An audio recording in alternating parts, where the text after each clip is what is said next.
I think I pretty well know everybody in here. Mayor Shaw.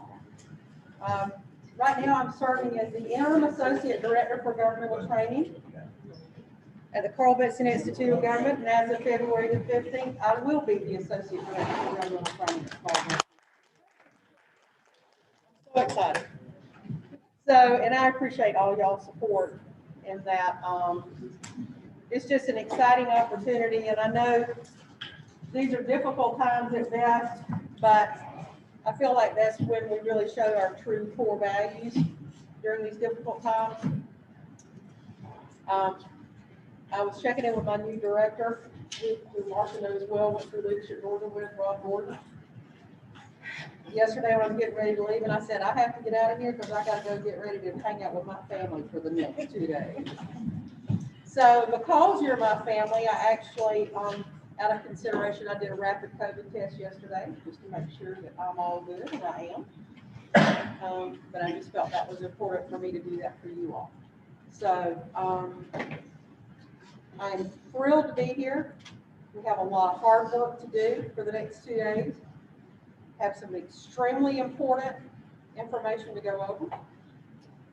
But before we start, I always like to call the mayor to open us up with some words of welcome and expectations. Mayor?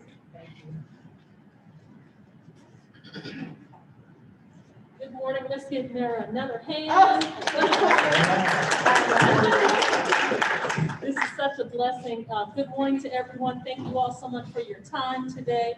This is our annual, we've changed the name from retreat to planning, strategic mayor and council strategic planning session, where we'll do a lot of heavy lifting to get us through to the next, this coming year and prepare us for our budget and going into next year's things that we need to do with the city. So it's been such a great time that we've had, and this has been a very difficult year. I thought 2020 would be in the rearview mirror. We can go forward and not have to wear masks and socially distance, but I don't have any control over that. But I appreciate the council and the staff coming together during this time. City Hall never stopped.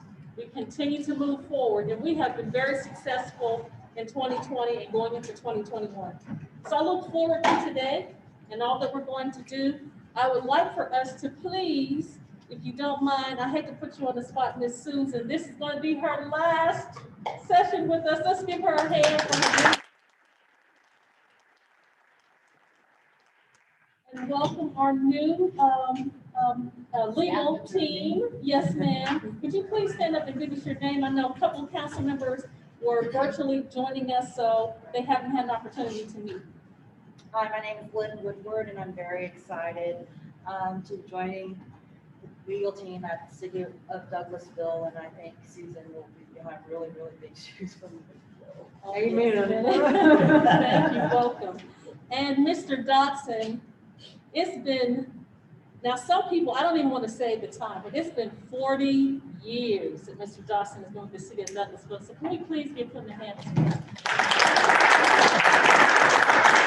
Thank you so much. We could not, oh my gosh, if we didn't have these legal sharks in the water to help us, we would be where we are today in Douglasville.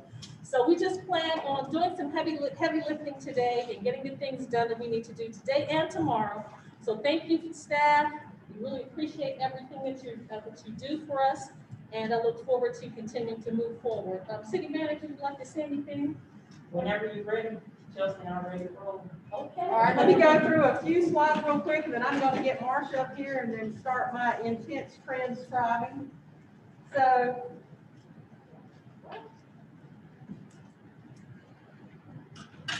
That's all, folks. We all. that's it.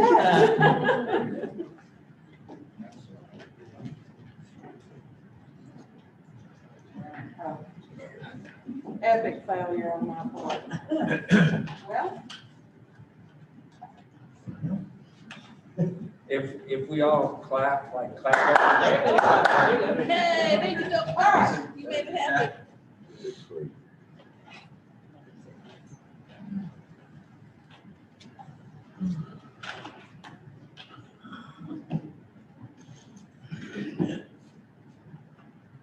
actually, Chelsea turned it off. Okay. So again, you all know my role for you all. I'm to keep you on track, keep conversations on track, try to keep us on schedule, make sure that we get to the meat of what you need to hear, make sure everyone's equally heard in the room, which is extremely important. When we have issues that come up, help you all come toward consensus. You all are not a group that I have to worry about refereeing with, although I'm up for the task if necessary, but it's just not something I have to do for you all. You know my ground rules. You know, if we do get into some intense conversations, you have outside presenters coming in. Remember, you're wanting to address challenges and issues before you and with each other. We don't ever make it personal, okay? So we have, like I said, a very robust agenda. You have that with your packet. There's no need for me to read. Y'all know I don't read slides to you. We've got a full morning. We've got a full afternoon. Tomorrow, we have a full morning. We're going to the afternoon. Once we get through with community development, I'm running all the staff out of here. And then we're going to have some conversations on some topics of interest to you all as the elected body. We're going to talk about those, make sure we get everything fleshed out like we need to. We're going to adjourn after 2 really productive days, okay? One of the things that I shared with you individually when I talked with you, you know, with the new position, this will be one of the few retreats, as long as y'all have me coming back. Of course, after tomorrow afternoon, y'all may change your mind. But this will be one of the ones that I will not pass to another facilitator, okay? You all, good, bad, or different, are stuck with me. If you choose to continue this in future years, there are others I'm having to pass off just because it's just not possible for me to continue on, because I'm having to spend a lot of time in the office and out. But anyway, you know your vision, your mission, the core values of this organization, which are the basis for everything. I want to tell you real quickly, I had the amazing privilege to spend a day with your manager and senior staff back in December. And I share this with each of you all when I talk to you individually, and that is local governments are on the front line. You know, between my time at a regional commission and local government, I had about 30 years in total. And I don't know, in this day and time, I don't know if I could do it. I don't know if I could do what your staff's been doing. It's hard. It's already hard. It's ridiculously hard now. You all are literally on the front lines. And I was so happy to hear the amazing sharing and camaraderie amongst your senior staff. Because let me tell you something, if you don't have a united front from your manager and your senior staff, you've already got problems.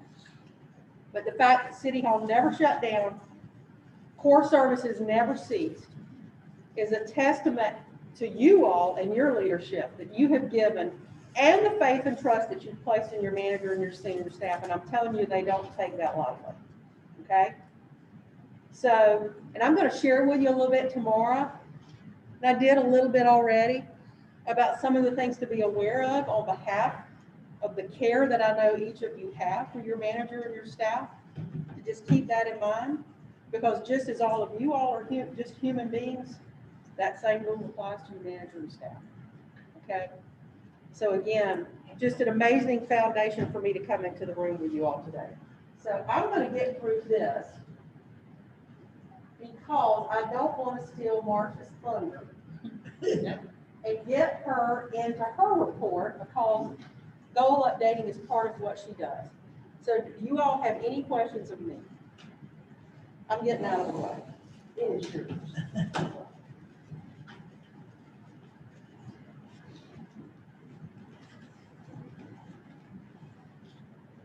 And I'm gonna stand back and take off my mask because my glasses keep falling out. I can barely see with my glasses, so I know when the quality works.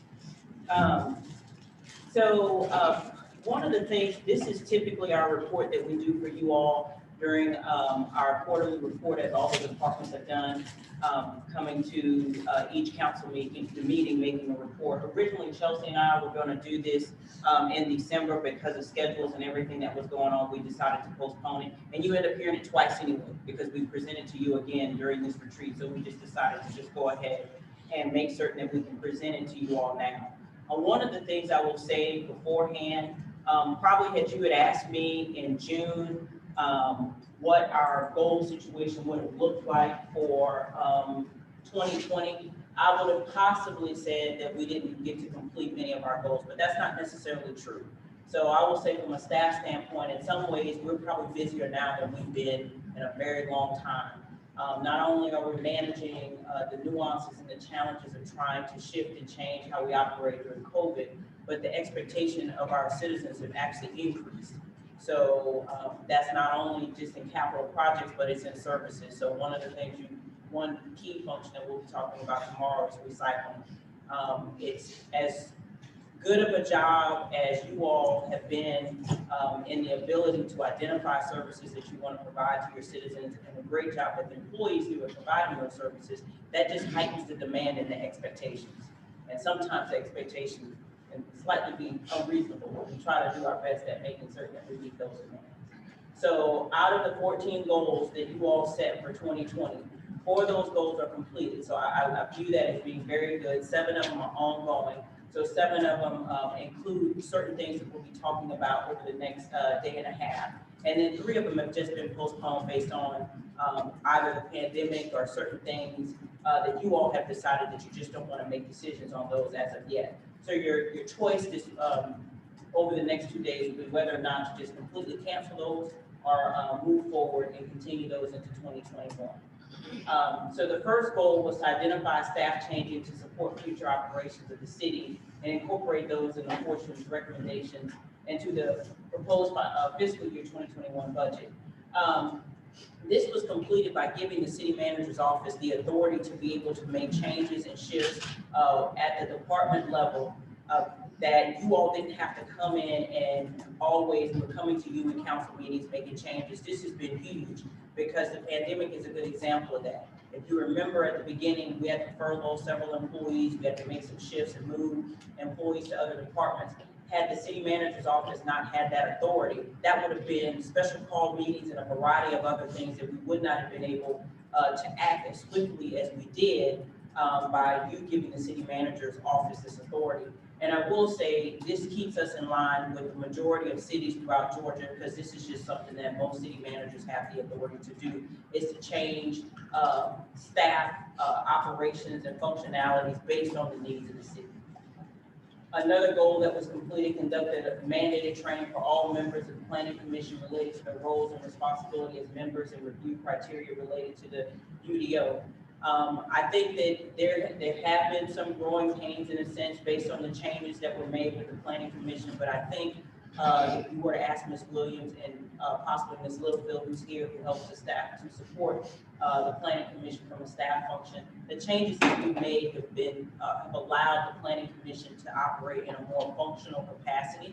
And the education and the training that they're getting, I think, works toward beefing up what they do and understanding not only from their perspective, but yours as well as the citizens. So this goal has been completed as well. Another one that's completed is to adopt an ordinance updating the zoning fees. You all remember that just happened a few weeks ago. Ms. Williams came and presented a fee schedule to you all, so that had been done. That hadn't been done and probably easily well over about 20 years or so. Approve a request or proposal to conduct a comprehensive sanitation rate study. That was done. You also implemented the new rates as of February of this year. So that is ongoing. We won't have numbers for you tomorrow, but we will be able to at least speak to any customer service challenges that we've had around it. And I can just tell you right now, there have been none. We've had some calls about senior rates, and I think Greg will mention to you that the majority of those calls were people didn't realize they were eligible for senior rates. So those who were paying full jumped onto the new senior rate, and they definitely probably thought, hey, I missed out on those $3. One thing that's ongoing, develop and adopt an overlay, the zoning overlay district and guidelines for redevelopment of Old Mill and the old jail. A lot of what we talk about today will involve the old jail property. We will touch on the old mill when Habitat comes to talk to you all about what they want to do. The development of the master plan that includes the TAD. Ms. Callen will present some numbers to you all. The TAD is doing very well, probably much better than we expected. So this is ongoing, and this goal will probably carry over into probably even 2023, to be honest, as we continue to move forward in developing this project as we look to partner with the developer on.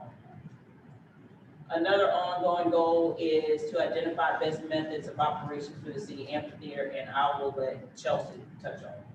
Basically, this talks about moving forward with tracking policies and operations for the facility. Of course, as the timeline goes along for the town green and amphitheater, it becomes easier for staff to begin drafting those policies so they can kind of be in final form when we do present those to you. Our plan is to present those to you at least by the end of the year, and then to talk about those at next year's senior planning, not senior planning session, but mayor and council retreat session as well. So it'll be easier once that timeline is finished and finalized to come to you all with policies and procedures regarding special events and whatnot. Another is ongoing next steps toward improving the functionality and use of Jesse Davis Park. We're going to be talking about Jesse Davis Park today. GMC will be here to tell you not only about the gym that they presented last week, but what it would take to do a full master plan development of Jesse Davis Park. We will be asking you about some financial decisions to get that done, if this is a desire to continue to move this forward. Highway 92 will be complete this year. So when you look at the road project and the park and how the park faces the road, this is one of your flagship parks in the city, but it also will be one that is completely highly visible to about 20,000 people who travel along Highway 92 each day. So this will be a decision that we're asking you all to take on. So this goal may be ongoing. You may decide to postpone it, but if it does, it will definitely continue on for the next few years if we decide to move forward on developing Jesse Davis Park. Pursue opportunities and initiatives to support smart cities. This is something Chelsea's been working on. Yes, so staff has set up quarterly meetings with Georgia Power, as well as speaking with them regarding electric charging stations, vehicle charging stations. So what Georgia Power is doing is they developed a smart roadmap for the city. They took all of our 1820 plans and they meet with myself and Marcus Thompson quarterly. And what they did was identify solutions as it relates to what inside those plans that we can pursue as it relates to smart city opportunities.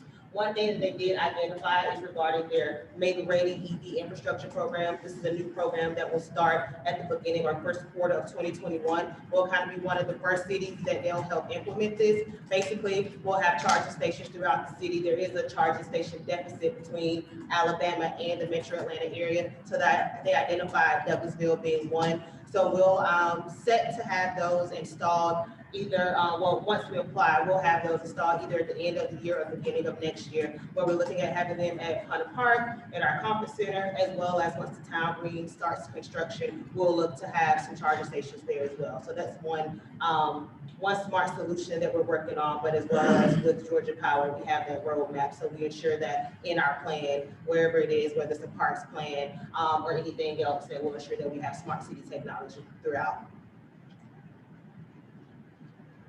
Another ongoing goal is to adopt provisions needed to update the mass gathering ordinance. Of course, you all know 2020 yielded a lot of things nationally that affected us locally, and one of those things were the mass protests that were happening throughout many cities in the country. It's something that we've talked about. If this is a goal that we'll just ask you all, do you all want to continue to look at this? The chief may have some ideas and some thoughts. Ms. Littlefield may have some also as to certain things that we can look at to either improve or enhance the ordinance that we currently have. And now is a good time to look at that now that things are slightly quieted down. But as we know, all it takes is 24 hours for our day to look different. So this will be something that you all have to decide whether or not you want to continue this or postpone it or just leave it as is. Another ongoing goal is to move forward with supporting the Douglas County P3 initiative and the establishment of the new board. Chris Pumphrey will be here to talk to you all about P3. They have already started Elevate Douglas. I believe he is now the executive director, that's his title, of Elevate Douglas, so he'll give you more information on that. So really, as of today, rather, when Chelsea and I did this back last year, it was ongoing, but it really is complete. So this is one that we can move to the complete list. Continue to operate the city in a fiscally responsible manner. Ms. Callen will tell you that the GFOA budget award, this is something that we will continue to pursue. We've done a very good job in our debt payoff, and we will continue to do that. This goal will always be ongoing. It is something that is a major goal of ours to make certain that we allow you all, provide you all the information to make decisions that are fiscally sound, not only for today, but for the city long term, so that you all can continue to invest in capital improvements in the city and provide the services to the city that the citizens are interested in. A postponed goal to move forward with the development and next steps related to the construction of a hotel. I think when Ms. Callen mentions hotel motel tax revenues to you, one of the things that will probably be somewhat shocking is that hotel motel tax revenue is not as depressed as we thought. One of the things I will tell you, I would not recommend this goal enter into your capital planning list for this year, mainly because of two capital projects that we'll talk about that we'll be bringing to you all this planning session. It may be something that we postpone to next year to have a conversation. We still have some ongoing issues as far as attendance and people visiting the conference center. It's just, again, we're in a space where individuals who are planning events, they're looking to be there for a short time with a small group of people. Yes, a hotel project may take you 2 years, but I think right now, I would not want to put you all in a decision where you're making a ton of capital improvements and investments. I think in order to manage that effectively, we need to be very methodical about this. And I think that this is a reasonable goal to postpone until, if not the end of this year, early part of next year. Conduct a full analysis that includes Douglas County Tax Commissioner and account for all costs of bring property tax collections on. I would say this goal is postponed because of, one, our financial situation. The other is because we're going to be facing loss in service delivery coming up over the next couple of years. One of the things I've asked Ms. Callen to do is to reach out to the tax commissioner, and my recommendation is that if he is willing to allow the contract to remain the same as far as terms, that you all renew that contract when it comes up in the next couple of months. We're able to afford it. He's providing the services that we're looking for, and we have not, as of recent, had any issues. If indeed the contract comes back with different changes in terms, we may have to revisit this, but I would say if all things remain equal, we can move forward with, I would recommend moving forward with the contract. Develop a transition plan and implementation steps for the new insurance broker. We visited this last year. Ms. Austin Bing will be here again tomorrow to ask, is this something you all want to consider? The one thing I will advise you, if you don't want to consider looking at broker services, my recommendation, best practice, is very similar to what we do when it comes to our liability and risk management insurance. Even though we are very satisfied with Irma, we do every 5 to 6 years look out on the marketplace, at least do an investigation to make sure that we're getting the best services and value for the citizens. And I will put this in the same category. So we have not done this for some time. It's probably getting close to about 10 years. But if you all want to look at this, I would say, again, we need to prepare an RFP and look to go out to the marketplace to look for broker services. Shaw Hankins is no longer Shaw Hankins. It is NFP. It's now with a larger company. So there are tons of other companies that provide that service. So and may even offer different things that we don't have. So this is something that we'll be asking. Do we continue? Don't look at it or postpone.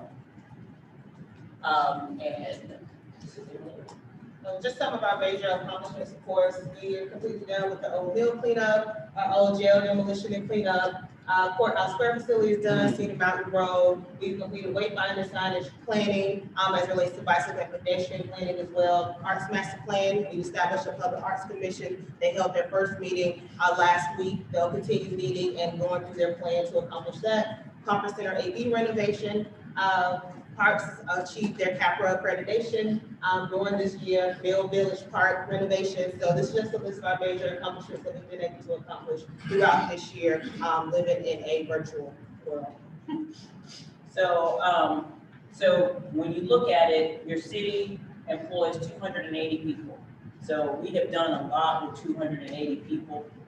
In order to keep services running, we really never shut down during the pandemic. We closed our doors for less than 30 days to the public, but we figured out a way to open our doors up to the public and continue our capital projects. One of the things you will hear today from Raymond James, who has worked with us on bond deals, is that if you're going to do capital investment and major capital investment, now is the time to do it. Money is the cheapest it's ever been. And you don't know what future interest rates will yield. You don't know what the cost of the dollar will be down the road. But if you want to continue to invest in your community and in the city, now would be the time to do it. And of course, we will always recommend conservative ways to do that, but at the same token, take advantage of the economic situation. And even though people are not, using the town green for an example, even though people are not gathering, when you think of these construction projects, they're going to take anywhere from 18 months to almost 30 months on a lot of the things that we're doing. So now is the time to build so that when we're back gathering, your projects will be open and ready for the public.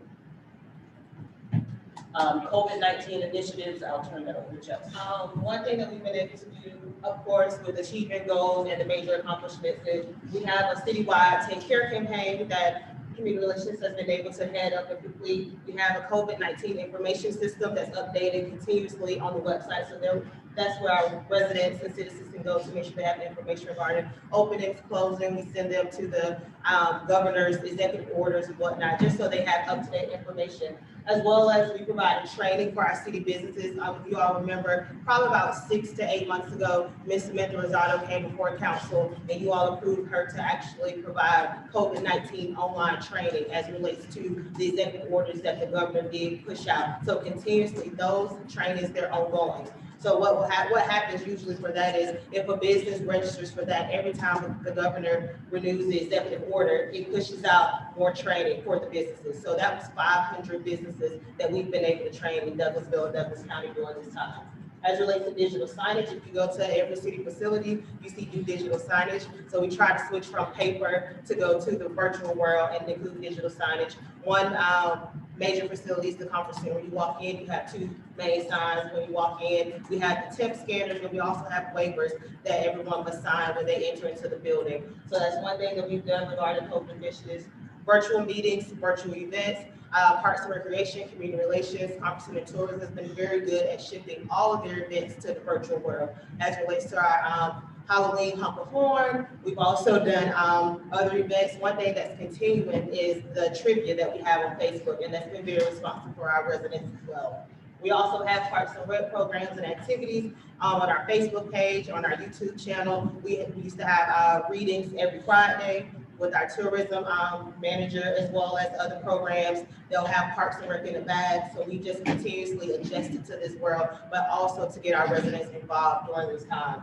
Of course, we have our social distancing guidelines established throughout our facilities, and we've had increased tourism initiatives, including the West Georgia Fence Art. We partner with them. So anywhere in the West Georgia area, and also in our downtown area, O'Neill Plaza. I don't know if y'all had a chance to actually walk through, but we put up fence art of local artists, so that encourages our residents to actually get out and be outside in the COVID world as we switch to that. So we've been able to develop these initiatives, as well as we found that a lot of these initiatives are very good. And so we've continued this, and we plan to continue these initiatives and activities throughout the next year or so.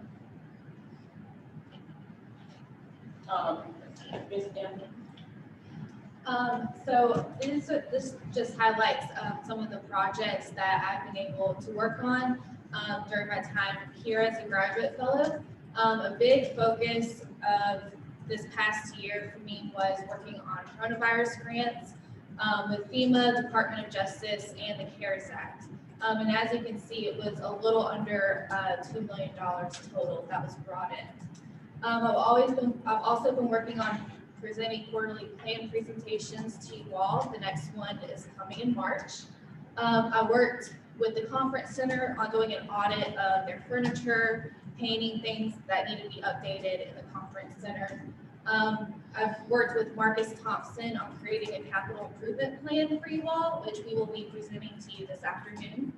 I've assisted the assistant city manager with Georgia Cities Week, supper clubs, the Dose of Douglasville Citizens Academy. And I've also conducted research on various different topics or requests. Just some examples: noise ordinances, social media policies, purchasing policies, different personnel policies. And last, I've been helping our HR department with our employee recognition program and really highlighting the core values that we have at the city and recognizing those individuals on staff who are really exemplifying the core values in their everyday job. So, one of the things I would ask for you all to give Miss Emily a hand. She's done a lot of work. Congratulations are to her in order. She's recently accepted a permanent position with the city and Jason Post's department. She will replace Aaron Sarowitz as the former outreach coordinator. So your official start date is next Tuesday? Next Wednesday. Next Wednesday. Yay! So,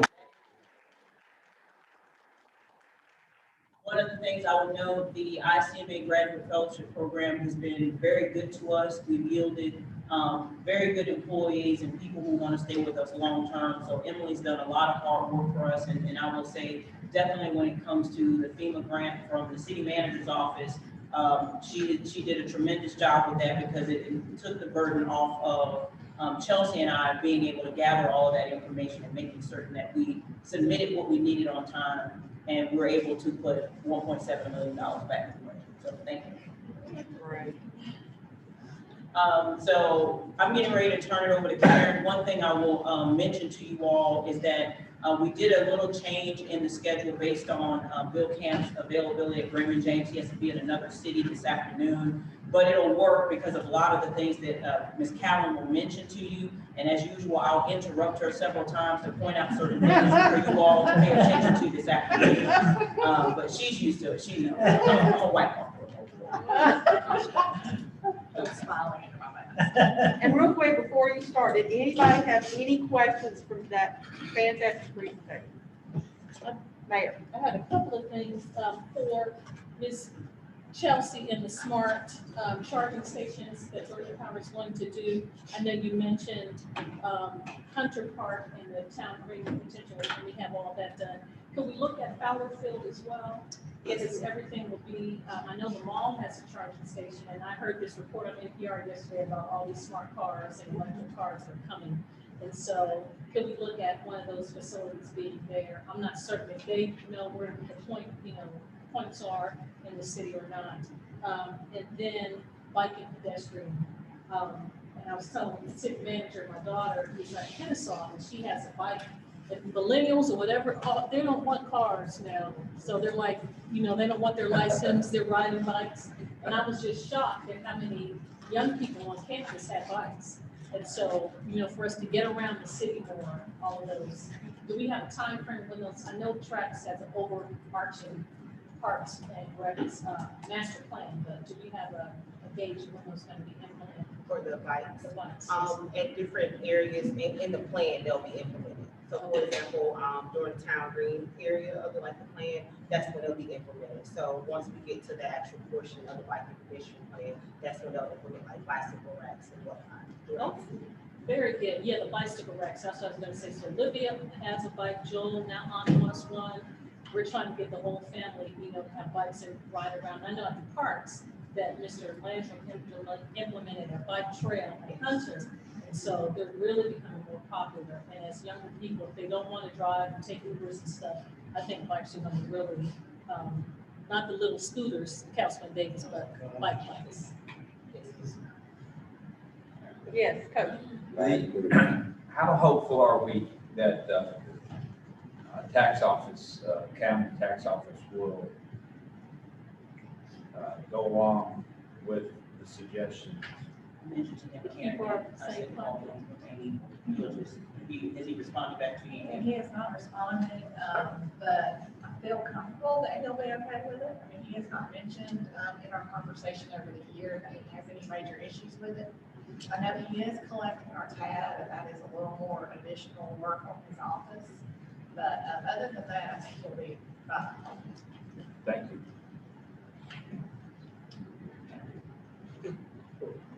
Question, back to the electric vehicles issue.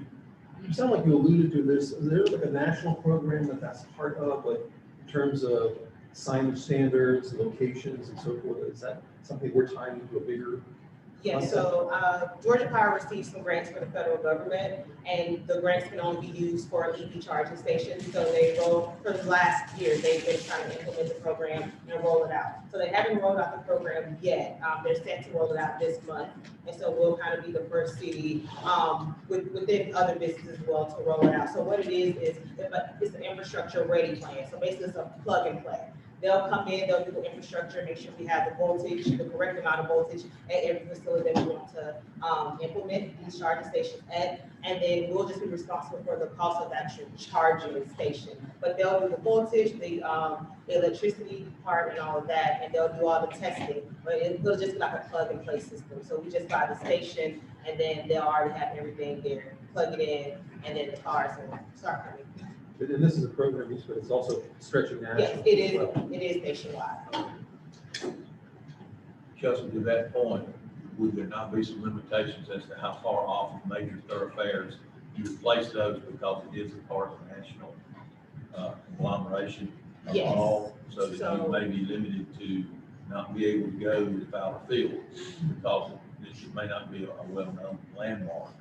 Yes. In the travel on I-20 is what I'm assuming, tying some of that too. So, last year with Georgia Power, they came out and they looked at different areas in the city. We did mention all of our parks, our conference center, as well as our town green. They started with, stating that Hunter Park and the conference center, and then, of course, the town green in a year and a half, once construction is done.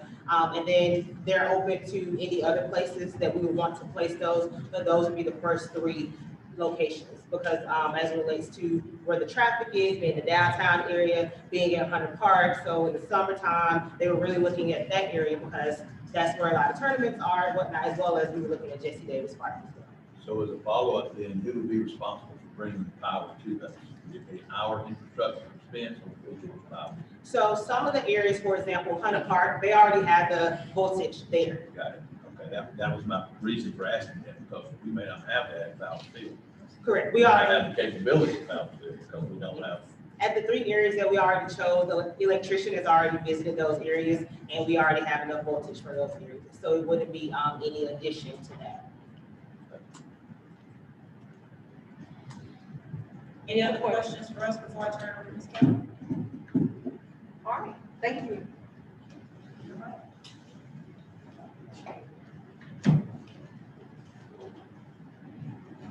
Marcia and Alice had to eat, so try to stay 6 feet away. I know, right? All right. So our fiscal update, fiscal year 2020, we just finished up our audit. Oliver Jenkins is our accounting firm. James Vince, one of the partners, will be. Here, Yes, we do. Say that. just not good acoustics. Okay, all right. James Vince, from Oliver Jenkins will be here on February 25th meeting to present our audit report for you, and that's fiscal year 20.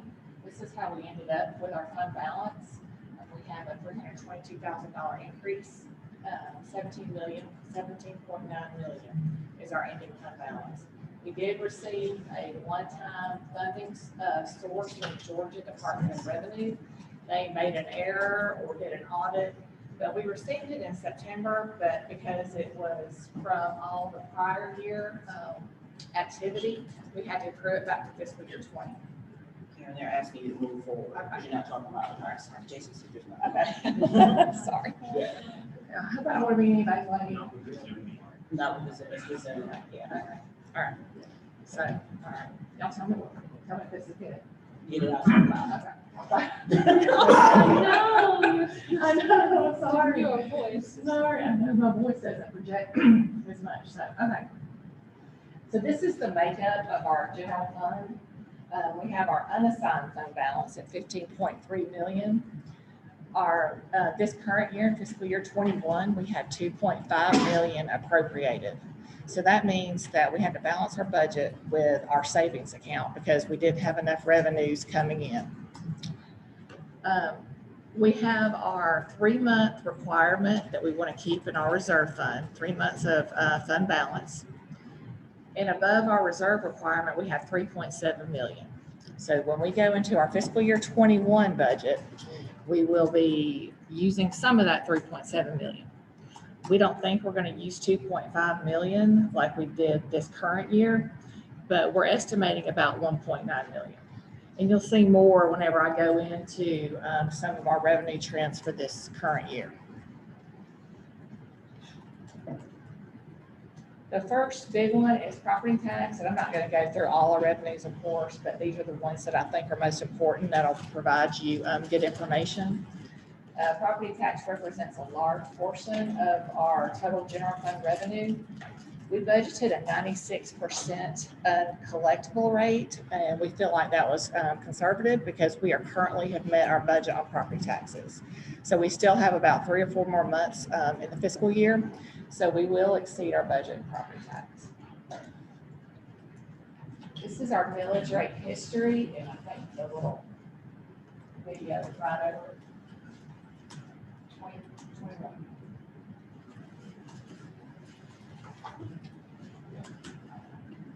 And you can see in 2014, 2015, the big jump is for, as a result of our service delivery agreement that we negotiated. When we had to take on fire services and animal control, that increased our expenses by 1.8 million. So we had to raise our millage rate to 7.5 million. We lowered it and rolled back in 2016, 2017, and then the past 3 years, y'all have held steady by not rolling back and keeping the millage rate at 7.211. Our bond millage is at the bottom, and you can see as our property values have been increasing, our bond millage is able to decrease because we can get the same amount of money to make our debt service payment with a lower bond millage rate. Our sales tax is 22% of our total revenues. It's the second largest revenue source that we have. This year, we are up a little bit, 257,000, and that is due to the House bill that passed saying that we now can collect money on internet sales tax. I know, so that has been wonderful. Wayfair, Amazon, now that's. Can you imagine, just sorry to interrupt, but can you imagine all that everybody's been through about finally getting online taxes collected, not knowing what was going to get in this pandemic?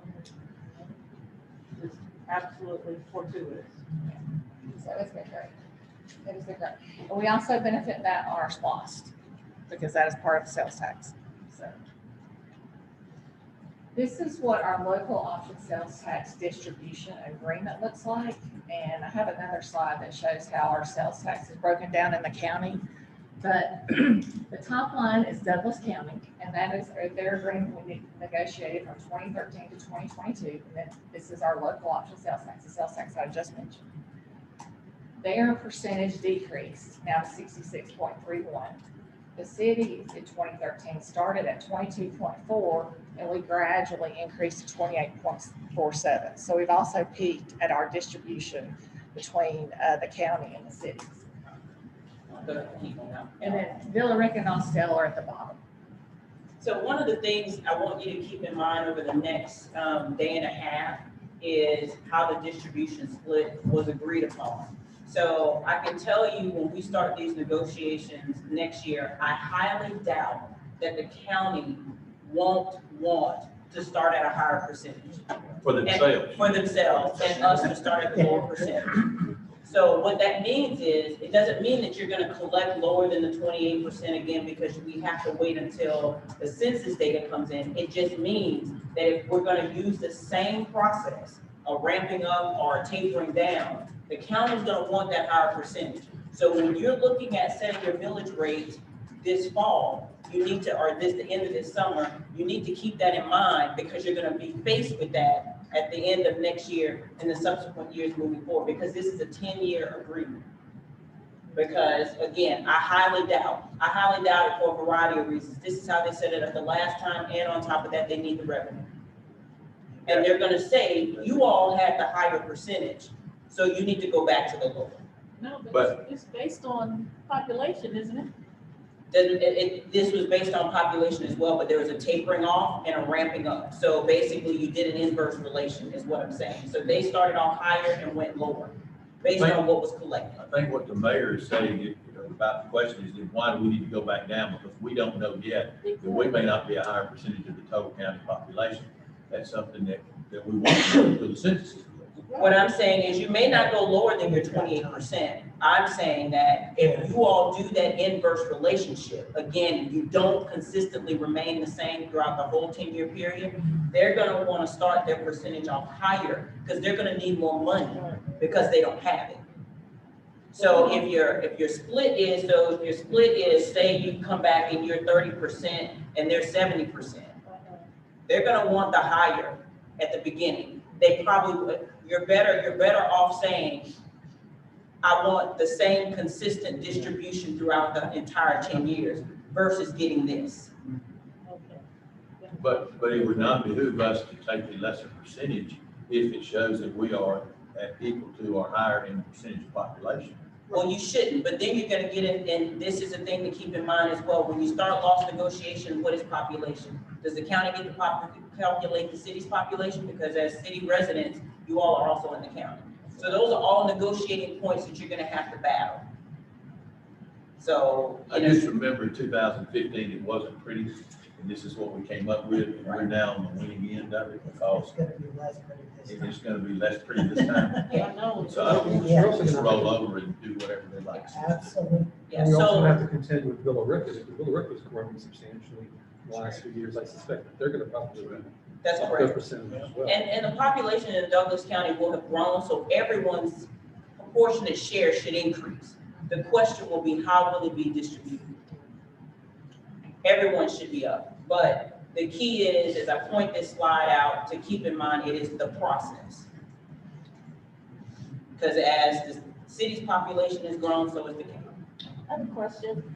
So with the census delay a little bit, do you have any idea about when we'll get the census numbers? And then also, we'll be looking at redistricting as well. I think it's required that it's March 31st, 2022. Yes, it's required, so we should get it next spring.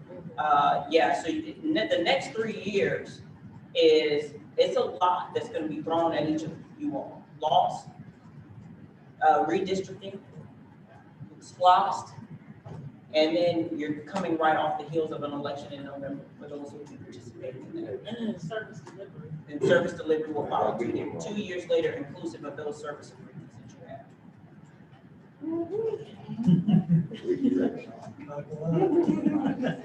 And y'all wanna know why I don't wanna be in local government?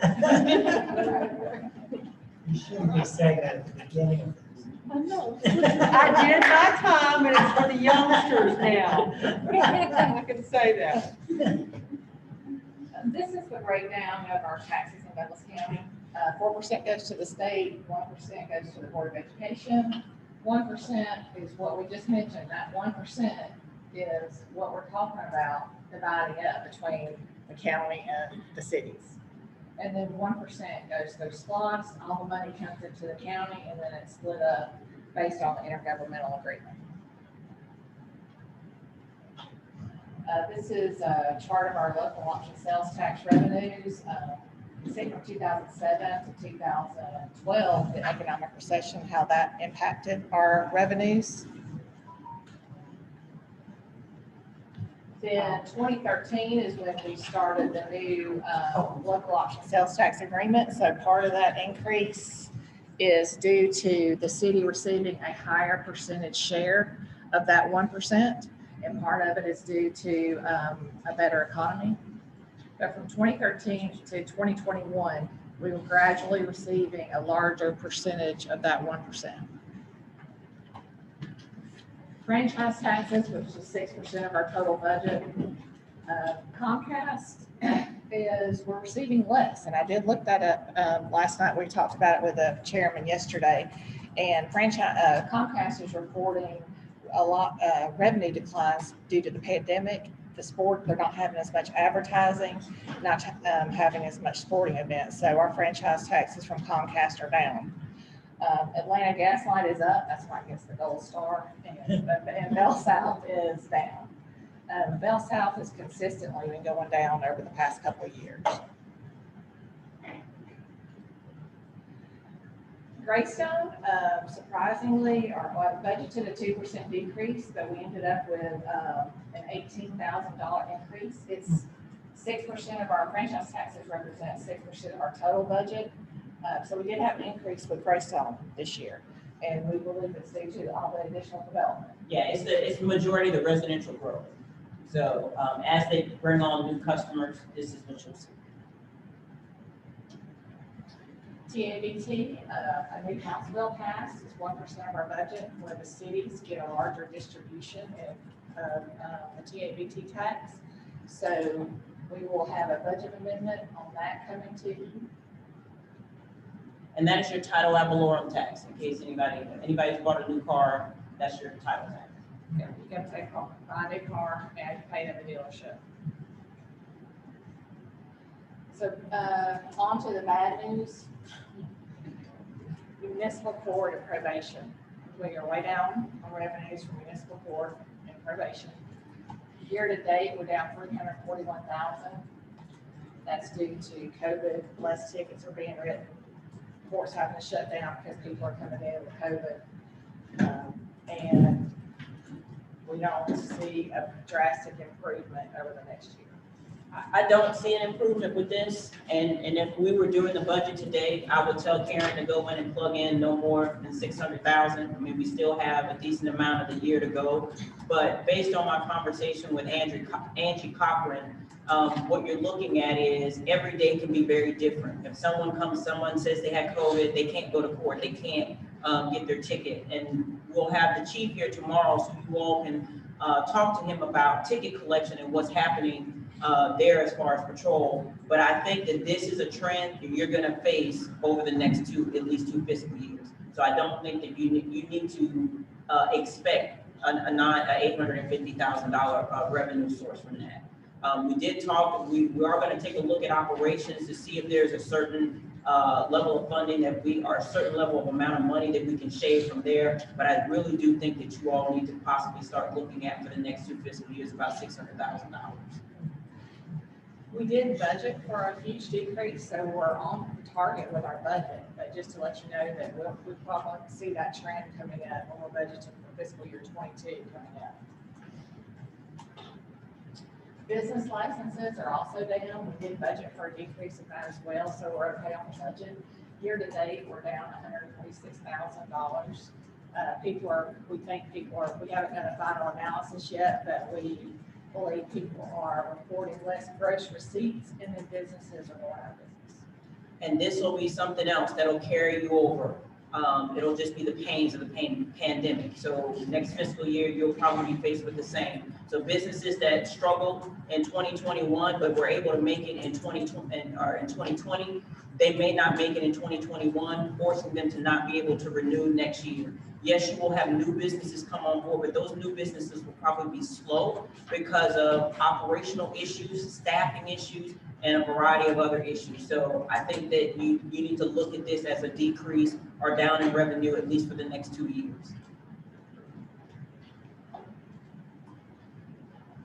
This one's been, what I see has been the hardest hit, and this is Parks and Recreation.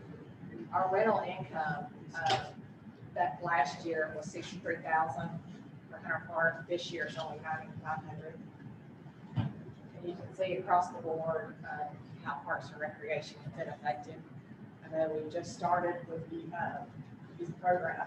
So they're signing up for baseball now, so hopefully it'll pick up.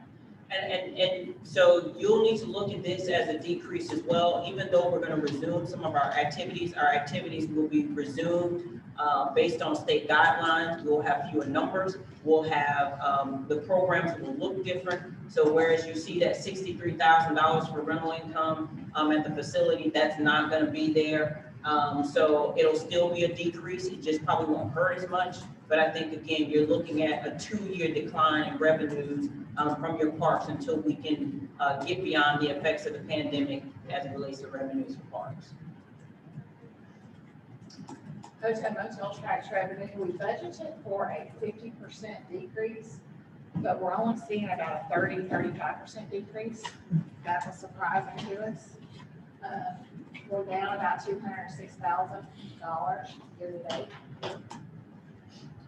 So that's good news. And I think the one thing I'll say is I think the hotel industry will pick up uptick. I think that people, just in nature, you have to work, there's certain things that you have to do. I don't think that we'll be at that 1.1, 1.2. I don't think we'll be there, but I think that the point that Karen is making is not as severe. And that's another reason why I'm suggesting that we can push that hotel conversation to later, because even though this side of the house is hurting, it's not hurting as much as some of the other areas are.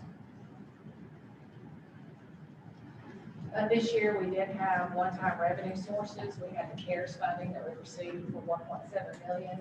We had a good auction this year. We got $159,000 from our auction. And we did receive $150,000 for naming rights on the amphitheater that we'll put aside and use that when we adopt the budget for the amphitheater fund. And one thing to note on this slide is one time. You're not gonna get $1.8 million again. You're just not gonna get it. So that you were able to offset so the use of some of your fund balance. But understand, as I mentioned to you all last year, you're probably gonna be 2 years into using your fund balance. So however you set your budget and the things that you do, keep in mind, this was a gift that won't come back.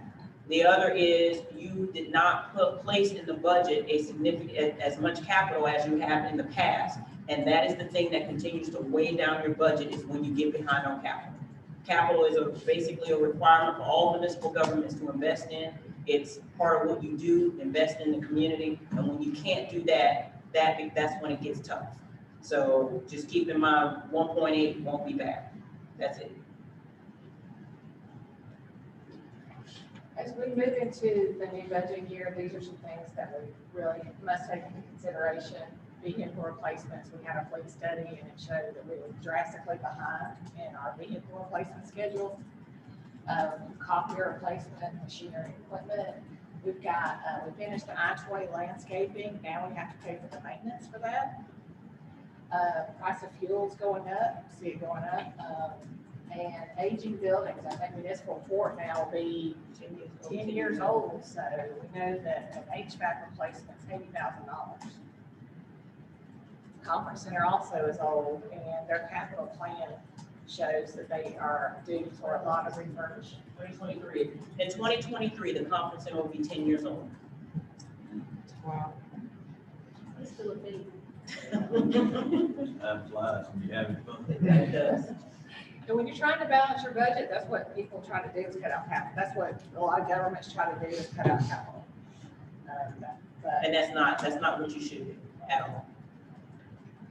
Also, we have to consider salary increases, health insurance increase. I've never, in the 20 years I've been here, I've never seen health insurance go down. Workers' compensation is a function of our salary increases. So as our salary increases go up, so do our workers' compensation costs.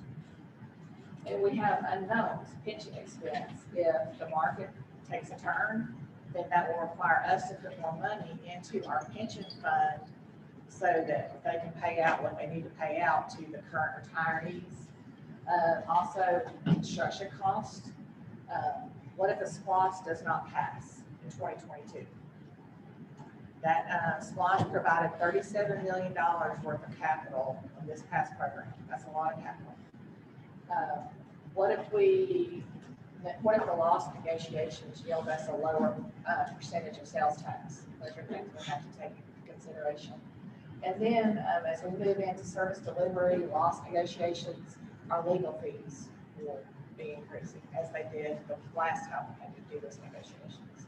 So the comment I'll make on the unknowns, of course, as the economy is growing, there's this underlying thing of, okay, when will it taper off? It has to. It can't continue on this path. So those are things that we're always mindful in the back of our mind. And, you know, there are cities that really took a hit during the recession because of their pension expense.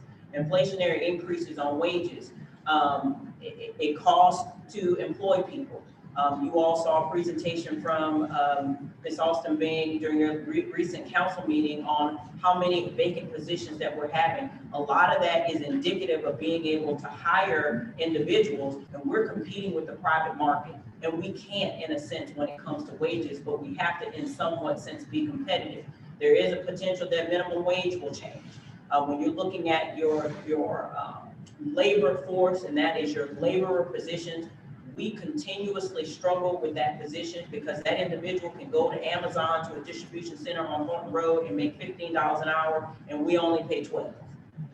And that individual will always chase coins. They will always go out for the extra 25 cents, the extra 50 cents. So it's a constant turnover, and turnover costs you money. When it comes to your higher level positions, your executive level positions, you're looking at paying for executive level individuals. So you're talking close to 6 figures, if not over 6 figure salaries. That is just the nature of local government in the metro area, Metro Atlanta, and really across the nation. So you've done well by keeping up with your pay studies, keeping up with merit increases, and providing cost of living adjustments. Had you not done that, the pay study that we're going to be requesting from you, you would probably have to commit to just as much as you committed to the last time you did it. This time, you'll have to probably make some changes, but it won't be as severe. The unknowns, those last 3, I can't tell you, if the SPLOST does not renew, we're in trouble. That's just basic. We have heavily relied upon the SPLOST for roads and patrol vehicles, heavily. Your road program essentially stops if SPLOST doesn't pass. Yes, sir. A rough percentage, I know you don't know exactly, what percentage of our employees are paying below $50 an hour right now? Get it, for a I can have Tia have the number for you tomorrow, but it's a lot. So that'll be made for, if the minimum wage is raised to $50, that would be a substantial impact on the number of employees that pay. Well, it'll be a substantial impact across the board because of compression. So if Greg has to pay a refuge collector $15 an hour, then his driver then has to go up. So it'll completely change your pay scale if minimum wage change. Completely. So at best, yes, sir. Under the current proposal, $15 an hour won't kick in for about 4 or 5 years. It's a gradual increase. It's not like you're looking at it negative. Correct. Yes. And so the point that Joe was making, and that's what I'm saying, that you all have done those adjustments to your pay scale over time. So keeping in mind, you want to continue to do that. Because if not, when the $15 an hour comes, you won't be ready.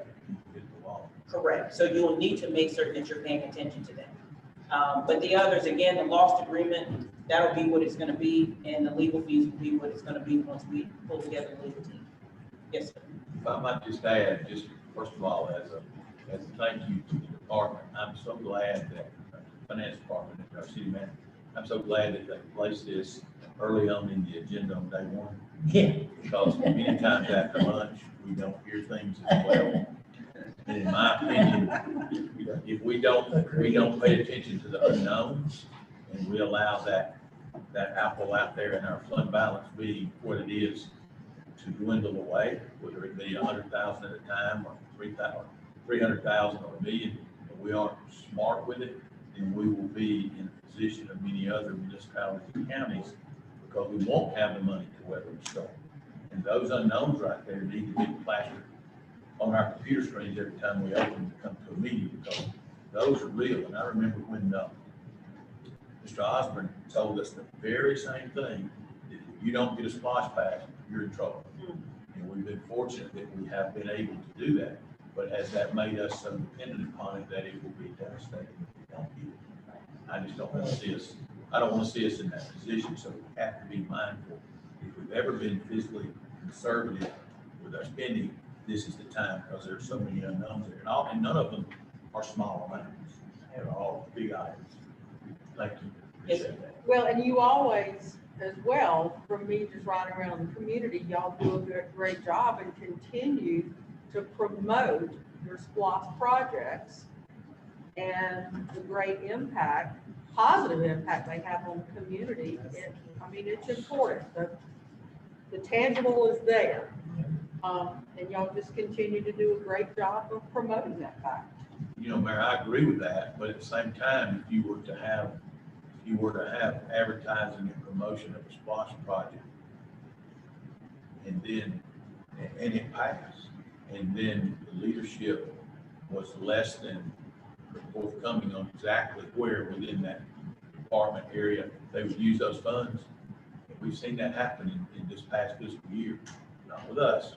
But if it were to, I think you lose a lot of mojo with your constituents and with your citizens to where, well, if that's the way they're gonna handle this money after they said they were gonna do this, but it all of a sudden snuck here, even though it's in the same.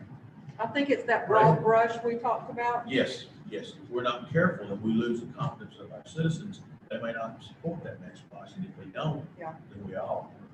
And to that point, we have to also be careful to put it lightly, Don't double edge Differentiate. that sword. just differentiate between government levels, within Douglasville, and Douglas County, because Totally agree. the broad brush is painted over us and the county at the same time, so we have to be. I use it as a personal analogy for myself. I will never express my successes by capitalizing on someone else's failures. I own me and that's it. And y'all have been really, really good about being transparent about that. And Mark, I think that's a great point about how you all as a city organization can handle yourself and just keep going. But it's a struggle. It is. It's a struggle It is. to differentiate that. Listen, When on I every can, front, we are still a part of the county. yeah, I think y'all remember me talking many times about when we were adopting our budget, which was close to $100 million with Valdosta. And, but when they get that consolidated tax bill, they didn't see that we were the smallest portion on it. And so we finally got to a point where we were tearing up dollar bills so we could show that the big half goes to the school and the next big one goes to the county and then to us. So again, just keep doing what you all are doing and being transparent and promoting how you're being good stewards of those funds. But Mark, you make very valid points. I just want us to remember that. Yep. And in preparing for our upcoming budget, we always get the question, how many vehicles have we purchased? The majority of these are for police department, but not all. I would say every year we buy about 2 vehicles, 2 or 3 vehicles outside of the police department. So these are the majority of the vehicles that were purchased in the funding source. And as you can see, SPLOST purchased a good many of our vehicles. So one of the questions that we're going to ask you all in the budget process, or at least following Karen's presentation tomorrow, or even at the end of it today, considering that we've purchased almost 20 vehicles each year, do you want to include more capital in this budget? She has another budget amendment that will be coming up possibly next month. So that is the time right before we really start presenting to you all the new budget proposal. So do you want to add in more capital? My recommendation is you try your best to do that. We do have a decent contingency that we can pull from, but the reason I'm suggesting you do that is to not get behind. You don't want to have purchased only 50% of what you have over the last few years, because all that does is compound your issue. So if there's a way to at least get another 5 vehicles, it lessens what you have to get upcoming, knowing all the pressures that you're going to have on your budget. How much money is that? Are we allocating 40, 50,000 per vehicle? I mean, put that in vehicle numbers. Yeah, Tahoe plus the cost to equip everything with the lights and everything is about $50,000. So we would need another $250,000 to get up to the 12. Right. We do have a $600,000 contingency that we can use, but again, next year when we report the numbers, you're gonna see that our expenses exceeded our revenues, definitely. We're also gonna have to consider, with the census coming out, I know a lot of our calculations of public safety are based on population, the number of officers we allocate for other sorts of vehicles, and could possibly be affected. We have an increase in population shown by the census. Could that possibly be affecting this? I think what saves you is turnover. We're not gonna be able to fill all the vacant patrol slots probably for the next 5 years. So even though you may allot for X number per resident, you're always probably gonna lag behind about 10 officers a year. So those are 10 vehicles you don't, so it doesn't matter how many, slots you fill, you won't be able to fill them. It's just the nature nationally. It's just not, recruiting police officers is just not a thing that most local governments are able to do. Public safety countywide. Yeah, that's just, Fire department, same thing. yeah. Budget calendar for fiscal year 22, the upcoming budget. We will, starting February 10th, we'll be meeting, the department directors will all be meeting with Marcia. They'll be making their request. Marcia will give them yes or no. Then we will present to y'all April 26th or April 30th. Crystal will be getting with y'all to pick 2 days that week to do our presentation to you, to have our budget workshop. Then May 13th is our tentative public hearing date for the fiscal year 22 budget, and then May 27th will be the adoption. The next group of slides go over our upcoming deadlines for SPLOST, loss and service delivery strategy, SDS. Our SPLOST, this most recent SPLOST went from 2017 to 2023. The new SPLOST 2, it should be called on January 2022 by the chair. And I did have a comment, I was in a meeting with Madam Chair, and we were talking about SPLOST, and she announced that she would be calling for another SPLOST. It would not be a tier 1 SPLOST because the county needs capital just as much as we do. So our retreat next year will have part of the presentation of what we recommend for you all for your SPLOST program. So because that summer we'll have to go out and do those public meetings with the public saying what we intend to utilize the money for in order to build the confidence in them to go to the ballot to vote on the SPLOST in November. Ms. Hampton, make sure that you mention also, I believe you mentioned to me yesterday that the chair had not even thought about going with a tier 1 project that would cut us out. That's correct. She indicated that the county needed just as much capital as we did, roads, for instance, and their capital improvements. So they don't have a tier 1 project on the table that would supersede their need for capital investment. Which is a good thing for us, and that we wouldn't be cut out. Right. I did want to, I apologize, I talked to Madam Chair yesterday as well about SPLOST, and, she did indicate that she was going to go back for the city and the county, and the $37 million that we received from SPLOST. She said that we were great. She wanted to commend the finance department. She says the city pays every time. We don't have to chase the city down. You all pay the SPLOST back, but that they're able to pay SPLOST off now. So it looks really good that they'll be able to go back and ask for it again, go to New York, to whomever to ask for the SPLOST. Yeah, our SPLOST program, we issued 20 million in bonds. We didn't use up all our bond money. So now we're waiting on pay-go proceeds for the sales tax to actually come in. So we moved to, we're waiting on the cash to come in now to do the projects. So our final transportation dollars will be spent in 2022 when all the pay-go starts coming in. So that's the remainder of the SPLOST. So there won't be much SPLOST activity until 2022. So to summarize, you all spent $20 million in 3 years. We met our requirement. We had to do that. We were aggressive with how much bond proceeds. LaShawn, did you have a question? Okay. Thank you. So on that point, Karen, did we collected the $37 million, or we have, or We're in process of. we're on line to do that, and it looks as though we will collect that much. Yes, if not a little bit more. Yeah. So we're not falling behind on our projections.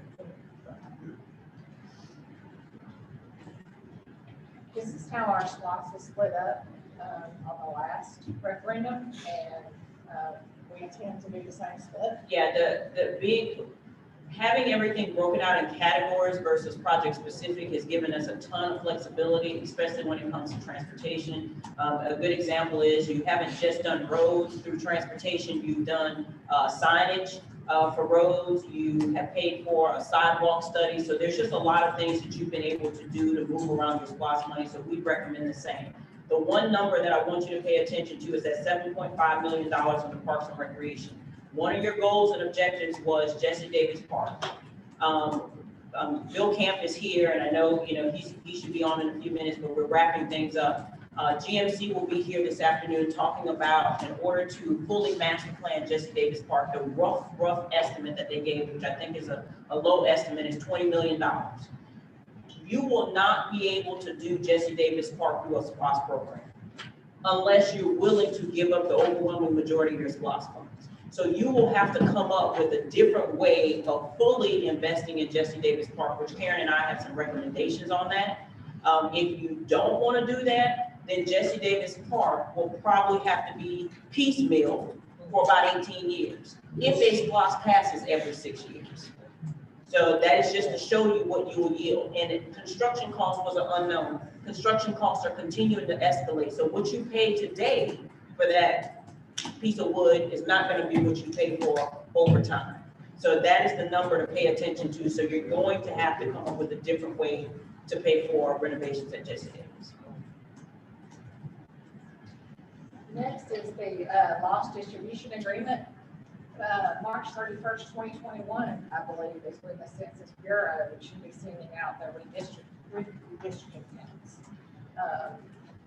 And July 1st, 2022, the deadline for the county must notify the Department of Revenue Commissioner in writing that the proceedings have been had for renegotiations. And then December 30, 2022, a distribution certificate. We must have an agreement. Second. And the same slide I showed you earlier, this is how, when we go to negotiate for our agreement, this is how the last one turned. We started out with a lower percentage, we ended up with a higher percentage. We had started out with a higher percentage and they ended with a lower percentage. And just on this slide, the one thing I didn't mention on the last, we made adjustments along the way. The county did not make adjustments for a decrease in their loss proceeds. So that compounded the issue from their financial perspective and their outlook. Service delivery, the three main categories. I've got how we were paying before the agreement versus what we're paying now. Prior on animal control, we paid about $47,000 and we provided an animal control truck. And then now we pay $250,000 annually. The agreement period runs through December 31st, 2024. For fire and EMS, we did have an agreement where we purchased and constructed Fire Station 10, and that debt just paid off last year. And now we're paying $1.6 million annually. That's probably what she's talking about. She bills us for SDS. We pay that monthly, and then we do make sure we pay it on time. They invoice us on time, so that's good. And then the roads agreement, accounting is to provide traffic studies, signal maintenance, and sign maintenance. So as you all see the expiration date on those agreements, we will begin, of course, negotiating those prior to. So we're within about 2 years of doing that. One of the things to point out on animal control, a lot of what went into that number is the cost of their bond payment on their facility. So as we sit down with the legal team, that's something that we want to take a look at because I don't know what their bond payment is. I don't know how far they are as far as paying off the facility. And then what are the operations costs now that they're in their new facility? Because when we did this agreement, they weren't in the new facility. As $1.6 million for fire protection and emergency services, I can guarantee you that they're going to say that their costs have escalated. So you probably are going to be in a fight to what you paid toward fire services, and it probably it won't look like $1.6 million. It'll probably look like more. But one of the things we need to make certain that we're investigating is the breakdown of fire services versus the cost of EMS. When we did the agreement before, there was pushback on whether or not those could be broken out, but I think we have to force that issue and we really want to be wise about how we spend that money. The other on roads agreement, To be honest, just to be frank, I think we need to scrap the roads agreement, because I think Greg is in here, that just doesn't work for us. There's certain things as far as traffic signal maintenance that we can maintain, and we can do that through an individual agreement, but some of the other things that are in there, as far as they maintain this street and we maintain this street, well, as far as I know, they have never maintained a street that's on that list. So, why have an agreement? Karen, going back to the fire services, I know there's been some questions swirling around the community and social media as we've gotten reports from people involved in fire services that we are understaffed. We know that our firemen have been furloughed. We have fire stations that have been undermanned according to the media, according to the press. And it would seem to me that if we are tasked with paying that kind of money annually, we should have some say-so as to what they use the money for in order to be able to protect our citizens as far as fire and EMS services. Because we basically are writing a check, correct me if I'm wrong, but we have no control over what they use it for. One of my, oh, sorry, go ahead. I mean, do we have a dog in the fight? Can we do anything like that? Sure, there are lots of things. You will recall that we were right up against the deadline to get the SDS agreement. We had several agreements, more than these three, and they were just fleshed out on very, one pagers. Yes. And as the years have gone on, we've seen that those are possibly not as adequate and detailed as we'd like them to be. But the trick is going to be to get our SDS agreement done early enough so we can flesh it out for you. And yes, you need to probably ask for some standards with regard to this and other things. You might think of possibly how much staff you want to see for the money that you're paying, with the idea that salaries are going to increase over the 10-year period. But yes, there are things that you can ask for with regard to their performance. I just think this is an example of how we as city officials can pave the right road and at least show our constituents that we're standing up for them and trying to do what's right to protect them with the money that we're spending on their behalf to the county. And then you see it in the paper, you see it all over social media, the pushback, and they don't seem to have any, they have no answers. And yet we have fire stations that are undermanned, and we have police officers, or not our police officers, but EMS people and sheriff's department that are being furloughed. It is absolutely ludicrous. We have no control. That also helps us differentiate ourselves from them. Correct. We have something in writing. This is what we expected for our money. And it's sad that we're placed in that position. Exactly. But we have to But it's respond. the reality. Hopefully, it's right, Mr. Gallo. Yep. And I remember asking that question similar to that when they first announced that they were laying off, why, basically, why don't we get a refund? Because if they're not paying that money for the EMS and emergency services, we should be getting some of that money back. And they just told us we had no ability to ask for it at the time because that wasn't part of the agreement. So it seems that this time we need to make sure that we have a dog in the fight and therefore have some say over how that money is spent. And I know Ms. Danley has a question. Sorry, Susan, you were going to point out. I was going to say, how the money is spent is going to be a hard one for them to comply with, and that's always going to be a fuzzy point. What I'm suggesting to you is you need to set performance standards. Yes. We're going to have this much for Yes. the money that we're And for transparency purposes, I know Ms. Stanley had a question. One of the things that we really need to take a look at is creating a fire district for the city of Douglasville. That way that when you look at your tax bill, that money, rather than us writing a check and it just goes to the county and they decide how they want to spend it, however they want to. They may set it aside in an account, they may not. I mean, that is at their discretion. But if you at a fire district and you have it on your bill, that money is required to go for fire services. So many cities do it, it's done all the time. So that is something that we really need to take a look at. If we're really specific in, I want my city money going in this place for this service. That's a good idea. Absolutely. Right, just a comment, in regards to fire services, and it's very unfortunate that, in the New Horizon area, that the fire station in that area is not operating. And. Oh, that one's not operating at this time? Right, and without the, with the issues that we have with the railroad, it is unfortunate that there cannot be, in the event of emergency, that if there's a train there, they can't get across.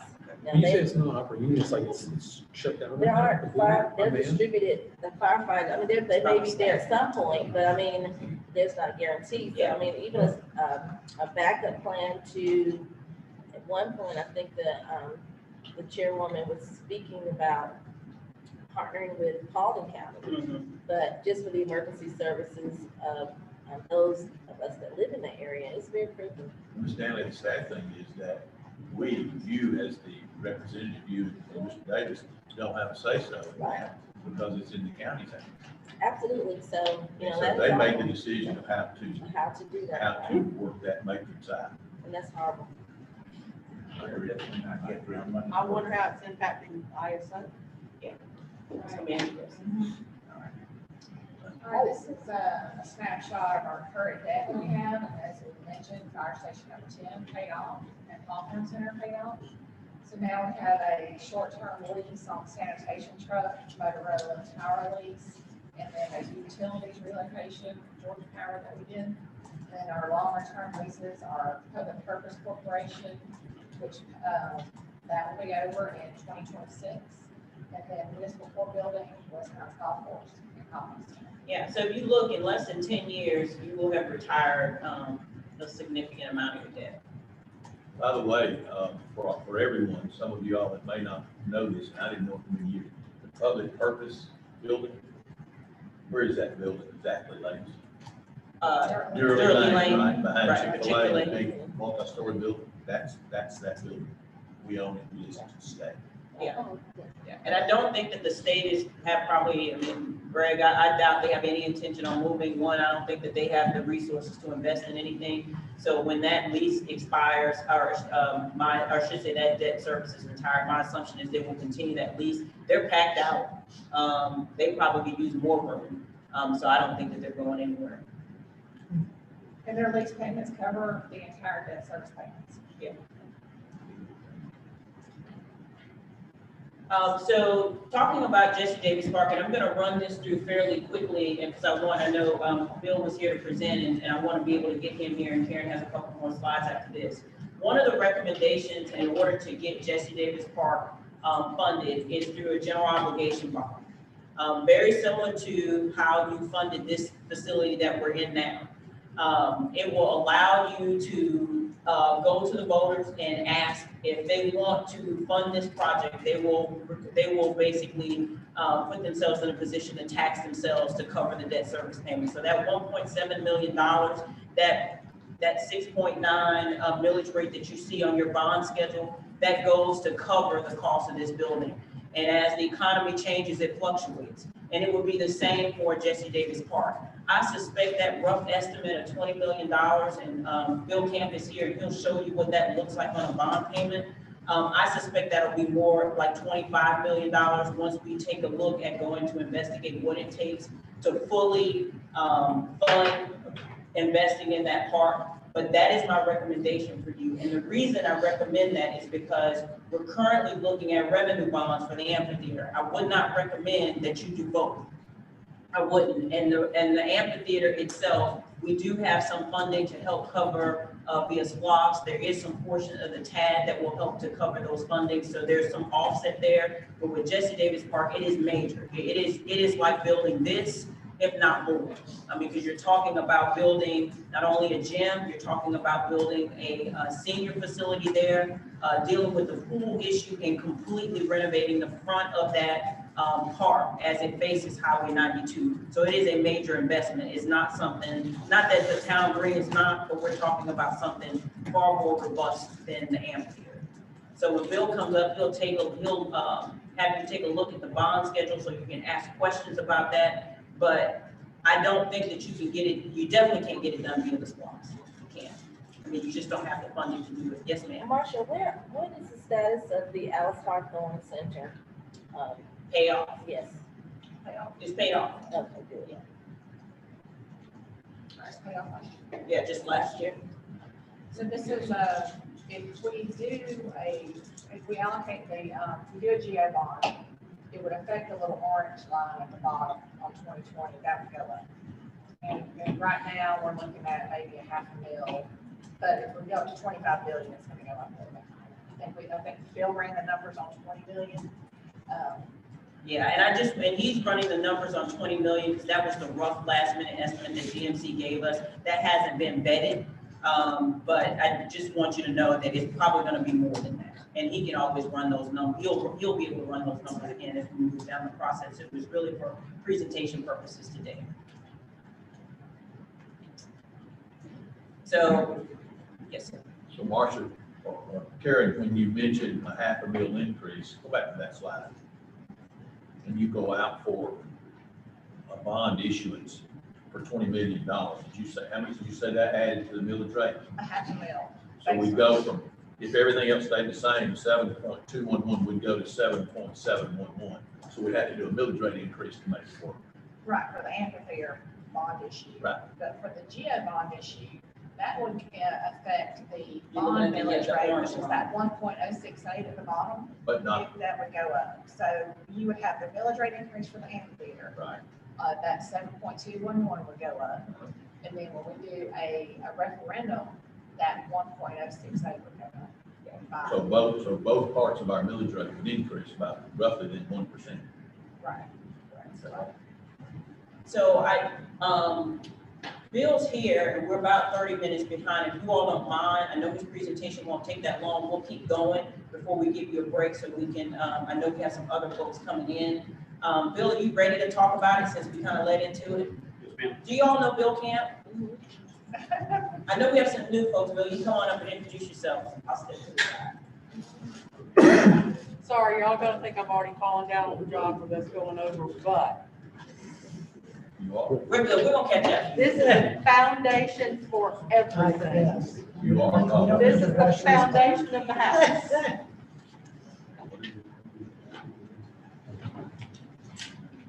It's the same thing.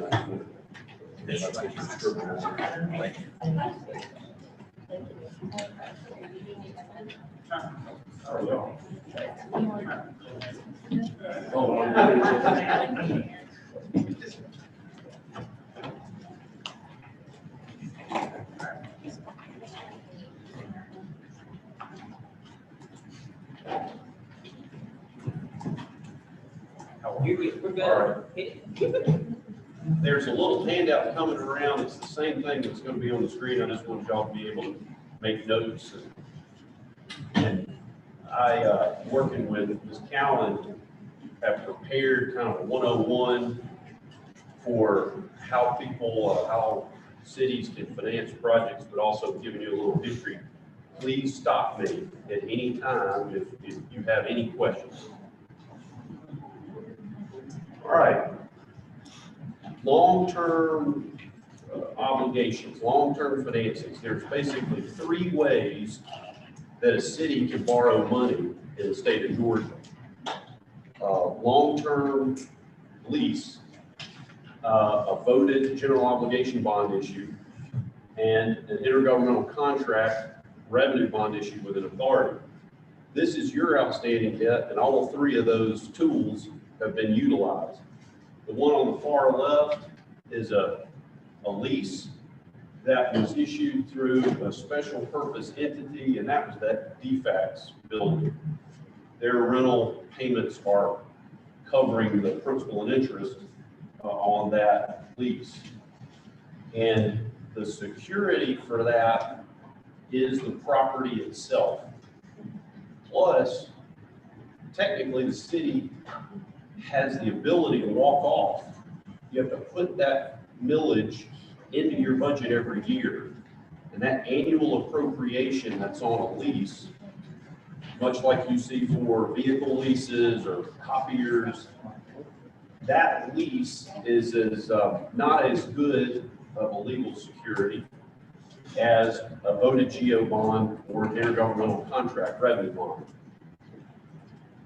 The next one over is the 2016 refunding bonds. We refinance the bonds that you issued in 2009. You voted those bonds for this public safety facility. You issued those bonds and then market conditions cooperated and came back to refinance. Then the Convention and Conference Center Authority are the next three. In 11, we sold bonds, delivered them in calendar year 11, and then early January of 12, we did that for tax purposes to get y'all a better interest rate. Those bonds were refinanced in 17.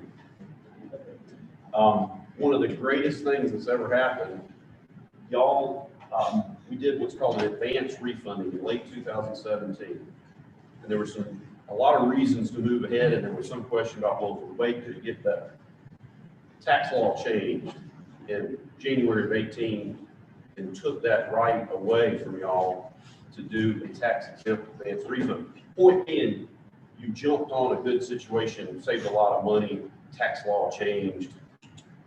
We'd still be waiting right now. There's talk of bringing that back as an option. And then in 13, utilized the authority to refinance the golf course. You took ownership of it. We turned a taxable bond issue into a tax exempt bond issue. So we've done a real good track record of utilizing different tools for different purposes, and of course, staying on top of and refinancing debt. All right, this is where we are right now. This red curve shows you where interest rates are, tax exempt interest rates are. This curve, this blue curve through the middle, is an average for about the last 24 years. There's two things, take away, two things. We may not be at the bottom, but look, we are very, very low, and interest rates are either at or very near the bottom. The other thing is this, look how flat the yield curve is. This average shows you that 1 to 30 is generally about 2.5% difference. Right now, 1 year maturity to 30-year maturity is half that. So not only are rates low, but the curve is flat. Long way of saying there's not a whole lot of penalty if you're trying to decide between a 10-year financing and a 20-year financing and a 30-year financing. Interest rate wise, there's not a whole lot of difference. That's a good thing if you're borrowing. Okay, this is the 10-year treasury curve and the 10-year tax exempt curve. It's going back a couple of years, and I wanted to show you this. I believe pictures are better than words a lot of times. So generally, rates have been going down for the last couple of years. Okay. You see the blue curve spike way up? That's March of 2020. Interest rates in the tax exempt market went up 0.5% a day, several days in a row. And what caused that? Panic. This COVID stuff made everybody panic. They were cashing out. They were selling stocks. They were selling bonds. Bond funds owned bonds. Their investors wanted money, cash money.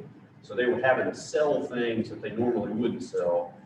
So the buy side was next to nothing, and the sell side, everybody was selling. So rates went way up because price secures yield.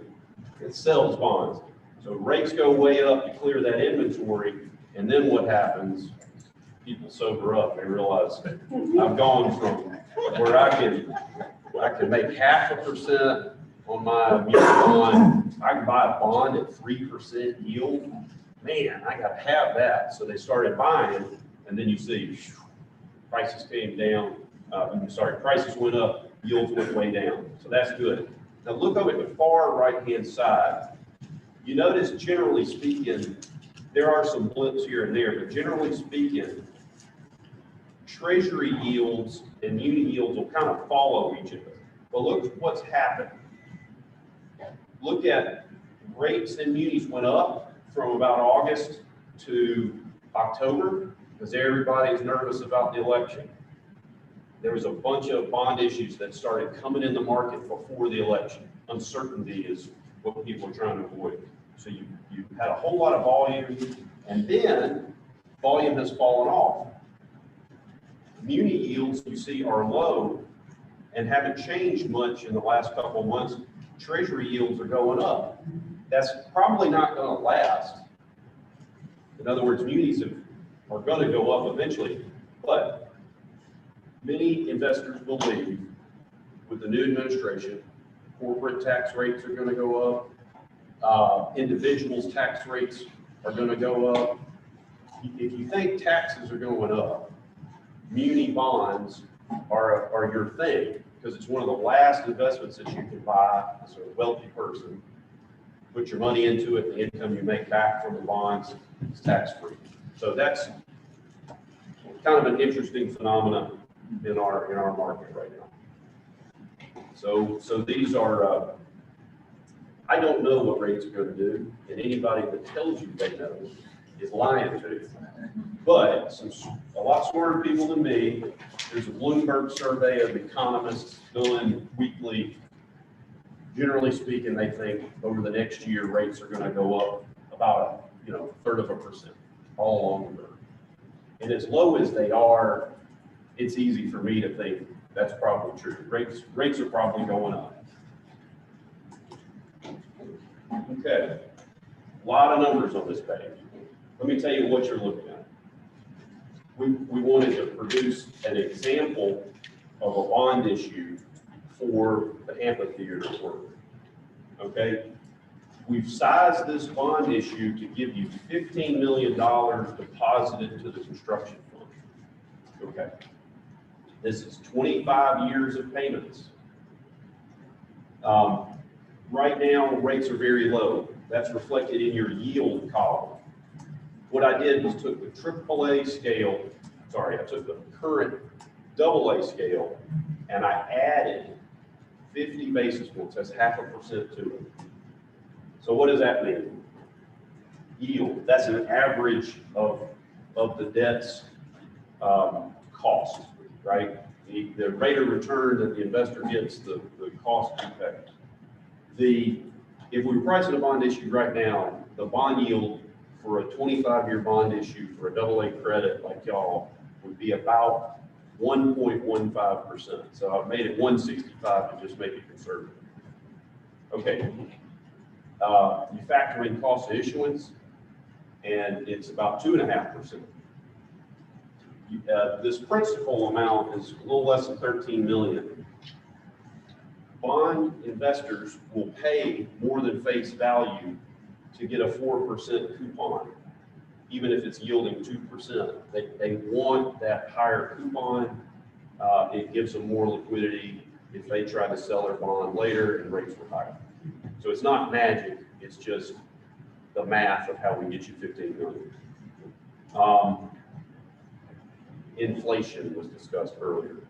So your cost of borrowing on something like this is 2.5%. Today it might be 2.1%. Generally speaking, inflation on governmental buildings, big buildings, since 2005 has averaged about 3.8% per year.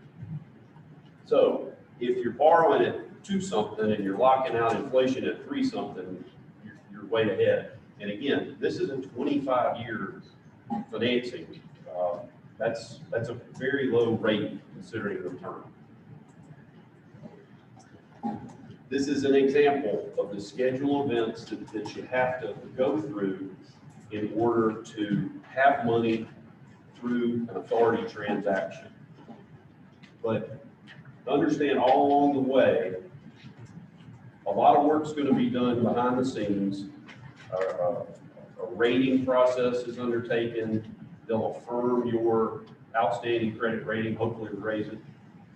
Guarantee, you guarantee. Oh, I can't, but I would love to. I wish I could. I'd be worth a heck of a lot of money if I could guarantee anything. This council will approve all the final numbers, everything associated with bond issue. The authority would as well. There's a validation process in court. The judge blesses it and says this is kosher, and then you close your transaction and put money in an account. Pretty simple. All right, general obligation bonds. Bill, rates are very low, why did you run it at 5%? When we vote bonds, we tell the voters a principal amount. We also address principal amount per year and a maximum interest rate. Now, here's a piece of advice. This is 20 million of principal.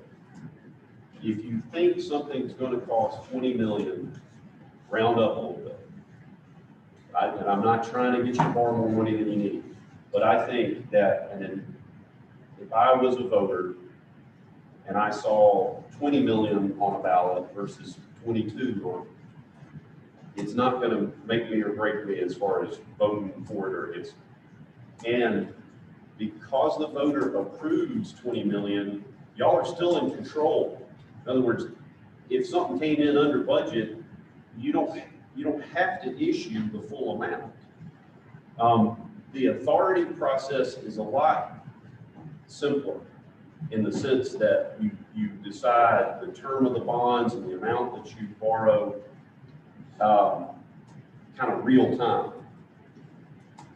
The GO process, we're deciding a bunch of parameters that we put on a referendum resolution.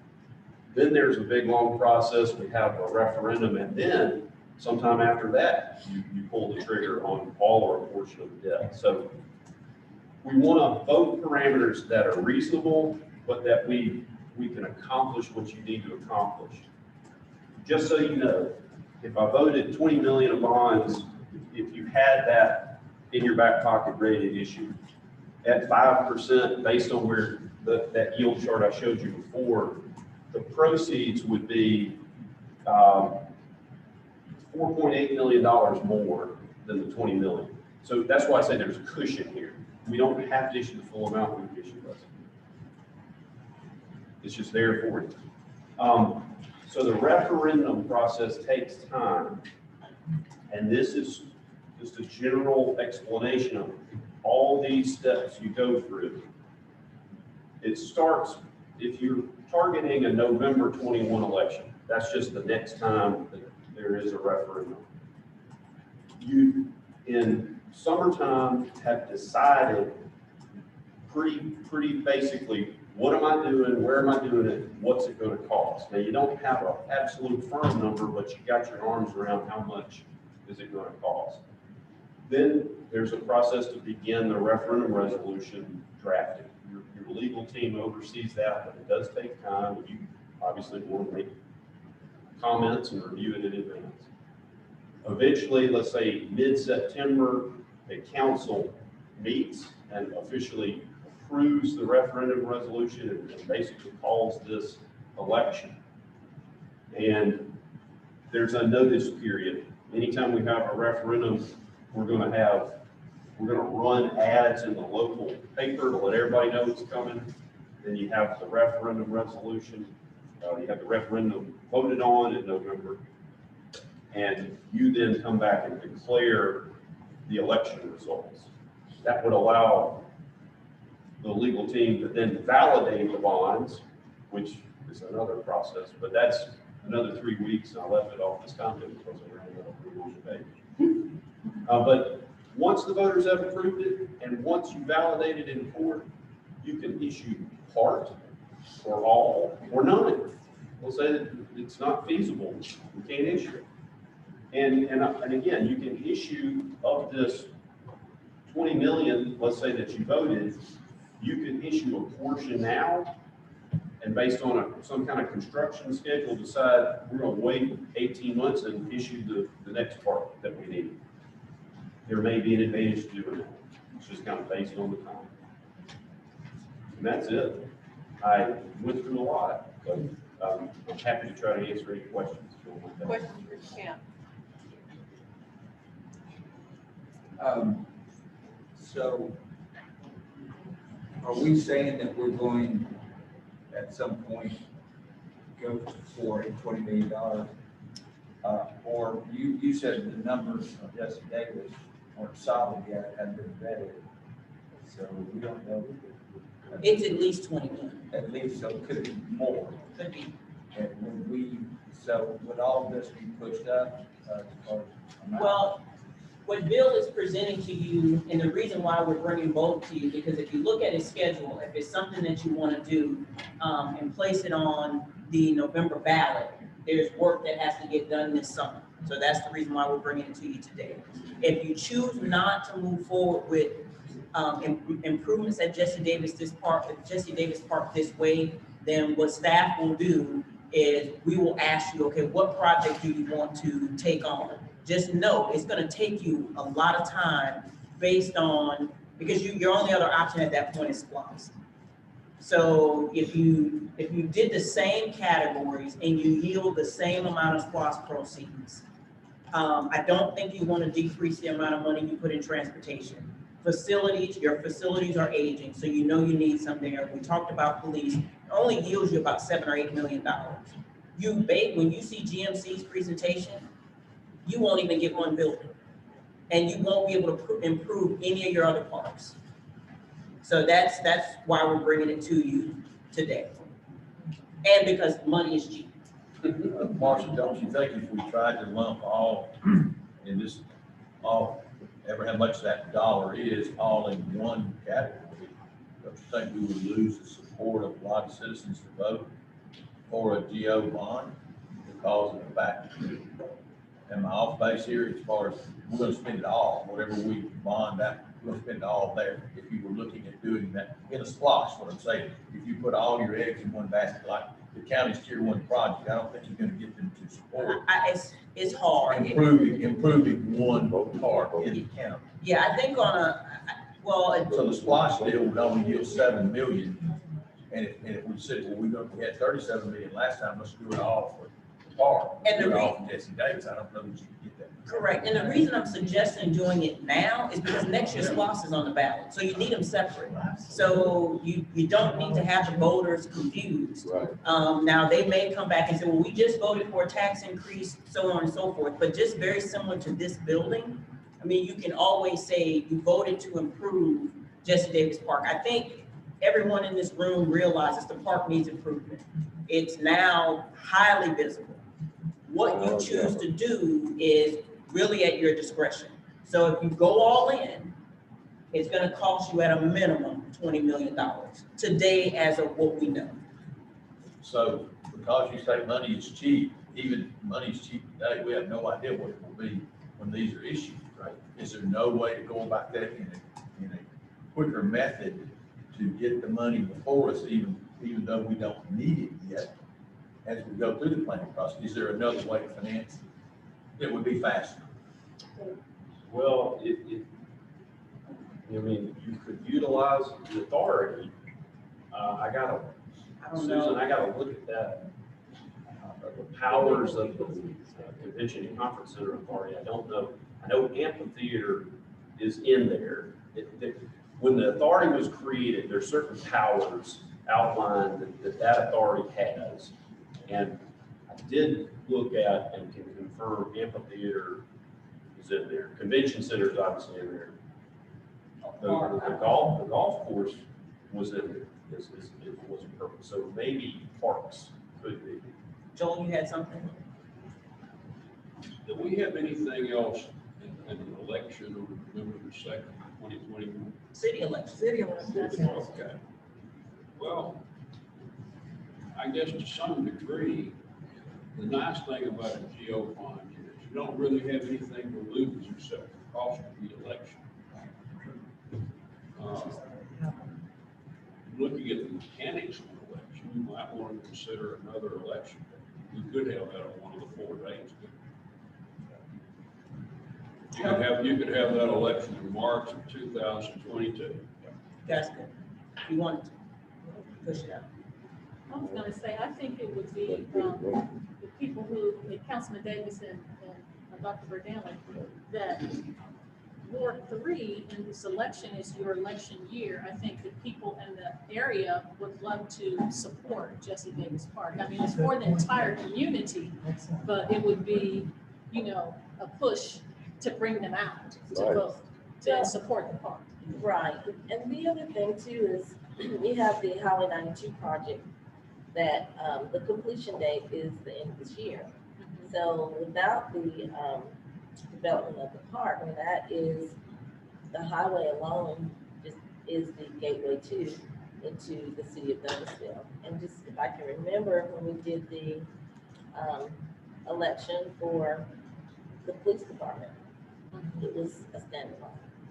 And, I mean, the residents really wanted to see a difference, and that is even when the precinct was being moved out of downtown, and it's still very. Now, you all did not do it on a November ballot. Right. And to Joel's point, again, it's those who are up for reelection. It's a date for an example. The method is, based on, you know, whether or not we can do it via an authority. And the other is, if you do it from a revenue bond standpoint, I mean, one way or another, you're increasing your taxes. Through the GO bond, the taxpayers themselves are saying they're willing to tax themselves to get the project. If you do this through a revenue bond as well as the amphitheater, that's two projects that you're doing that way. So that is, but again, it's your choice if you want to expedite or speed it up, or to Joel's point, if you want to delay it and push it to a non-November election and you want to do it in March, is another option as well. Well, It would just, go ahead, Mr. Dawson. well, would not a revenue bond be, as a practical purpose, nearly impossible, because you're not going to generate enough revenue on the park to make any payments? I mean, it's a practical matter. I don't see that would ever get off the ground. You'd end up supplementing the amount of the general fund, is what you end up doing. Yeah, you don't have to raise taxes yet to cover it. So a GO bond is probably, in my opinion, the only feasible way to go about it. I agree. Unless you did it to a spot, it would take your whole spot. And yeah, it would take your entire SPOS to do, you know, and I just, again, roads are critical. And, you know, they're one of the most expensive and critical pieces of infrastructure that you have. And then follow behind that is your capital equipment. I don't think that you can sacrifice, I would not recommend sacrificing those things for the sake of any park facility. I just think that, you know, the roads are something everyone utilizes. It's a necessity. Well, I want to make sure I wasn't misled, or I didn't mislead anyone when I said that how much luck you had to get it passed. My point was, in the SPOS, if you say, yeah, let's use the entire SPOS amount for Parks and Rec, I think you're going to lose a lot of support, no matter where it is in the community. Right. Okay? Yeah. I mean, if you say we're going to spend $37 million anywhere, just all in on one item, Agreed. if you could find a way to fund the other three parts, I don't think you're going to get the support of the SPOS, then you lose. Correct. So you're not able to do it at all. So it sounds as though to me, this is really our only way to do it. Yeah. My other question is, Bill, and I'm sorry, I was distracted. Why are we looking at a 5% rate? Because that's double what we're at Absolutely. today. You're absolutely right. When we vote the bonds, we have to tell the voters a maximum principal amounts by year. That's all in the referendum resolution, and a max interest rate. You're absolutely right. If you did it today, your yield would be one something. But what my suggestion is, when we vote purpose, principle, the structure. The worst case scenario. The parameters that you know you can hit. Yes, sir.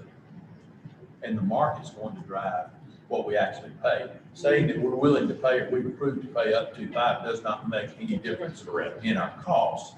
It just gives us leeway to do the deal if we have to over that amount. It's Georgia law, and basically, we have to give your voters enough information so that they could come up with, at this rate and this principal amount a year, what is my tax bill going to go up? Now, y'all, I doubt anybody anywhere gets their calculator out, but that's the reason for why it's in Georgia law the way it is. You don't And- know Richardson. Richard. He's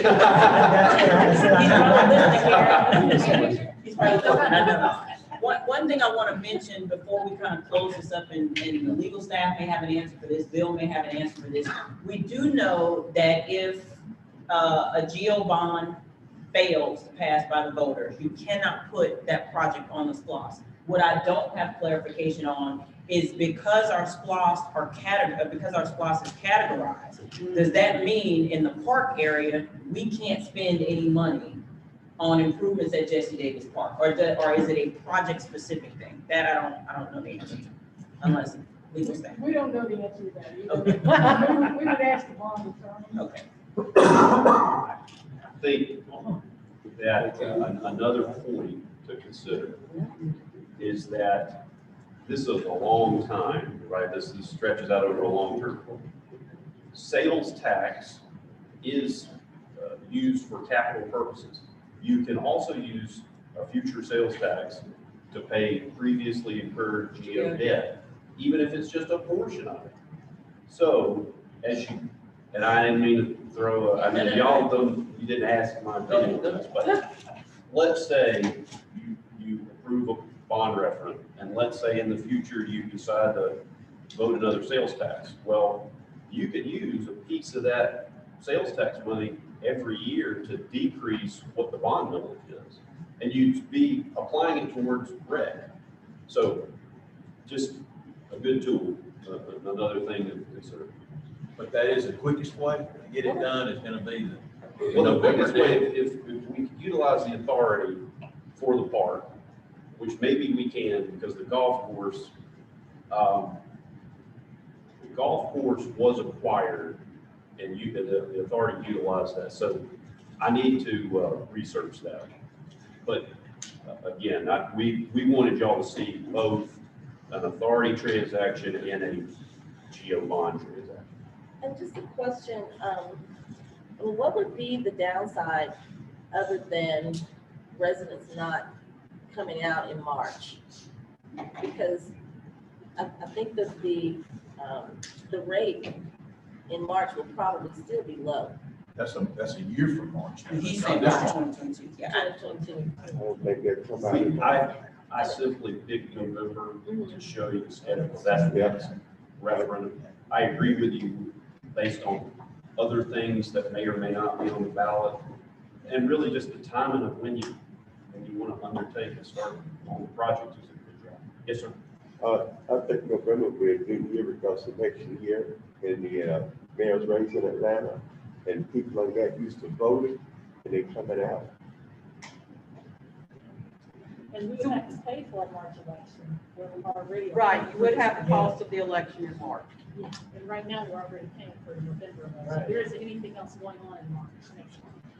No, but it would take some major education for our residents because they are already mad.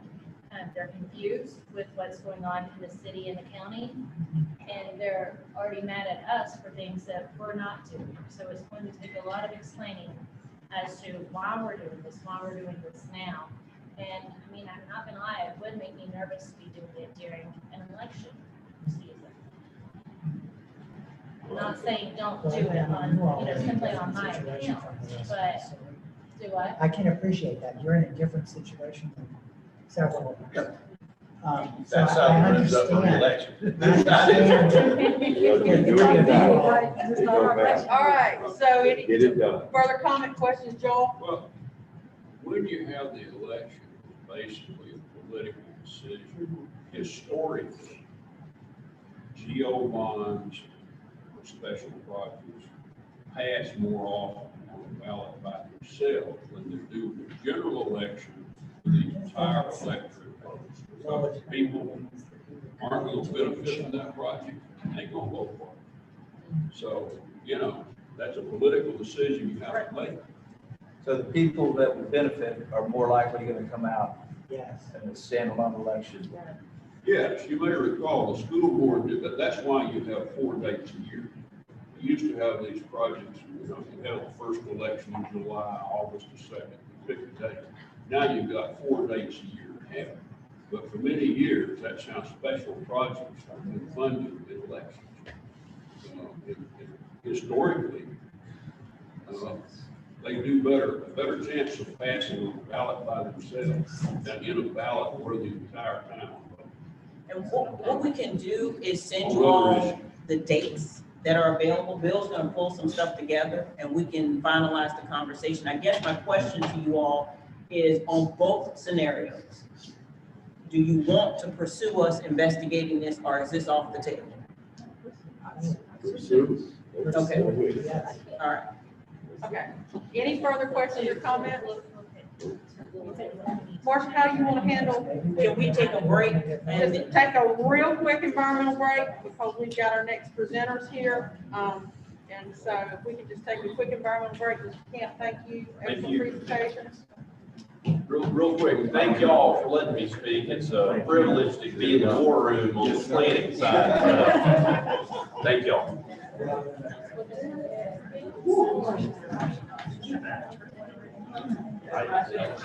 Okay, I guarantee it. It's gonna have my guarantee on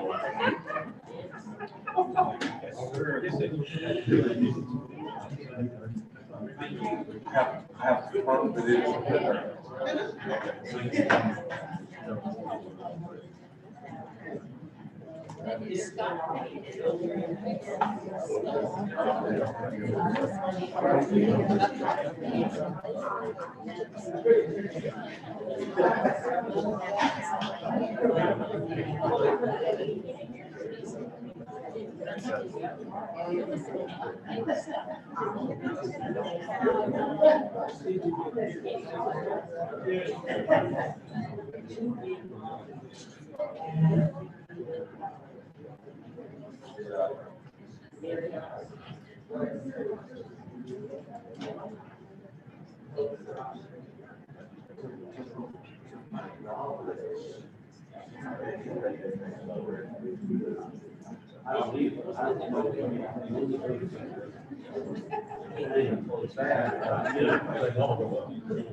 There's no. There's an election, but you have to call it. Thank you, good to see you.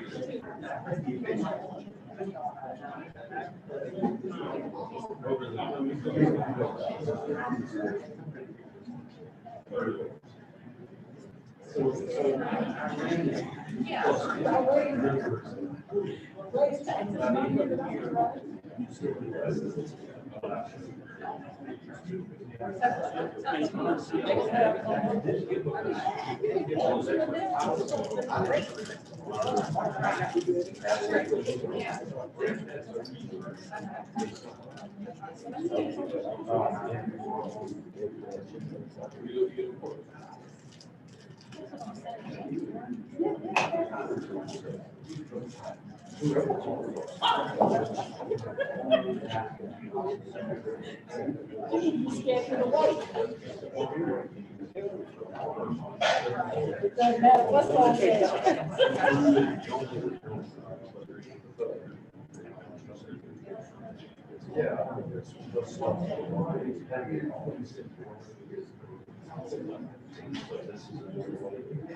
I remember.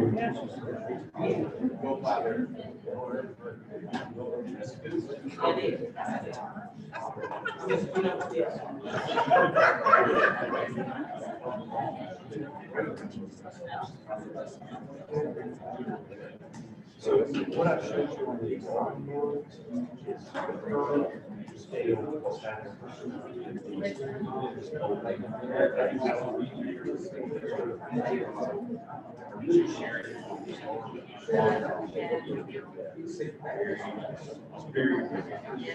Whatever you decide.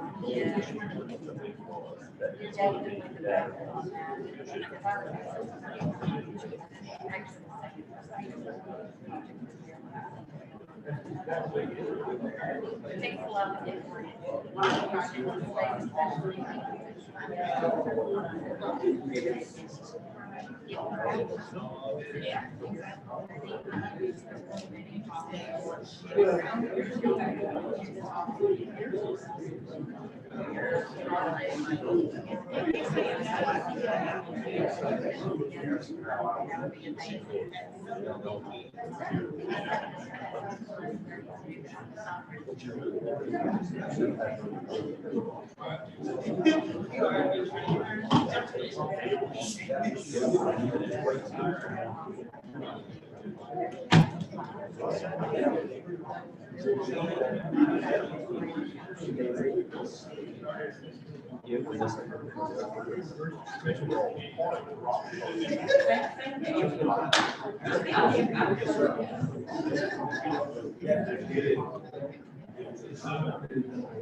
I've been in here too damn much, if you recognize me. I said, never. I said, oh, I was reading. I'm sorry. Hey, did Rob do it?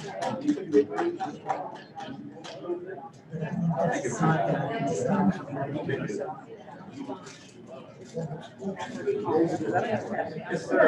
All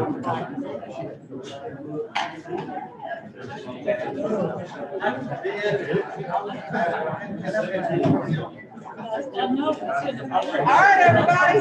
Ding, ding, ding. Well, that's not. All right. Next. Since I ran my mouth on the policy break,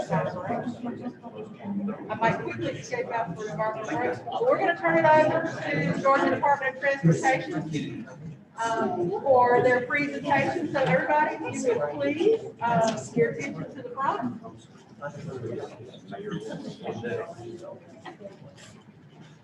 All right, thank you.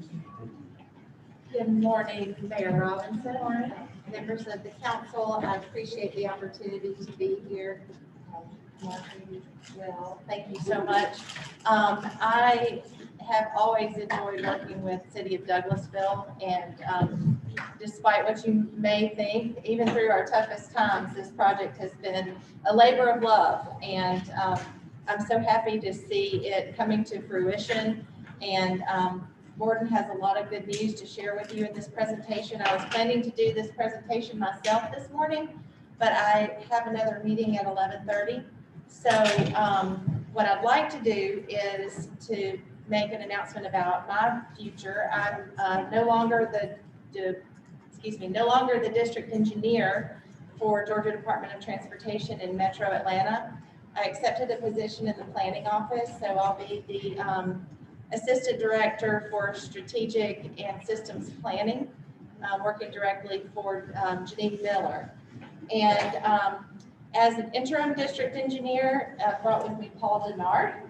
He has been honestly my right hand and sometimes my left too, for many, many years. I guess 4 of my 6 years in the district, he has either been my district traffic engineer or district pre-construction engineer, and he has been the assistant district engineer for the last couple of years. So he is a professional engineer, registered in Georgia, been with the department for 14 years, North Carolina State graduate, one of the smartest people I have ever met. I assure you, you are in great hands.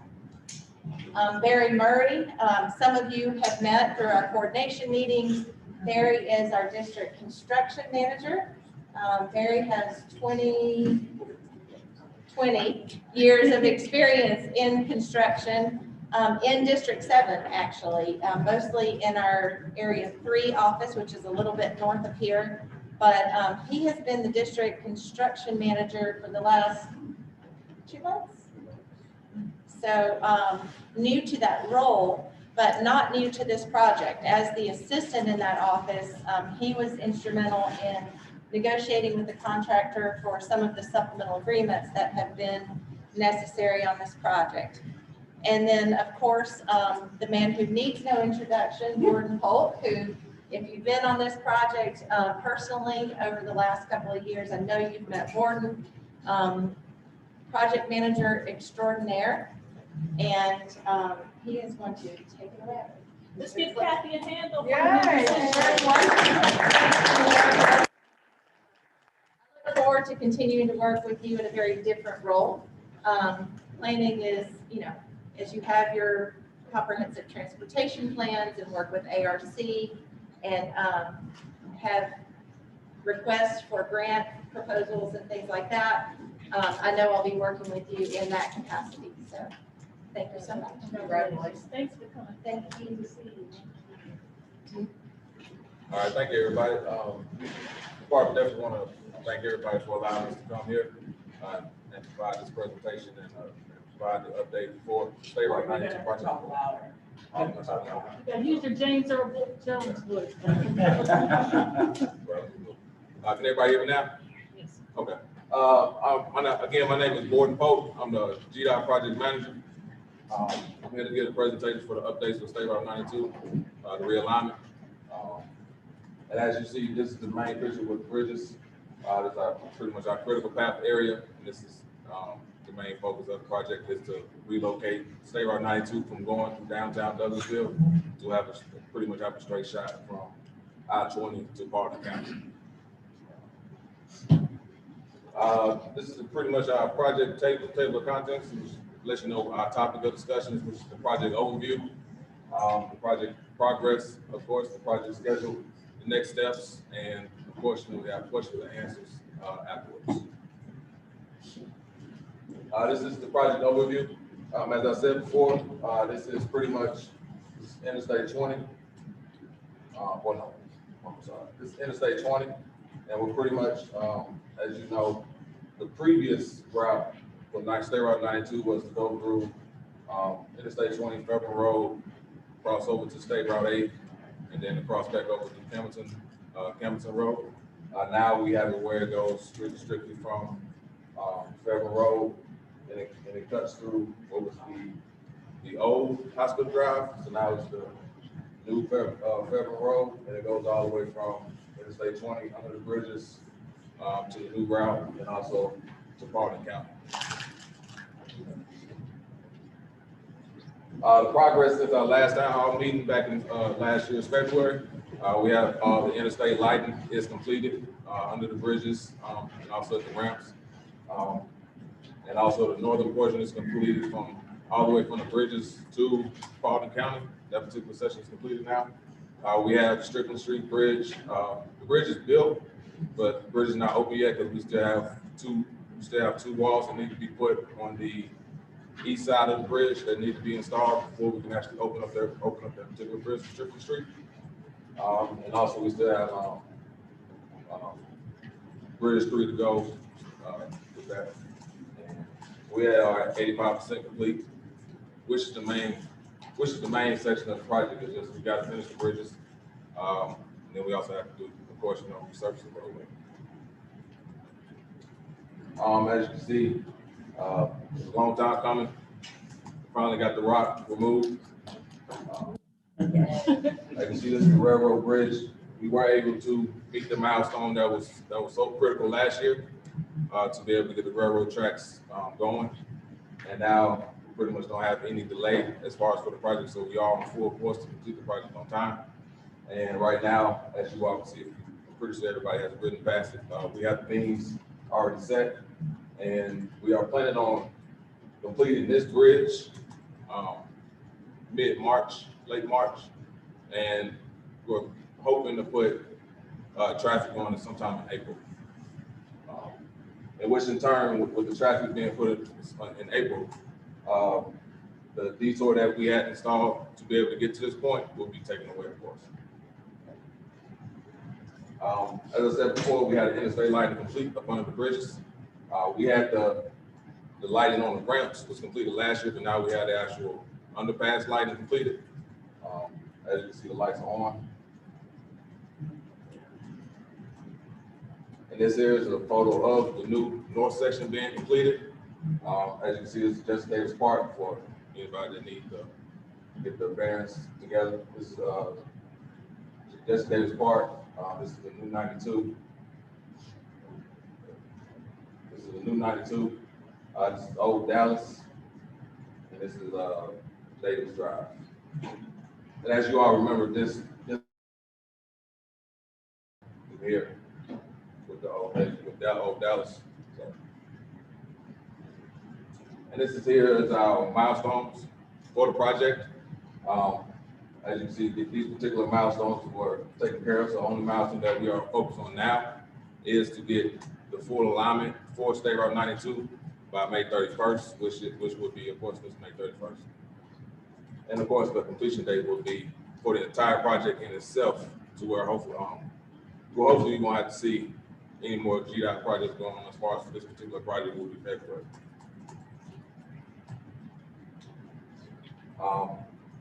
And of course, the next steps is pretty much self-explanatory. We're going to widen the bridge, complete the railroad bridge. This extra track that we have to put for the railroad.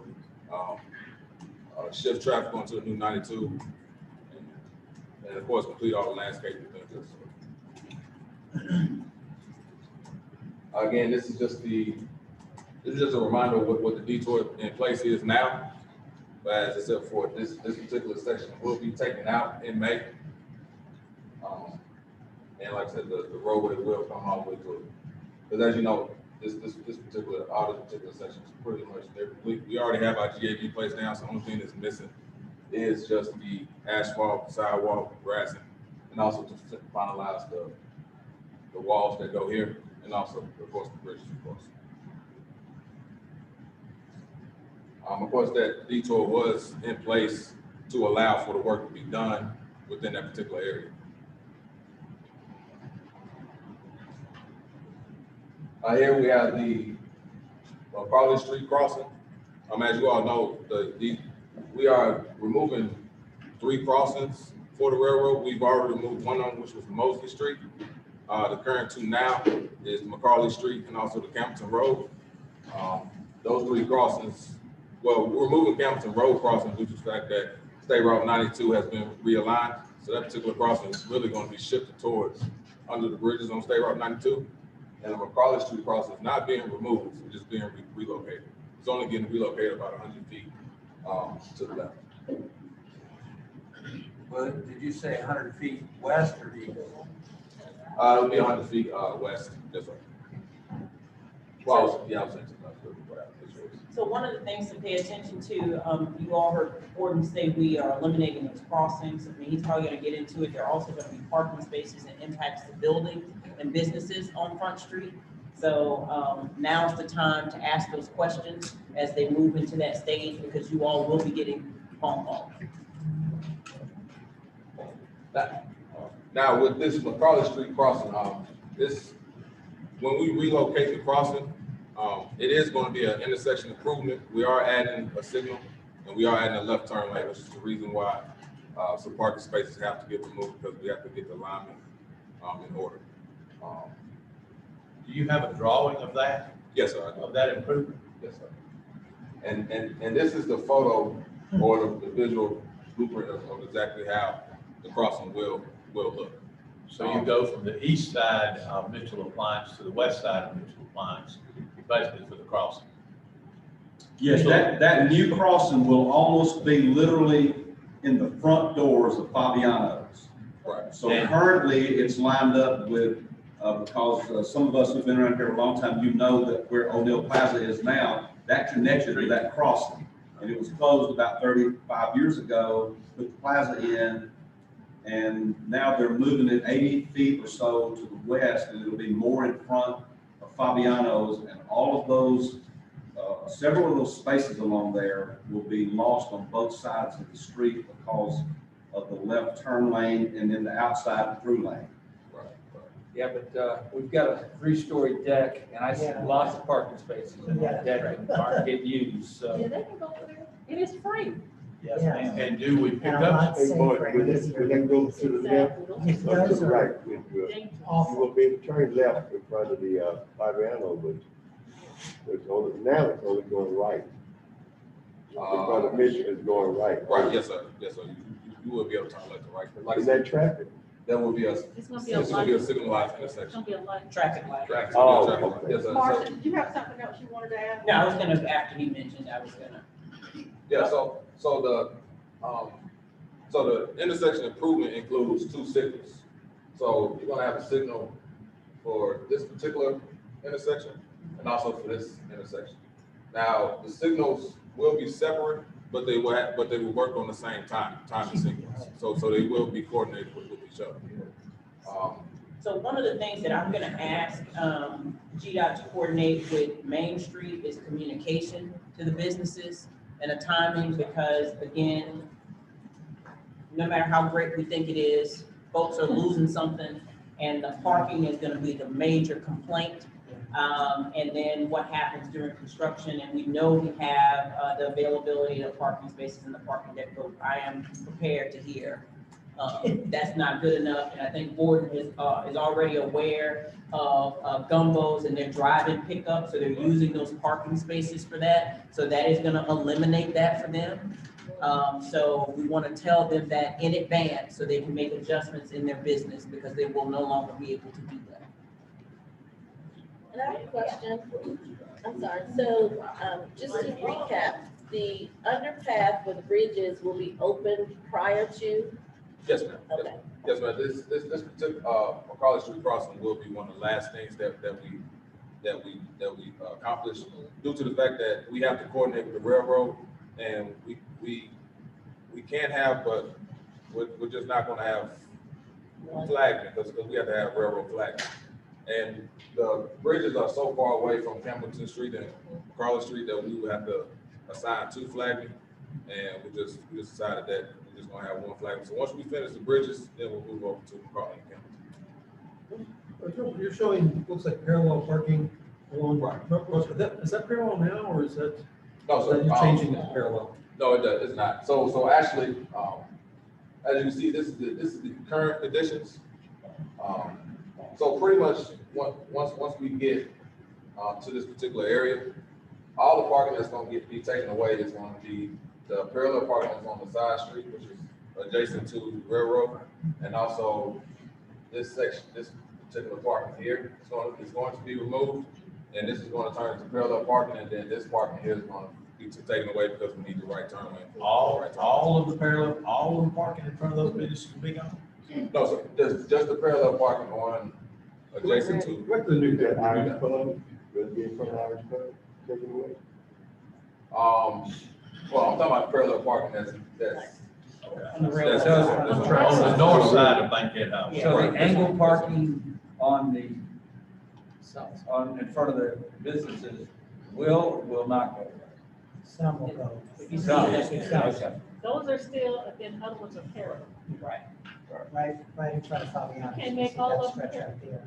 And then What some can we do down. now, though, to start promoting our parking deck? And I know that residents are aware of it, but I wonder how often they just forget about it being there, and out of habit, just go park in front of Gumbo's or in front of Bob's. It's a great parking deck, it's super easy to walk through, O'Neill Plaza looks great. So maybe that's something that we can focus on, reminding them, park here, walk through the plaza, enjoy the lights, it's beautiful. Will that be a sidewalk when they cross going over the Mitchells? Will that be a side crossing? Yes, right sir. there. Yes, sir, it will be. That's a pedestrian crossing. Okay, good. Yes, sir. So that be an arm that come up and down from the railroad? Yes, sir. Yes, sir. And this is more of an angle view, which should help with the visual. Give us some landmarks. The building on the left is gonna be Mitchell Appliance. This is the left, the left. That's O'Neill Plaza where you have the green marker. Right. That's the appliance back across the street. That was O'Neill Plaza right there. And if you go down to the bottom, keep going down to the bottom, that's, well, go back a little more for the 2-story. That's Gumbo's. And so it ends literally in front of Gumbo's and the building between them and Fabiano's, based on that. But that drawing has changed a little bit over time. That's correct. That's Yeah. And that's gonna be all local, that's gonna be mostly local traffic. People that are coming in from Paulding County and other places that are hopefully use the bypass. Rochelle? Yes. We can't change that parking in front of Gumbo's and those buildings to be like the ones up there by, Western Auto and all that. We probably could, but you basically lose 2 out of 5. But it'll be safe. Well, one of the concerns that's not really getting brought up here, but I'm gonna throw it out there anyway, is handicap accessible van parking, which is basically 2 spaces. So we're losing, currently we have handicap accessible parking here, Yes, sir. but once these go this way, you can't make them handicap accessible because they have to be 2 spaces wide. Does that make sense? Yes, it does. You have to have this one space completely painted out for unloading and loading route. Right. So you have to have two spaces, so you cannot make, these cannot be van accessible. These takes two of them. But, so we're losing our current van accessible parking right here, which starts right here. There's about 5 spaces right there. So we're losing it and not relocating? Well, that's what we're gonna have to talk about at Yeah. some point. And also, I also want to point out, the parking that's displayed here, this is what we were able to calculate to get the maximum amount of space. Now, if there's any recommendation that the city would rather have, we're welcome to implement those particular parking. And what he's telling you is, a year ago, these spaces wasn't there in this drawing. These were put back to pick up some spaces because of the conversation that happened a year ago. I mean, if you all want parallel parking there, I mean, what Gordon is saying, we can accommodate it, but you lose what you were able to pick up with diagonal parking. So it would be what you all would suggest. This is the point where to make those suggestions. I don't think if you want to cut back on the number of parking spaces again, to put in parallel, even though I would agree with the mayor, it's safer. I don't think those business owners are going to be as sensitive to losing 50% of their parking spaces as they are to have them, as they have been for as long as I've been here. I understand. I know they want them to stay diagonal all As up and many down. as they can have. Yeah, so I'll yield. I just think it's, I don't really want. I just think it's dangerous, but I mean, I agree. understand, I understand. Well, the it's process. dangerous. We have some parking spaces that are being used by the city and official vehicles around the museum and that area that maybe, I don't know, we can take a look at to On the make street those park. more. But it's fine. That looks great. All right. We're good. And of course, Leave them alone. we'll still have continuous communication with the city once we get to that point as well. So, I just don't want to make it seem like this is the end all be all. We're still investigating this in this point. And of course, which pretty much what we just spoke about, the purpose of the crossing is for the intersection improvement. And like I said, we're planning to start that. October is the target date, but that's not, it's not really set in stone, it's tentative. And the process will take about 2 to 3 months to complete. So once we start it, it's not gonna be a situation where we started, then we leave. We're pretty much gonna start it and complete it. Like I said, it should take about 2 months. So probably what we'll do, considering that fall is the target date, is sometime early summer, start our communication to the businesses. So just know, we'll let you know when we start that, so when you all get the phone calls. Are those dates locked in right now? The reason I'm bringing it up because that, you're right at during Christmas season. I don't know if that's an issue for some of the businesses or not, but. No, sir, they're not locked in right now. No, sir. I don't know if that's worth taking into consideration, the fact that you're doing right after Christmas. Now, with that being, that's a good point. Now, that is just to get the crossing installed. Now, when the crossing actually gets implemented, that will be predicated on when we actually start the paving, because we have to pave this entire road and then we'll stripe it in. So that's when the actual crossing will be active. So you won't open the crossing for use, by public use, until you get paving and everything done. That's correct, that's okay. Which would be further down the road in December. Yes, sir, yes, sir, of course, because for the temperatures. And again, these are our next milestone dates. These are our hard set dates that we have, which is the State Route for 92 being opened up under the bridges, the whole full alignment, which should be at the end of May, and our overall completion date should be in February. And of course, the remaining risks are railroad issues, weather, just things that sort. So what's the date that the ribbon cutting balloon drop? There. Are y'all doing it with that? Have to. Valentine's Day, There you 2022. go.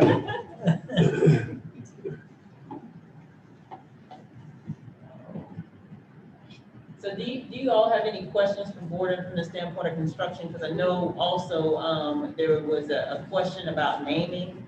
GDOT doesn't necessarily have per se decision-making in that. But we would notify, we do meet with, Gordon and his team and everybody on a monthly basis. So, just to mention that Kathy, had sent to me at a couple meetings earlier, it really is at our discretion. So, if that is something that you all desire, Greg has some other streets and he can, mention those that are like side streets that are off while GDOT is here that we have, local responsibility to name as well. So there's several, not that you all have to come up with names now, but I would state, Gordon, what type of, involvement will you all have when it comes to signage once we determine naming? Do you need those decisions made prior to the, or when do you need those decisions made? What we say is naming. Like some of those little side streets that, basically due to project renovation, they technically don't have a name? Or is that really just a decision for us? I would, for. I was gonna say, you could come up with the names as soon as possible. You know, before those signs are fabricated or, you know, different things like that, that would be helpful. So this summer would be great? Yes, this summer. Because otherwise, if we do wait until project completion, then it'll fall on the local government and, you know, we'll have to do the coordination and then we won't be able to do a lot of things we can do during construction, until after. Advantageous to do it. So I was going to say, in regards to that, I've received a lot of support from Mr. Steele for Highway 92. We've gotten letters from the community and from various groups, VE and council members have some recommendations as well. And so there are probably about 3 or 4 names if we were to have a consensus or vote on Mr. Steele, you know, who was the superintendent and Stewart Middle School, very highly regarded in the community, for 92. And then those other subsequent names, we can decide on those side streets, which the council members had. And if you all have recommendations as well. Yes, sir. Mayor, I was a little confused. I received some of those emails also. Mhm. And the gentleman, friend of mine that actually sent in the email that I remember reading, did not specify what he wanted to name or what he was suggesting that we name. What road was it the state highway, that section of the road for Mr. Steele? Or was it the street that becomes a city street that used to be State Highway 92? I wasn't sure what Mr. Nation was suggesting or requesting. This is 92, the state 92. highway. So the new State Highway 92? Yes, sir. So that leaves us in the city street, what used to be Highway 92, we would have the responsibility of that. Yes, sir. I just didn't know which one. Yes, sir. I'm in support. Yes, sir. So we can decide on the one Fairburn Road or, you know, all the side streets. And I know Judge Caldwell and different recommendations from the horizons in front of the community. So if you all have recommendations as well, we can talk about it. And the city manager has indicated in GDOT that we need to do that before the fabrications. So as soon as possible, it gives us a few months to talk about it and hand all of the recommendations or to the chair, transportation chair, Councilmember Dr. Cordano. Will GDOT be taking our names for our city streets and providing the signage for those also? If we do it in the midst of this project, they're suggesting yes. So question for you, is anyone opposed to Mr. Steele? Or have any angst about that or need further discussion? I'm not opposed to that. I just would like to have input from residents as well, so that we're giving that information to them. Prior to that, there were other names that were submitted, so just the process, making sure that the residents are involved. So our plan from a staff standpoint, Greg has a list that he can send out to you all that will come back to the council end of March, early April. to talk about it, so you all can have some, because there are these other ancillary side streets that we'll have to come up with as well. So he'll send that, give you all about 30 or 45 days. That way we can send over that information to Ward and his team no later than the end of May.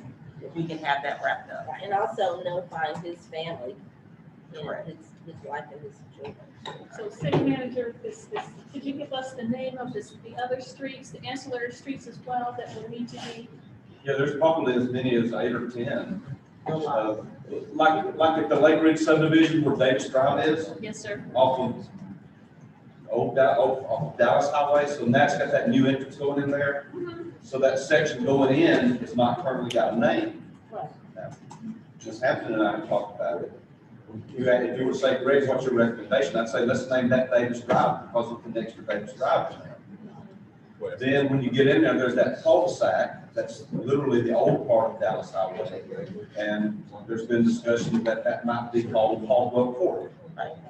So we've talked about names for everything, but that's for you guys. Yeah, we'll send over the list of streets, Mayor, with our recommendations, but again, they'll just be recommendations, and then you all can decide, you know, check off nay, yay, nay, but hopefully 30 to 45 days will be enough time. The main one was of course Highway 92, but if we don't have any, you know, angst about that, and I know Stanley has to do her research on it, I think we move forward with it. Yes, Do we have a light committee night, in the near future, like where that could be, put on? Because that, you know, I don't know how long it'll take. we'll make our recommendations, and hopefully by the time you all look at it, you can check. Sam, you had a point? I got one, question for Huey Road. Are we doing anything with Huey Road? They come around to there, and the house, this road is so small, going to keep it. So on that, I apologize, I'll take it, Gordon, because we haven't really talked about that with you because it's off of your project. So one of the things that has been talked about, I think Mr. Adams has been a part of that conversation that's happening, is potentially making East Strickland Street from the bridge, making it one-way eastbound to Huey. So it'd be counterclockwise in mindset. So East Strickland Street would be one way back around to Huey to Ellis Street, and Ellis Street would be one way westbound to the new intersection of 92. So if somebody lived on East Strickland and they were coming from Paulding County, they would have to make a right turn, go around, go over the bridge, go East Strickland Street, and go to their home. Yes, Sam. Since all of the trucks be going through and tearing, are y'all gonna repair the roads? Or patch them, or fill in the holes? Green? That's a different topic, but that's one of the reasons that we had talked about making it one way, both ways. Because to try and build a road to accommodate that traffic, Okay, probably got it. end up buying a lot of houses. Try and build a road, yeah. It would turn a small project into probably a $20 million project. It'll be all right. Dr. Dan. I have two questions in regards to the, your implementation of lighting, on the 6-lane highway where the apartments are, sound wall is there. Can you just give an overview of what type of lighting and what are the safe crossings? The only lighting that we're putting in will be on the main line. We're not putting any light on Brown Street. So as far as safe crossing, you have the timer. Right, yes, ma'am, yes, Okay. yes. I want to see all the bells and whistles because, But you talking about this crossing right yes, here, right? because, Yes, ma'am. right, because you have children that are crossing the street, they walk to Stewart Middle School. Right, yes, ma'am. So I just want to make sure that that is a safe crossing. And then my other question is coming down 92, when you take that left to Davis Drive, there's not a light there. I mean, there's no lighting there. And at night, it's very, very, very dark. You talking about this area right here? Yes. Going into Lake Ridge. Yes. Yeah. Yeah, at the moment, we currently do not have any light plans for this particular area. The only light that we're putting in really just goes the length of State Road 9. You're speaking of a red light, correct? I'm speaking of actual Lighting street period, lights. so so you're saying that there's no option to discuss putting a light there on going into Davis Drive? under this particular current project. So what we Because have it's to do, dark, make they that can't see happen. that sign. is- Right, I mean, I don't know if you've driven there at night, but you cannot see you can't see the sign, and they're elderly, not just elderly, but even with the landscaping, I'm not sure if that's going to come down, but it is extremely dark there. And it produces an accident hazard. Now, Some of the elders, I had to, have them follow me down, follow back into Lake Ridge, because they keep running by. If the sign was bigger with some lights over it or something, they keep running by. I had them to follow me, and that took them into the turn, they missing their turn.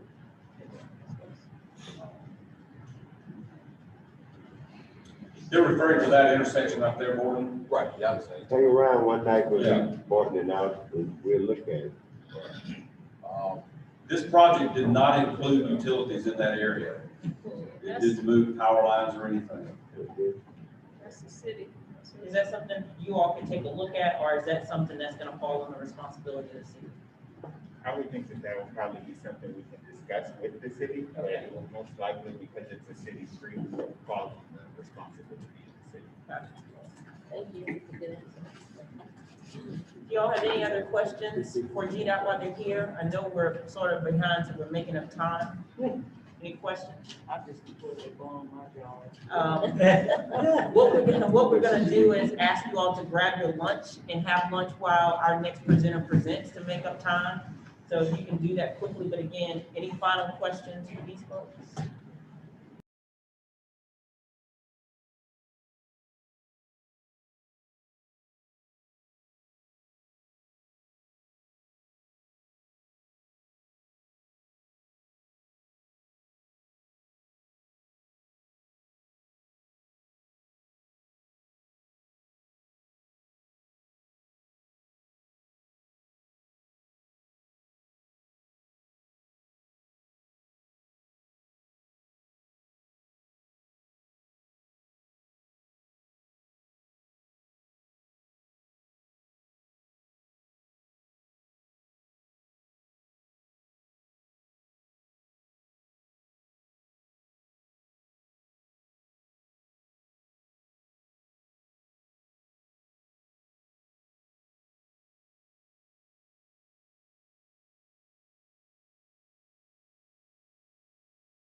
for many of us in a number of different ways. It also caused us to kind of reorient and do things in a much different way. We got very much more, we accelerated our efforts for small business and entrepreneurship, getting even more engaged with the businesses here in the community. We're very grateful for you all's support in the COVID relief grant. We were able to support 58 small businesses. Last year, we had a grant amount of $254,000. Those grants were in the range of $2,500, I believe, up to $10,000.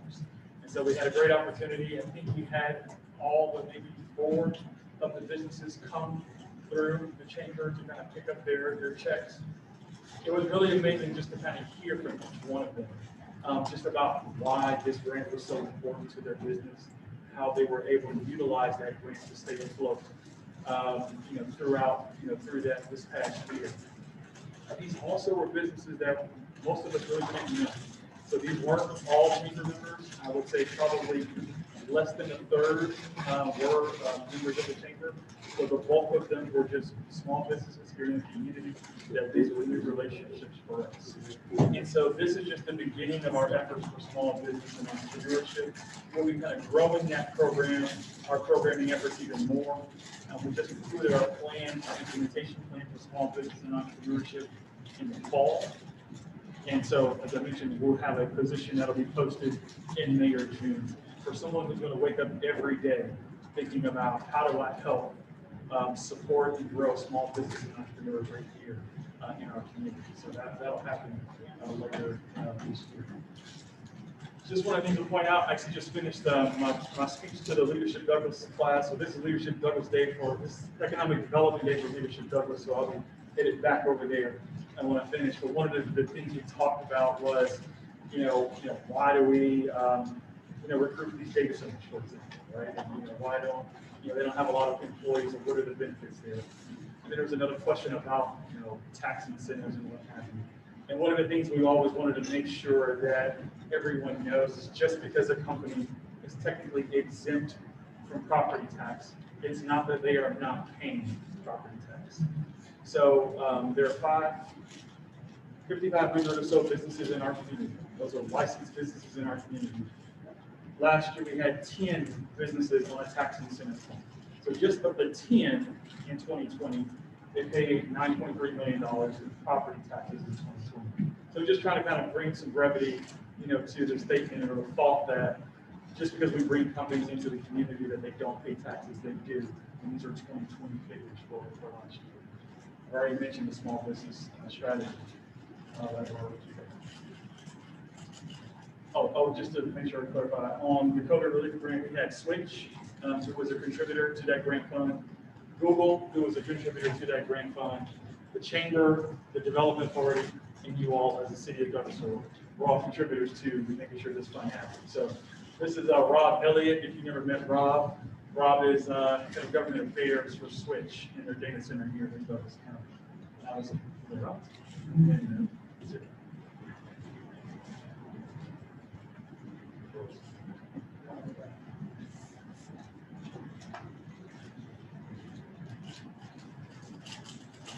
There we go. All right. So, despite the pandemic, it was a good year for new investment into Douglasville and Douglas County.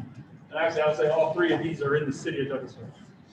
So, Bang Energy, which we announced, we closed on back in September. Project Madras, which we closed on in December. February 11th, we'll have the announcement for that. So that's next Thursday. So make sure you're looking out, social media and everything ready. The announcement for that will come out next Thursday. It'll be a joint announcement with the governor's office for Madras. Medline, who continues to reinvest here into Douglasville and Douglas County. They've been even bigger supporters of the community as well, adding more jobs and investment in their operations. So 7, we call successful projects.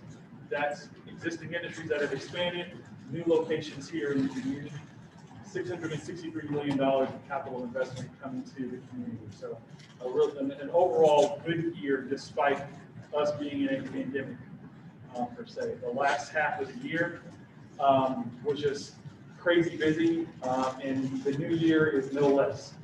I feel like we've compressed about 3 months worth of work in the month of January. And so there's a state, so just look for that. There's going to be a robust amount of activity that's coming through, and I'm sure, you know, the community development department, they're seeing a lot of that activity right now. This is just some of our pipeline. We're working on 18 projects. The investment value of those is 1.6 billion. I want to say it's a little low. I feel like there may be a project or two that are not in there, representing 939 jobs. So this is just kind of speaking to the robust activity that just our office is going through right now. It's not everything that we touch, but that's the bulk of the project work that we touch on. That's what we're seeing as of today. So there's always this notion about good to great.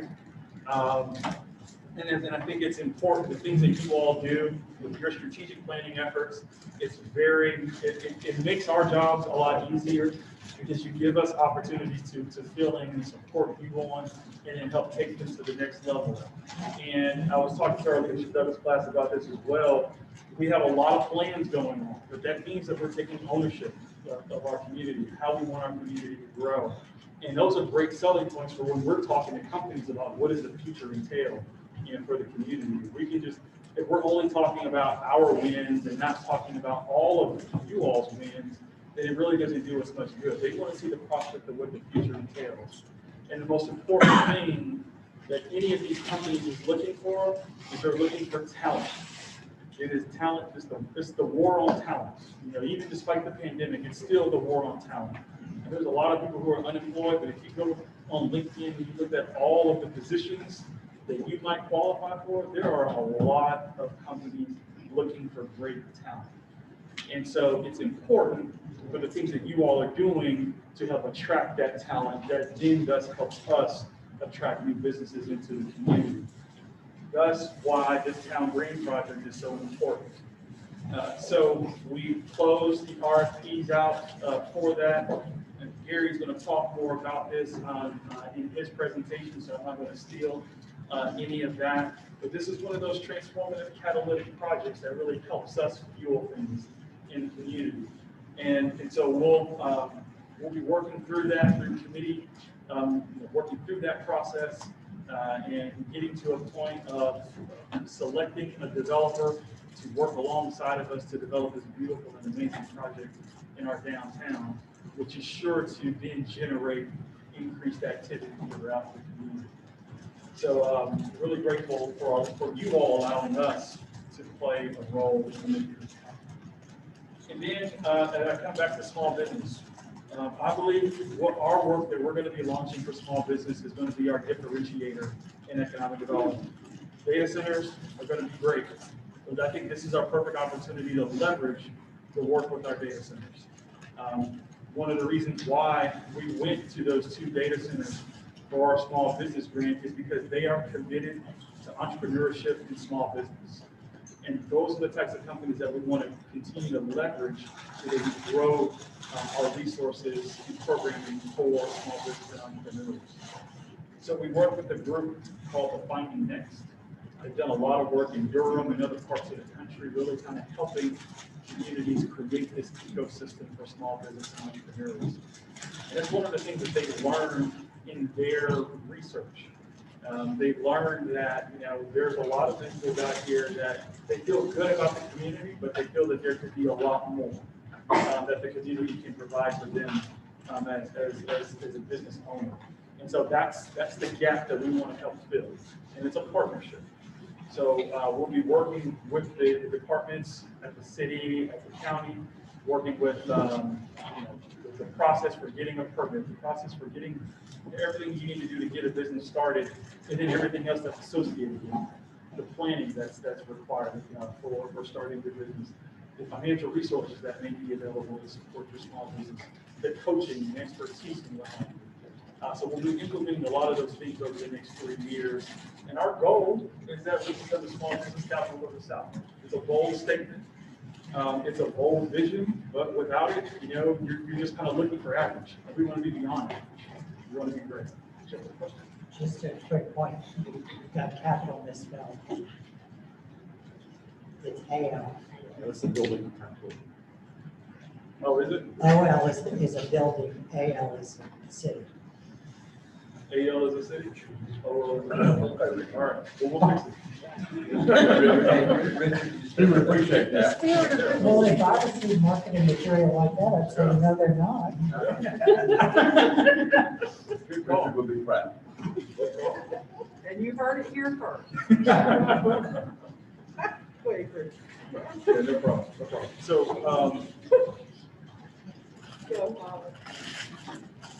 here's an opportunity where I feel that, obviously the work that we're doing in small business, but there's always conversation, whether it's about the mall, whether it's about traffic on Highway 5, about Chapel Hill Road, whatever it might be.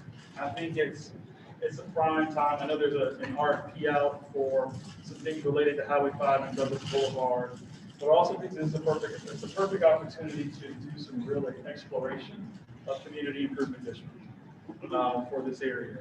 We touched on it in times past, but it hasn't been kind of a strategic priority that says, all right, let's go do this or truly explore this. That's my recommendation, is that we do that. We start that, and it starts with bringing on a consultant who then kind of does the investigation, talking with property owners, obviously working with the city, kind of figuring out some priorities, but really having that district that is addressing a lot of the things that we have concerns about.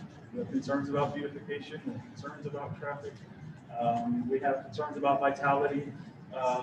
All of those things kind of coming together, and obviously the big player in the middle of that is CDL, and we know CDL filed for bankruptcy, but they're still operating that business as they normally would. So just because they're bankrupt, they're not saying, oh, we're shutting our doors or no one else is taking over the operation. They just went through that bankruptcy process, but they are still operating this as one of their assets. And they hope to continue operating this as one of their assets. I know news came out about Town Center Mall and their foreclosure. I've not heard any news about that with CDL to date, but being a publicly traded company, I don't think they tell us anyways. But I think that this is an opportunity to really just explore this area.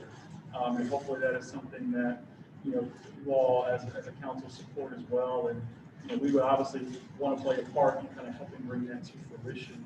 I have been in contact with some consultants. We actually had a consultant come talk to the board of commissioners last year this time about a CID. I think there's two prime areas in the county. There's obviously this one, I think Thornton Road, north of 20, are two kind of prime areas for CIDs.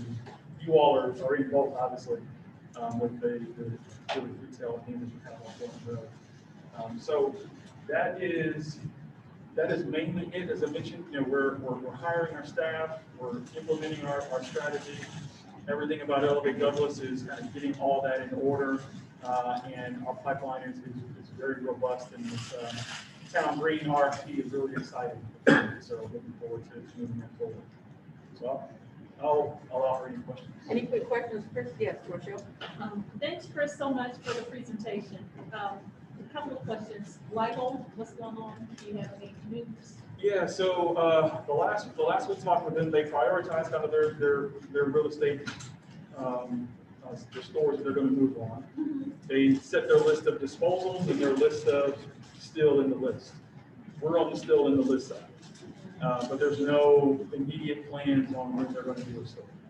At their last board meeting, which I want to say was September, I believe, that's kind of when they kind of went through that. They listed out, like, here's the location that we're going to start with next. And they also laid out their disposals. We're still in the maintaining and planning to develop. So they still have us, I guess, in the rear view mirror. So. I won't say not in the rear view mirror, meaning like we're still on their books. Okay. So the rear view mirror are the ones that they're trying to sell them on. Okay. Now, retail, we hired for the development authority, a company to do retail. Is it Next or? Next site. Next site. So. Yeah. Yeah, so actually, I'm glad you brought that up. We actually had a call with them on Monday. They had some staff transitions. We wanted to kind of get an idea of what's going on, what are the things that you all are working on. one of the things that they did offer up is to come actually talk to you all as a group, and I said, I think we'll definitely take you up on that. What they are doing is, they've really been working a lot behind the scenes on some things, so they were involved in the Highway 5, Starbucks, and was it Five Guys in the retail center, so they were kind of involved in that project. They have been involved with some of our empty boxes.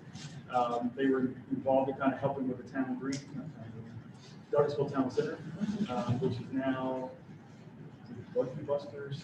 I think is what it's called. And they didn't bring Lucky Busters, but they were kind of helping the town center with what they were doing. We were really just trying to get a feel, what's happening, with that, because we're coming up on the end of that contract, and trying to analyze, all right, what's our real return in this? So this was kind of our talking with the CEO of the company, just to get a feel for that. I would just say I don't think we need to continue that relationship. I think we've gotten support from them. We've got good data from them and some things that they can do. But I think that there are, we could probably direct our resources in other areas. Okay, and you and I have spoken with the CDL company. You've already kind of alerted the council. I know we get a lot of questions about the mall. Yeah. And that Sears area, they're going to, that's the whole, company that Yeah, so someone else owns that now, and they'll do some new things with it. I've been told that there might be some residential component, but I'm not 100% certain. Then the last thing is, I read a report and actually saw an interview with Magic Johnson that his company, and he has some companies or something in Atlanta area as well, has like a $325 million grant company or something for small businesses, the ones who don't have relationships with banks. And so it's for minorities, women, all of those smaller businesses who did not get relief. So I don't know if the person that you're going to hire can maybe go after some of that. Yeah, of course. I'll make sure we And Sam, you had I did have a person in the redevelopment for Auburn Mall. In the redevelopment in Auburn Mall. That's the one thing we were talking about. The only thing I know of that is a strong possibility is what's going to happen with the Cedars. I don't know specifically what's going to happen with the Cedars, but it won't be a big block. Public health, public health is going to do the vaccines at Sears. Once the state releases those 1,000 vaccines a day for Douglas County, they've already had negotiation with the new owners of Sears, and that'll be for about 6 months. So there won't be anything happening for about 6 months while they're doing the vaccines for COVID. And we are meeting with leadership from the University of West Georgia later this month to kind of talk about next steps for them and their presence here in Douglasville. Go ahead, Terry, and then we'll. I just want to, it may or may not be by design, but that outline that you've drawn on that map probably encompasses the largest retail, commercial, economic district, at least in Douglas County, probably throughout this entire region. That's how significant that little piece of map is right there. You think about how many millions of dollars are invested and spent in that little area right there, how important it is for us to get that right. Yeah. I figured somebody would pick up on the boundaries. I try to be as liberal as possible with it. There's obviously more that can be included in there, but you're exactly right. I mean, that you hit the nail on the head. And we have to make sure we get it right. And this is for the research, Chris, y'all are doing on the CID, right? Yeah. So And just remember, under the Georgia Constitution, residential properties cannot be included in the CID. So that's also probably part of their. It's around all. That's right, exactly. Under that beautiful Article 9 of the Georgia Constitution. I can see my house. All right, are we ready for the town green? Or was it something you wanted to do as far as our additional presentation? Hey, Les, you guys mind switching up? Okay, you guys got a little bit of time? Yeah. Gary, if you don't mind, so we can, this would be interesting for you too, Les, as the chair of the board. Always good. Thank you.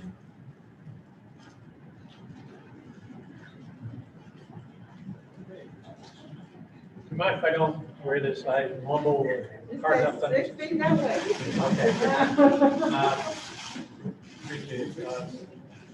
Do I have? You want to just advance the slides?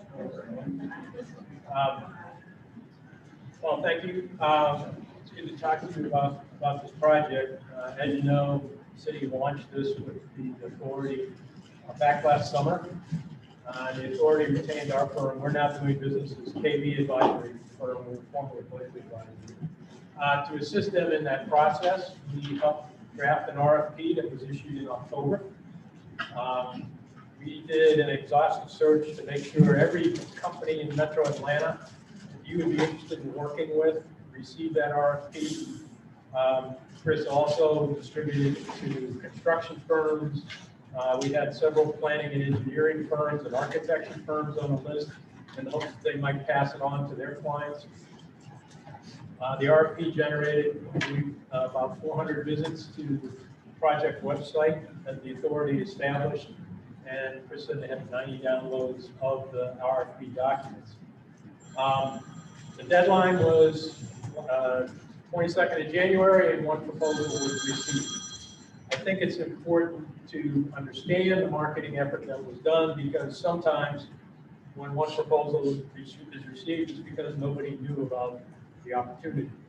In this case, I think everyone who would be capable of doing this project at least knew about it. And my guess is they may regret not responding in a few months. So I just want to summarize the proposal that was submitted and talk about next steps. There were 6 evaluation criteria. When we were scheduled to make this presentation, we didn't know if we were going to have no proposals, 1 proposal, 10 proposals. So we didn't know what we would be presenting this morning. But there were 6 general criteria, which I'm going to talk about in terms of the proposal that was submitted.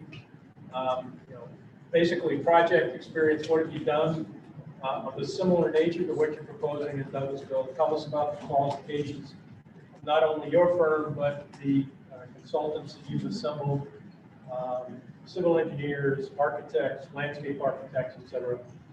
Tell us about what you're proposing, and it was up to the city to determine how consistent that was with the vision that was communicated in the RFP and all the work that's been done on the town green site over the last 3 or 4 years. Want to make sure they had the financial capability to execute the project, and we asked for information about what were the financial terms that they might offer to the city, not knowing if they would talk about specifics or the formula to get to financial loan. So I'm going to go through this. Next slide. I'm not going to talk about any of the specific financial information in the proposal. Some of that you may want to deal with in an executive session. So if you want to talk about numbers, I will, but I'm not going to volunteer them at this point. But the one proposal, the company is 10 years old. They are primarily a multifamily apartment developer. They embrace mixed use in their projects. They're very high end. I would say the extreme high end of apartment developers in Metro Atlanta. It's a national firm. They have a portfolio of 41,000 units. In their mixed use projects, they have 700,000 square feet of retail and commercial space under management in their buildings. They're working on multiple projects around the country, 13,000 units in their pipeline, and they have a regional office in Atlanta. Their entire professional team, including their architects, civil engineers, et cetera, are all from Metro Atlanta. They gave us 4 examples of projects in the Metro that they are involved in. 3 of them are complete. 1 is under construction, so if you want to go look at them, they're there. They even provided links to the websites for the various projects. In terms of financial capacity, they've raised $10.4 billion in capital for their 41,000 units nationally. They intend to commit 35% equity to this project. So I think financial capacity is not an issue. Next slide. So what are they proposing for the town green? Well, it's potentially a $77 million investment for the city.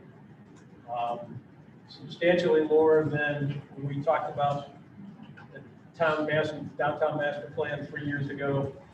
We did not anticipate anything in that ballpark in terms of what is possible with the town green site. It includes apartments, extensive tenant amenities, and some commercial space fronting the town green. And the reason that they're spending $77 million potentially is they're proposing to build a parking structure on the project to increase the density, plus they'll have surface parking. Their architecture is proposed to be contemporary.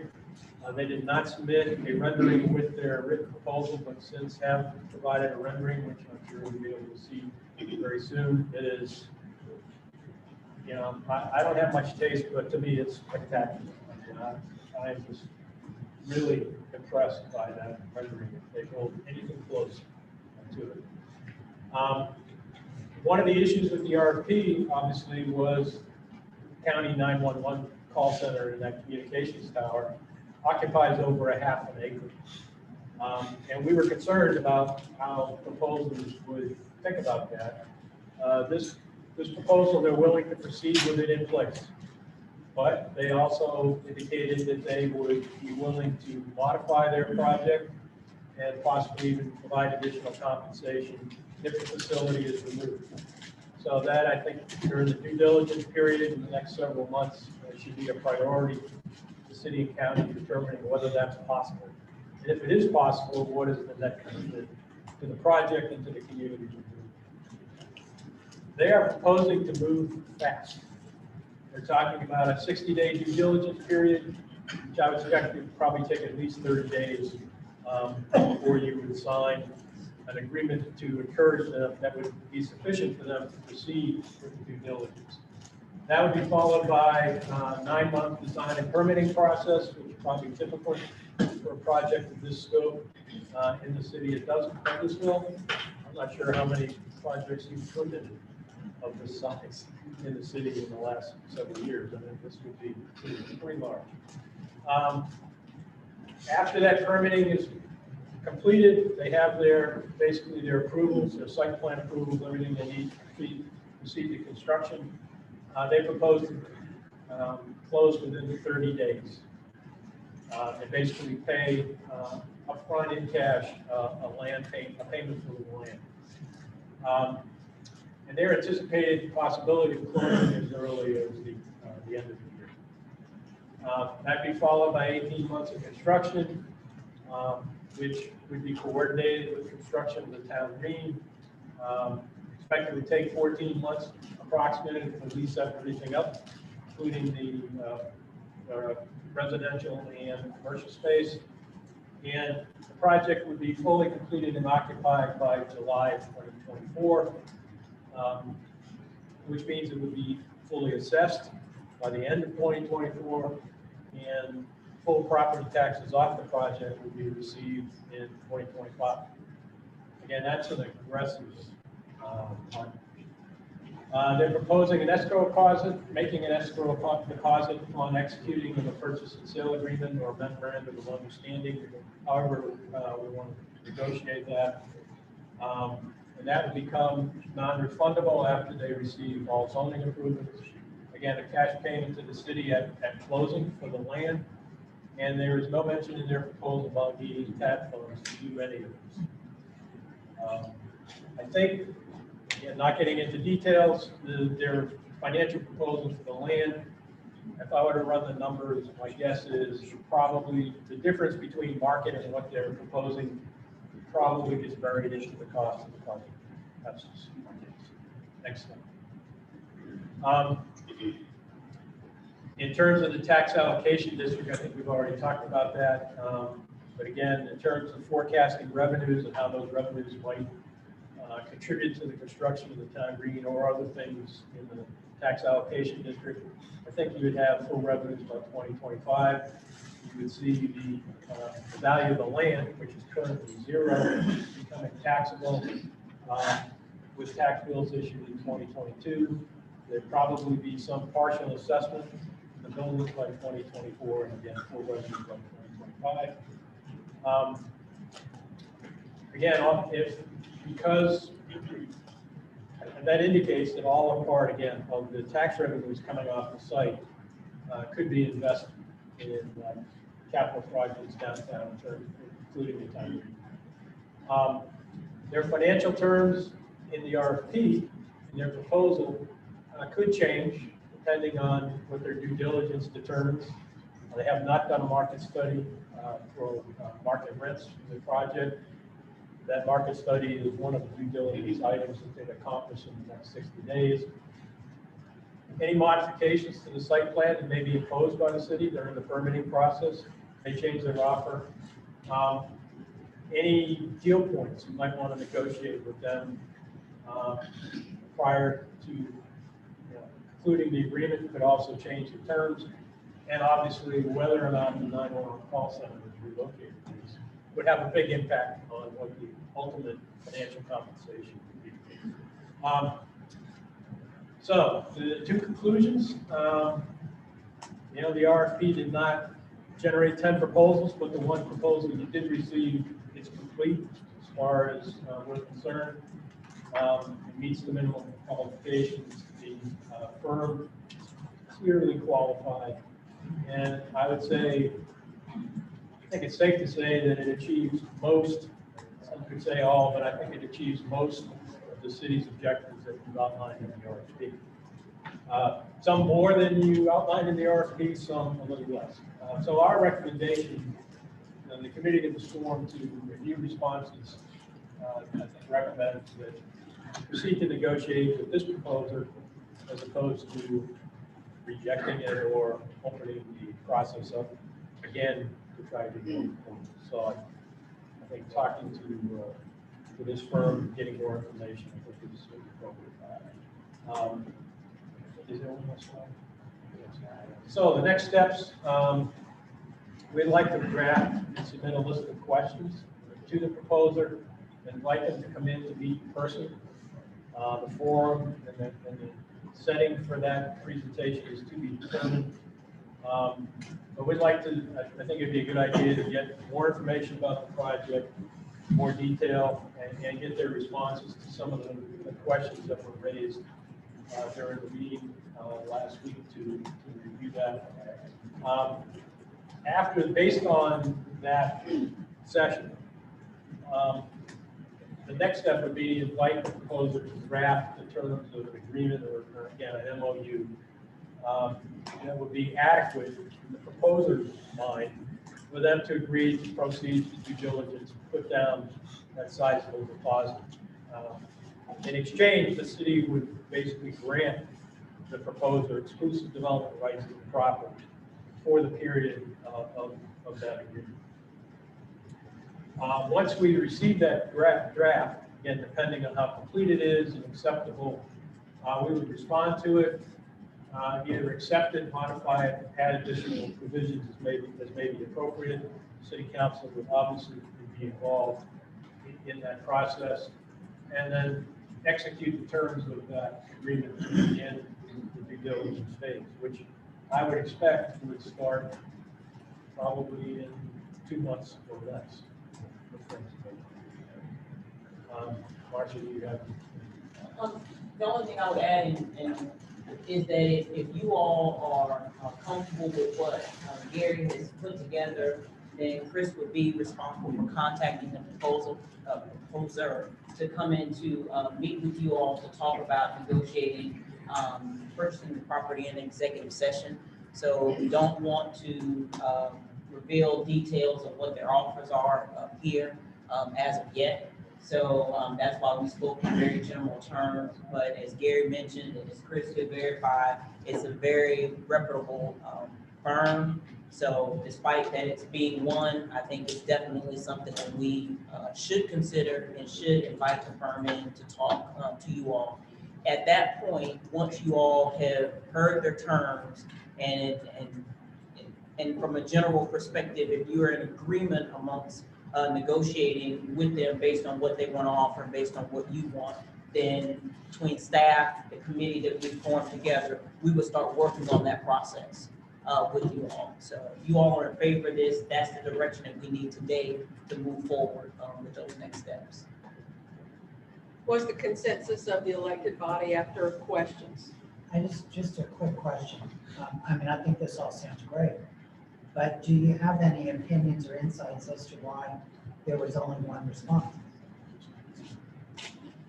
We did get some feedback kind of during the process.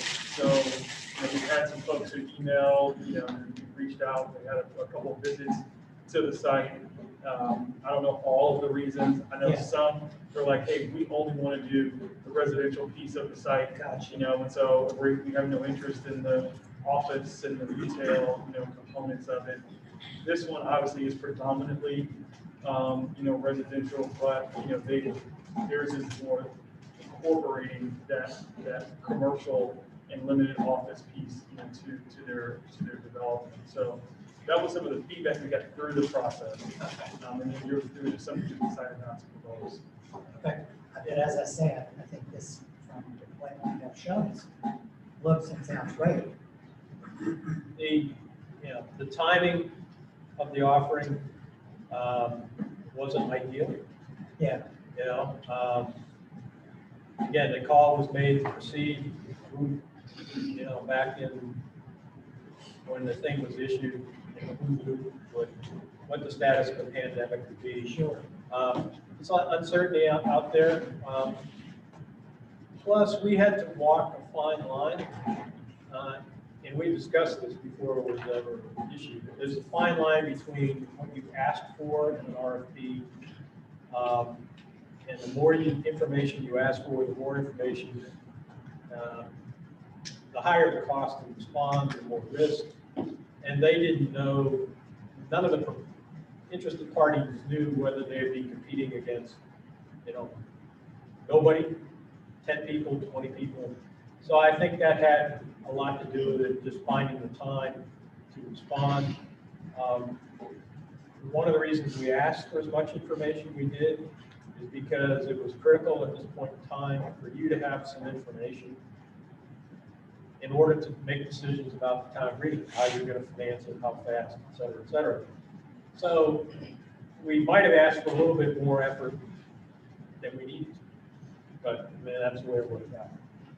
The mayor has a Thanks so much, Mary. And I was gonna say, to just elaborate on what Chris and Gary have said, they had site visits, and I'm on the team that, that looks over the proposals, and it kind of eliminated people because we were so specific.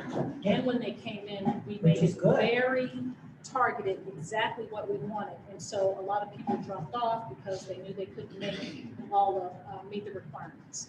But this company they have great projects all over. And once they come in, they'll present to us and we'll be able to see some of those things. And like I said to them, we only need one. So that's the one we get. As long as they're good. Yes, sir. Mark? Just want to make sure, and I'm sure that you all have done this, but the only area that may change as far as scope of work for them would be the 911 tower side if it were to be negotiated into the deal. Our property that we had planned for the town green itself is separate and distinct from this, right? I mean, it would work in conjunction with one another, but they would not be imposing on any of our previously planned site portion, correct? Yeah, we made sure that everyone had surveys, so that they knew the boundaries, of the town green, and they knew how they needed to work around it. So just for a conversation, Chris, how many acres were actually split off for a proposer to look at roughly? That's a good question. I forget, I know the total site of the site, I don't know the size of the town green. Marcus, size of the town green, acreage, do you have it off the top of your head? 9.04 acres. The whole site, 9.04? Yeah, I think something in the range of 7.8 acres was available. That the proposer would have based his information on. Correct. Okay, thank you. Other questions? Was that without the town? Correct. Correct. Yeah, that parcel's a little over half Half acre. And it would make, I mean, you could, it's only a half acre, but given where it is, the project could be significantly changed if it was made and put in place. Now, all along, I'll add that Chris has been in communication with the county. I know me, myself, and the county administrator. I think, Gary, you were on a call at once, but a portion of the county administrator has changed in the sense that the county doesn't currently have one in their recruiting. So those talks have been in play. You know, what can happen there, not really certain, but we have been talking to the county all along. The other is just to add to what Gary was mentioning about, from a staff perspective, about pushing the conversation. It all ties into your budget and all of that stuff we talked about early on. So Gary was probably looking at us sideways as to why we're doing what we're doing, but we're doing what we're doing because that's what we need to make the financial decisions that we have to this year. Again, I think if nothing else, the consensus is to move forward with negotiations. That does not mean that at the end of this process, you'll either get a project or you won't. But what we want is the ability to move forward and negotiate as we suggested. Yeah, the risk is moving forward that the property is now tied up. It's going to be tied up. Fortunately, I'm only asking for 60 days. So until, if you reach an MOU with them and they go through the due diligence, we can't be talking to anybody else until that ends. When that ends, the council can decide, do we want to proceed with these guys or not?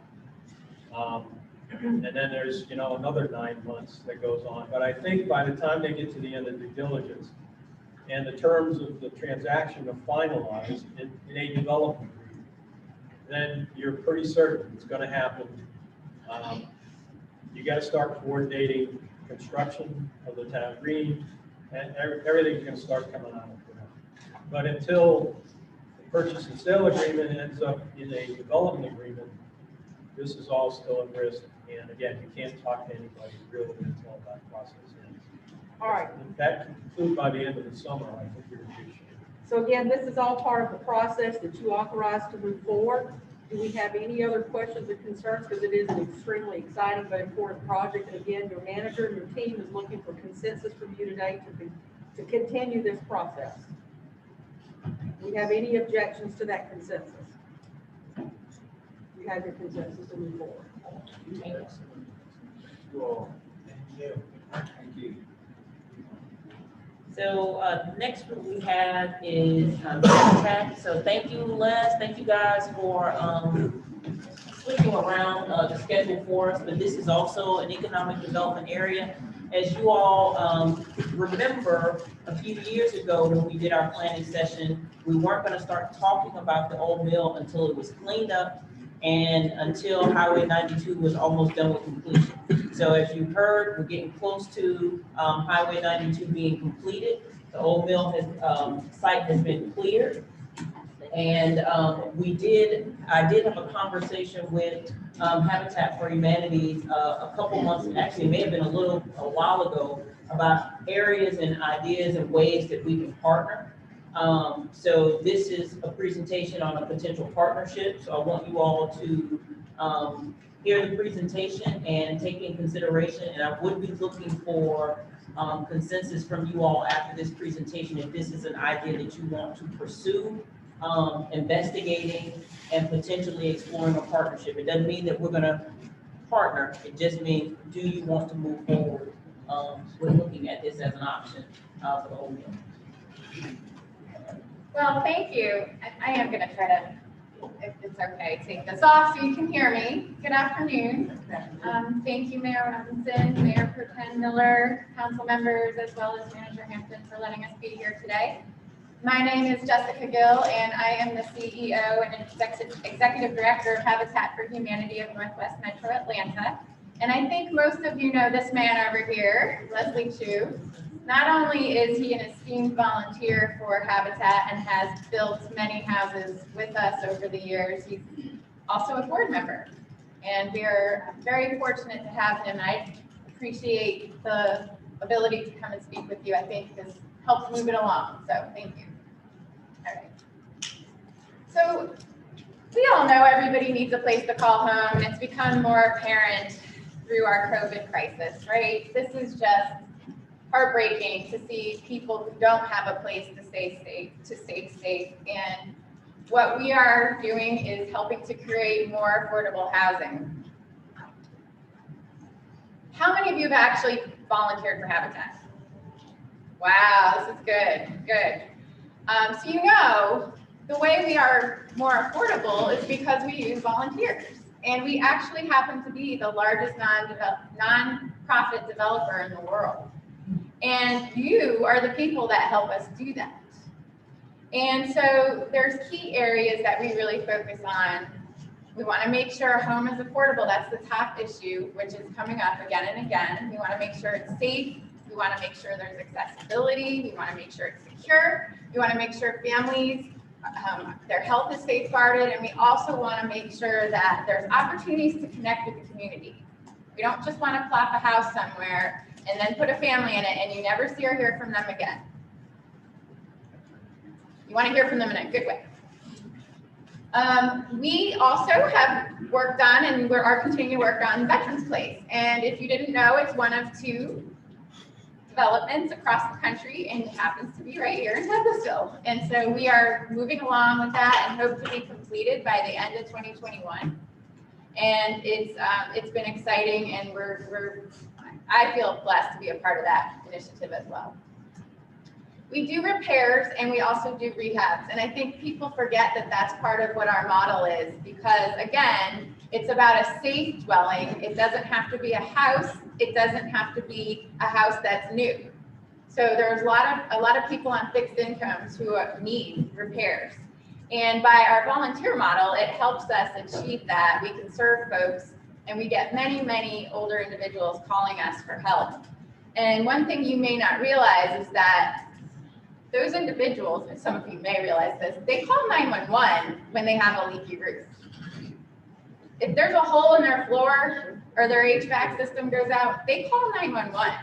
And so that ties up taxpayer dollars as well. And we, that's not what we want. We want to make sure that these folks can call us. And so we are continuing to fundraise to be able to serve in that capacity as well. It's our 35th year, and so we've been around for a long time. I became aware that you all are in the middle of a housing assessment with the Atlanta Regional Commission, and it's so timely because this is part of what we would like to be a part of. We would like to know what the community wants. We would like to know the kind of design and who you think should be served. We know the housing has to be affordable, but it doesn't have to look like what you've always seen.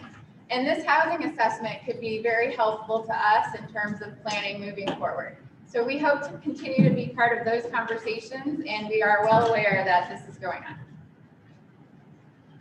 So if you weren't aware, folks that own a home generally have a higher area median income. Folks that rent do not. You can see the difference in the disparity. What's comparable is a mortgage, a normal mortgage, not a mortgage with Habitat, a mortgage with a regular financial institution is comparable to rental. So what's happening is folks that are with the area median income that's higher, they're lower in their percentage as their monthly costs going towards housing. And what the folks that have the lower median income, they're really, really suffering because they're spending more than 30% of their income on their house. And that does not help for spending in the community. It does not help with groceries. It doesn't help with medical care. There are many things that are happening with these rental units that are causing lots and lots of problems. And so we want to change this, as you, I'm sure. This is just a comparison. Our Habitat homeowners in Douglasville are paying an average of $683 a month for their mortgage. So we provide zero interest mortgages. It could be lower interest as well, depending on what the project is, but right now we're zero interest. And they pay a down payment and pay us just like anybody else. They have a 30-year mortgage just like you. But that's considerable in the difference. Chime in, Leslie, at any time. Sure. So I think you're also, if you're working with the Atlanta Regional Commission, aware of the Atlanta Metro Housing Strategy going on. And obviously Douglasville is a target and it's submarket 7. And what that means, which you probably already know, is there's a higher increase of rental going on, and there tends to be less people with home ownership. And so this is an area that is deemed to be an area of opportunity. So when we come in with Habitat, I mentioned we don't want to just have a family move into a home and then forget about them. We also want to look at the broader aspect of revitalizing a community. So we take a look at whether or not there's economic opportunities, we look at overall health, we look at education, we look at the amenities. People forget sometimes that Habitat can actually provide amenities too.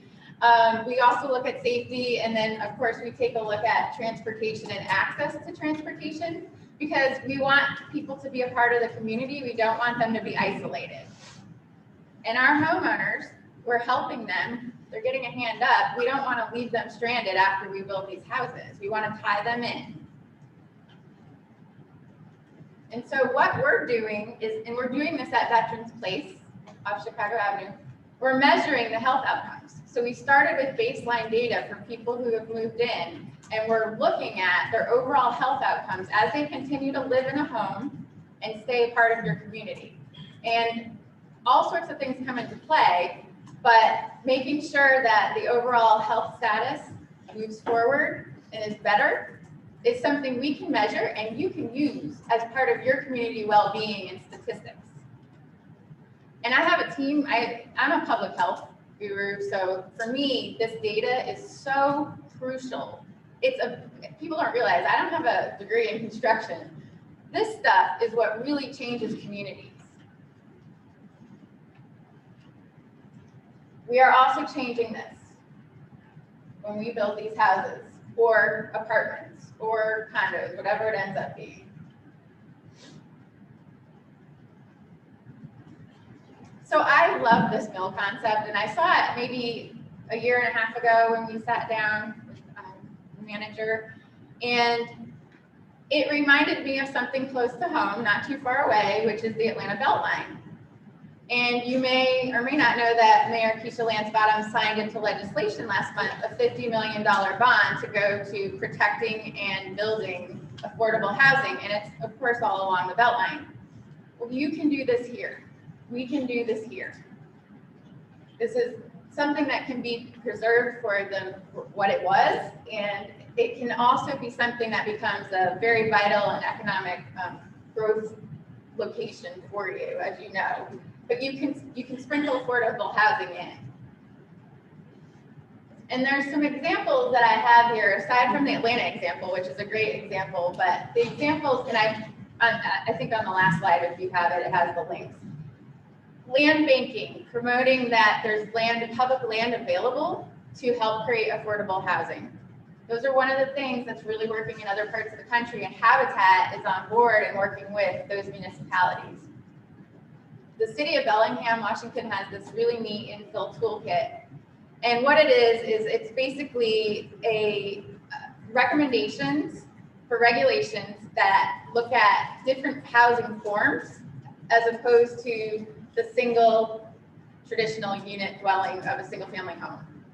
And so they're looking at cottage setups, they're looking at townhomes, they're looking at condos. These are all things that can be done by Habitat. Habitat is they're working towards building those in that community. And then I wanted to share what's happening in Austell, just down the street. And this is ours. This is a Habitat revitalization project that we started in the beginning of 2020. And believe it or not, we've actually moved in 2020 and now into 2021. But we took a 6-block radius and decided that we were going to take all those factors related to health, access to services, transportation, all those things, and we were going to rebuild this community. This community is dilapidated. There's a lot of older adults living there. They've owned their properties for generations. Some of them don't even know where the titles are. Everything is, it's very complicated, but there's a lot of rich history here. And so as we go in and buy up the properties that are vacant, and then also work with the families who are already there, we're able to change this community. And as homeowners are moving in, or the folks that are already there and we're renovating their homes or repairing them, we're also doing that baseline data measurement of their overall health and safety. And the goal is that we are going to be able to show just how much we impact the community when we come in, and teaching folks also how to take care of their finances and also how to invest back in their community and the local resources around and the businesses. This is an example of a community garden that we'll be putting in there. It's an amenity. People like amenities. We can build those too. And these are some of the homes that are going in. These are the single family units. And like I said, it can look like anything else you want it to look like, but this is what's happening in Austell. And some of them are bungalows, they're smaller, but these homes are just, people are shocked that they're habitat homes. And they were made to be more aesthetic. That's what we were looking for. We don't want people to think, oh, not in my backyard. That's not what we want anymore. And so this is what we're doing, and this is everything we're doing. Questions? Sam? I just want to commend you on the property and our sale and the city council lady and our friends. She had to take me back, Miss Anderson. Yes. She had to take me back there and show me. And I appreciate you all. So that community needed some work. Thank you. Well, we still have a ways to go, and we're not going to leave it. We have to build 12 new houses with rehab 4 and 12 repairs. So we've got a bunch to do around there and get the community garden in. But thank you. And we want to do it here. We don't want to be buying one piece of land in a remote place and then not walking away. That's just not, it doesn't benefit anybody. And so this is just such a good opportunity. And I'd like to look at this for 2022 for us. Thank you. Other questions? I just had a question about Veterans Place. Yes. Where are we on that? So we currently have 2 homes under construction. We have 3 that are occupied, and we have 3 vacant lots. Because of COVID, we're not allowed to use volunteers. So many of you know that we received the CHIP grant, which has been very beneficial.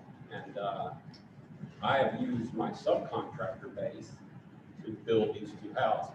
Now, remember, I'm a volunteer. That means I don't get paid, but that's okay.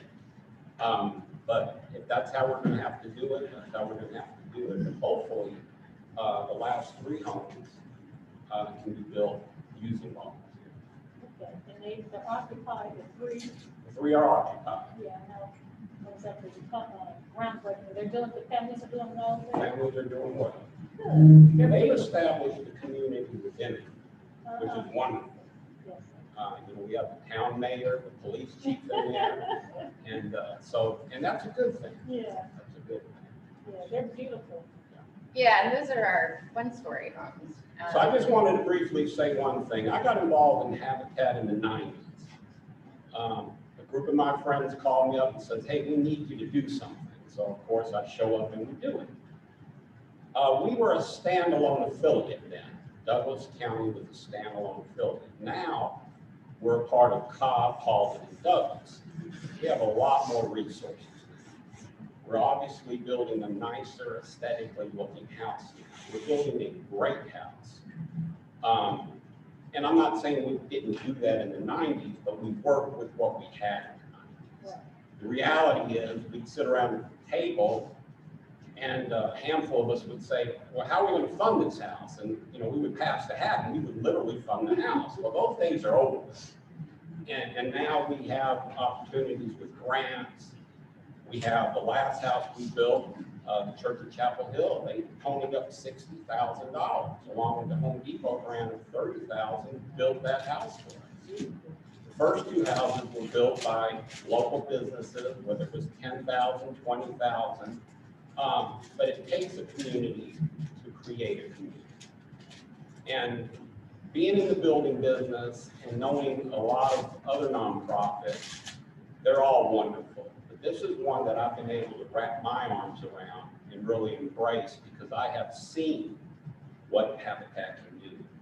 I go to every dedication, and I'm not a softie, but I tear up every time we hand over the keys and dedicate the home. So this is a wonderful opportunity for us, and I hope the city sees this as a wonderful opportunity for the city to move forward in a collaborative effort. And we appreciate the time that you've given us here today. Mark, I just want to just mention something before the rest of the questions, just for clarification. What we're talking about in partnership for the Old Mill property is not the whole site. So I didn't want anybody to assume that it would be a portion or whatever, you know, we can talk about. If you remember, part of what your concern was helping to elevate and renovate the Old Mill Village. So that back portion, or I should say that the portion of the lot that faces the street right next to the Mill Village is what we're talking about. When you all did a draft plan, a concept plan, and included, I think, anywhere from 6 to 10 homes, so that you can start to look and encourage individuals in the Mill Village to improve their property as well. So we're not talking about the entire site, we're talking about a potential portion of the site. Jerry? So specifically, what are you looking for from the city of Nashville in terms of engagement? What is it that you want, how do you want us to? What I have learned through doing this is that we can't get anywhere without the partnership. People consider it to be more of a community effort if we have the partnership. And so, you know, with the land, and I don't know, you know, whatever you have in mind, obviously not paying full price for the land would help us tremendously, because we go through all the competition that any developer goes through when we buy land. And also, you know, committing to the fact that you are part of affordable housing, you're interested in affordable housing, and that you see the need. When that comes from the city, it changes everything. And I think you want mixed use as well. And so we're open to looking at different models now. And there are talks of, and this has happened in like Seattle, California, some different, you know, cross country places, but sometimes developers will have market rate and then they'll have a habitat unit, right? Yeah, kind of mixed in. And those are all things we could also try. You know, again, it's a little bit of a different climate here, but we're open to it. We just want to create affordable housing. We want the city to be on board with us. The city of Austell has paved the way for what we are doing. They have just been great. And with that comes more sponsorships. We get more money to build. They see that we're doing a good thing. And, you know, so I think, you know, just the access to the land is one. Making it affordable for us to purchase or to however we want to do it is two. And then three, that you support the initiative, because we have to get rid of that not in my backyard mentality. These houses are gorgeous. I had a house in town, and the ones we're building in Austell, it looked exactly like it. So I promised my fellow board members I'd keep my mouth shut to this point, but I have the privilege of serving on the state Habitat for Humanity Board of Directors. I was also the founding director of the Valdosta Lowndes County Land Bank Authority, and was responsible for hosting the Jimmy Carter Work Project in 2003. And so I can tell you there's a myriad of ways that you can partner with this affiliate. And it is an amazing opportunity to create new homeownership, which creates greater value in your community. It is not a handout, it is a hand up. They are proud tax-paying homeowners, just like the rest of us. And so between CHIP grants for down payment assistance, using the land bank to funnel a fees for you to do this. We also had our affiliate building in our National Register Historic District. They were willing to implement additional house designs on the exteriors so that they would mesh with the community. And the great thing is in working with the affiliate, you have the ability to model what works for Douglasville. And they have capacity. And so, like I said, I promised my fellow board members I'd sit on my hands till this point. But this is exciting. It's really an exciting opportunity. You're preaching to the choir. I know, but it's just, I'm sorry, it's something I get real warm and fuzzy about. Thank you so much. Especially after going to Durban, South Africa, and building 100 houses in 2002. It's pretty amazing what it can do. For example, the Jimmy Carter Work Project in Valdosta was a 50-unit subdivision that was created through the partnership with the Land Bank Authority and the city and the county and the affiliate. And you cannot tell the difference for those houses from the market houses that were built around it as well. And I can tell you, there were concerns pushed back from the adjacent neighborhood. And we met with the adjacent neighborhood. And again, the Jimmy Carter Work Project neighborhood has become their own homeowners association, and they have the mayor and the police chief and everybody else in there too. It's just a really great opportunity to expand the resources to provide affordable housing in your community. I don't think we've ever had a land bank here. I think that's something worth further discussion. Yes, right. In Douglasville to talk about. And the great thing is with the changes we got implemented in the law, because honestly, Terry, there was a lot of land banks we were doing as by forgiveness as opposed to permission. But when we got the new law signed in 2012, it allows a lot more opportunity for land bank authorities to be very involved in redevelopment efforts in communities. It's just another tool in the toolbox to look at, so. And we are local, so the way we work like a franchise, I always say like Starbucks. So we get to design it to the local community. And I think our biggest barriers, when you ask about what else you can do, you know, the development costs can be a barrier, and some of the, I know there's the environmental regulations we have to follow. And some of that stuff can slow us down at times. You all do a great job, and I know Leslie has a good relationship with you. And that's what it's about. It's about the relationship. We want to do it the right way. We want to make sure everybody's safe. And so, you know, just helping us through that process and knowing that we're here to create more of a tax base and just make it a safer community. Yeah. I have to stand up for this one. I'm a proud homeowner from Habitat. I was a single mom in the 90s, so I know what Habitat for Humanity can do. I was very saddened when the office moved to Cobb. And you know, what you've done on Chicago Avenue is awesome. But in my neighborhood, there were, I think, 4 homes or maybe 5. And there are only 2 of us left. Those 2 that are there, you know, I was able to pay my home off and refinance so my father could move in with me, my elderly dad. And we took care of him until he passed, which was great. But the other homes that are in our neighborhood are rental homes. So the turnover is just not good.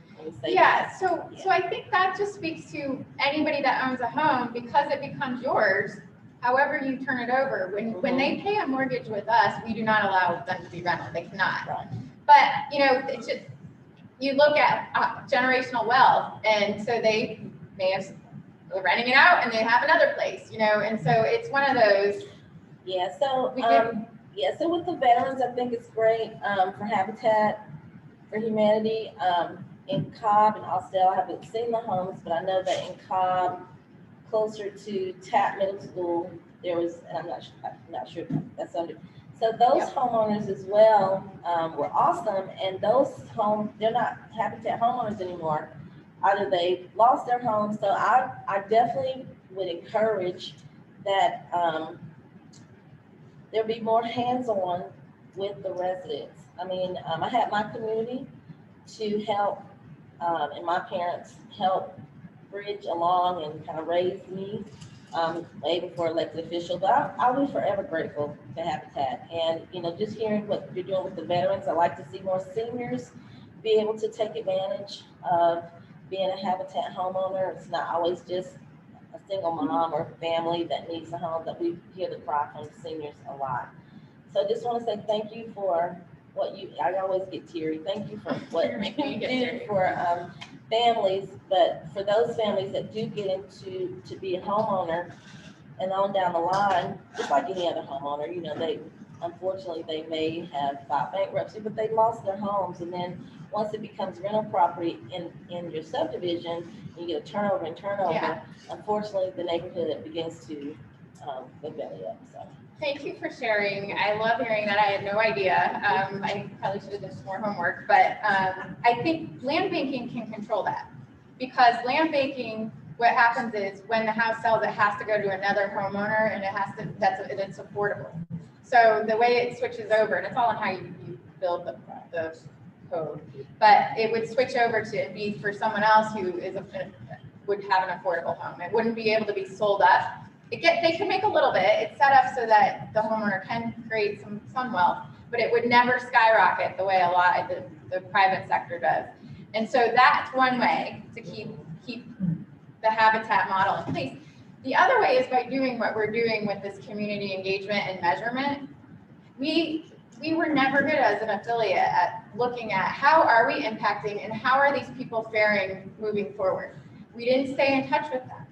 We take mortgage, but we weren't keeping up with them on a regular basis. I have people that are calling every homeowner every 6 months because of COVID right now. They're reaching base, they're trying to find out where they need help, they're putting them in touch with more resources. So my goal is that we will continue to have those conversations and you won't see that because that's not the model that it was meant to be. Right, and I think your presence, just having the presence of Habitat being here, because, you know, relocating to Cobb, and I understand there are more resources, but I think the presence for me was a big deal. That you have that presence. We're gonna have more, hopefully. Right. One of the things that I think can kind of help bridge the gap as well is I did ask Gary to stay because your next RFP that you're going to be looking at is one for your Old Mill property. One of the things that can go in conjunction with what you're asking a developer is to honor the partnership with Habitat if you want to move forward. So as you redevelop the property and you're looking for market rate development, whether it be residential or commercial, that the Habitat model is weaved into that. So you're actually building a development and those things are mixed in. It just doesn't become a Habitat village. It becomes Habitat homes within an area. So that's why I asked Gary to stay to see where your posture was going to be in forming a partnership and possibly using some of the land to build affordable homes through Habitat on the site. And in order to help also build up the neighborhood that's adjacent to it. I've got one question, just informational. The entire Old Mill site is 7 acres. Does Habitat ever build any attached townhouses or condominium quad units that might maximize your yield of the property? So in other parts of the country we do, and we have the architectural designs for them. We haven't done it here, but if that's what I brought up that community assessment, if that's what people want, and you get more density that way. Well, I was about to say, if you're building single family homes, say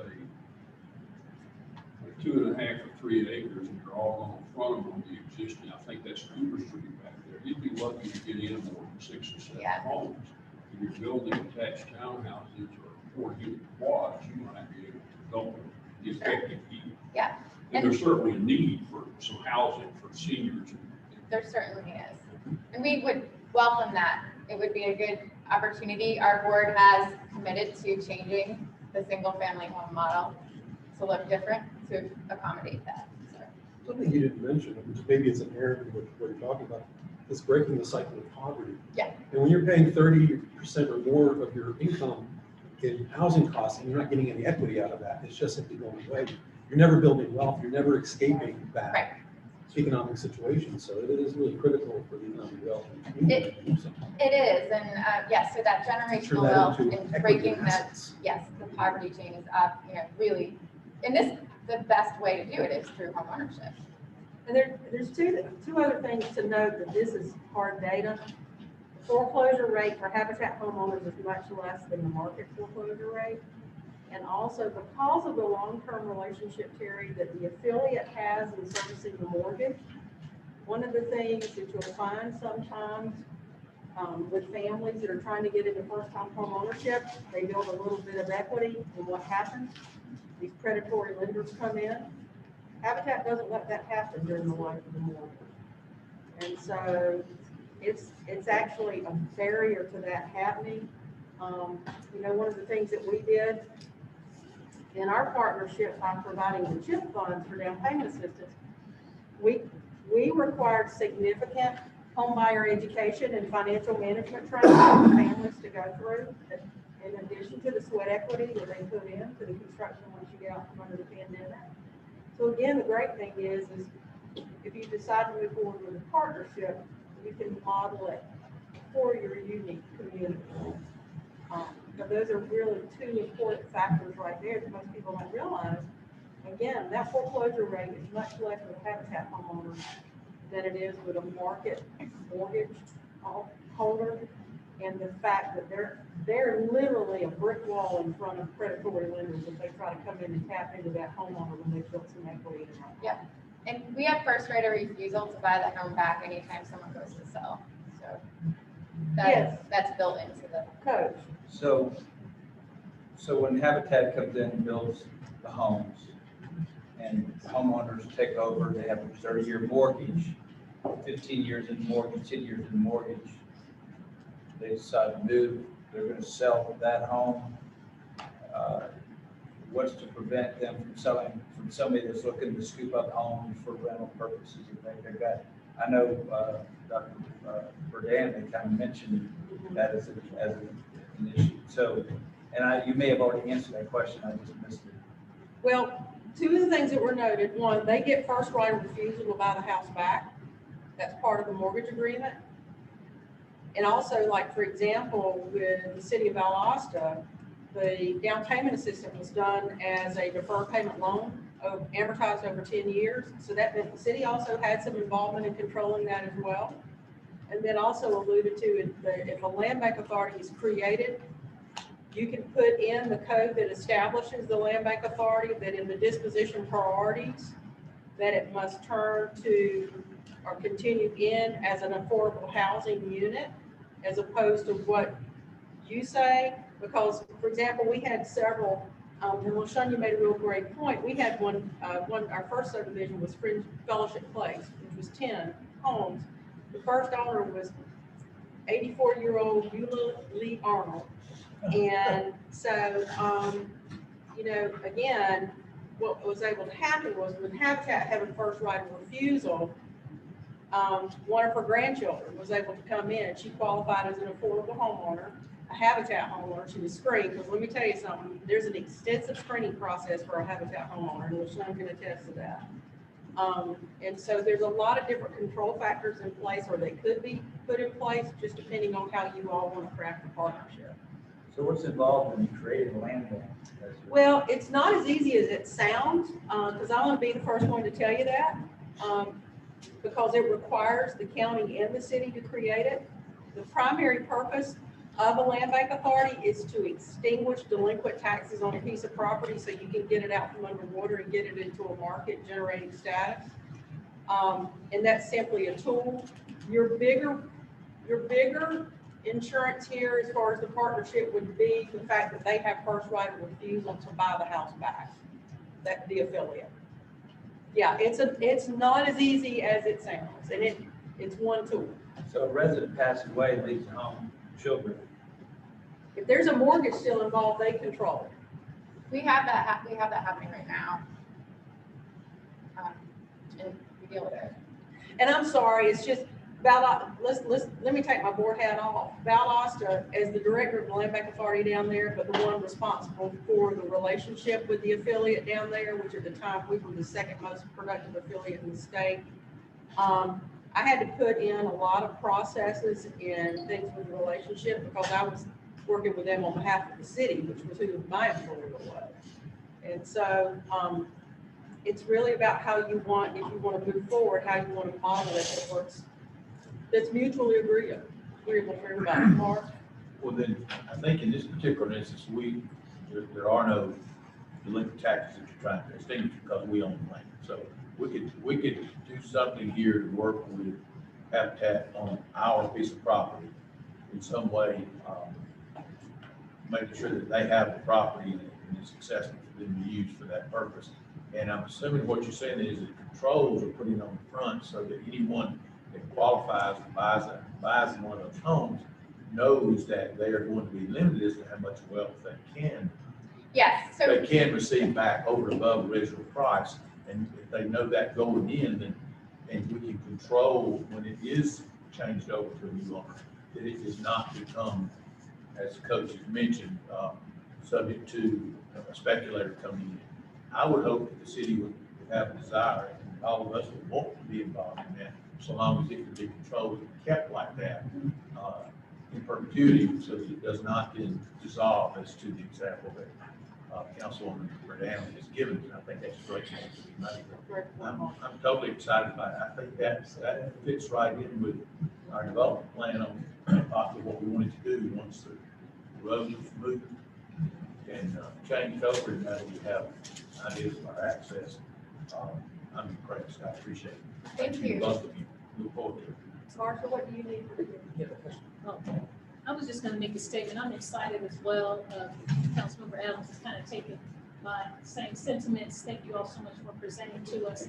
And I will say, I think that we need to promote more, and the more marketing, and that people see that homes do fit into the community, and it gives people an opportunity. Like Dr. Bredan said, you know, and not just tell all her business, but having been, you know, at the time being divorced and becoming a single mother, all of a sudden with two children, it was a blessing for her to be able to do that. And so there are other people that may be going through those same traumatic times in life and need a support system. And so it was a great success story, you know, and I think if we promote that, it'll really help people.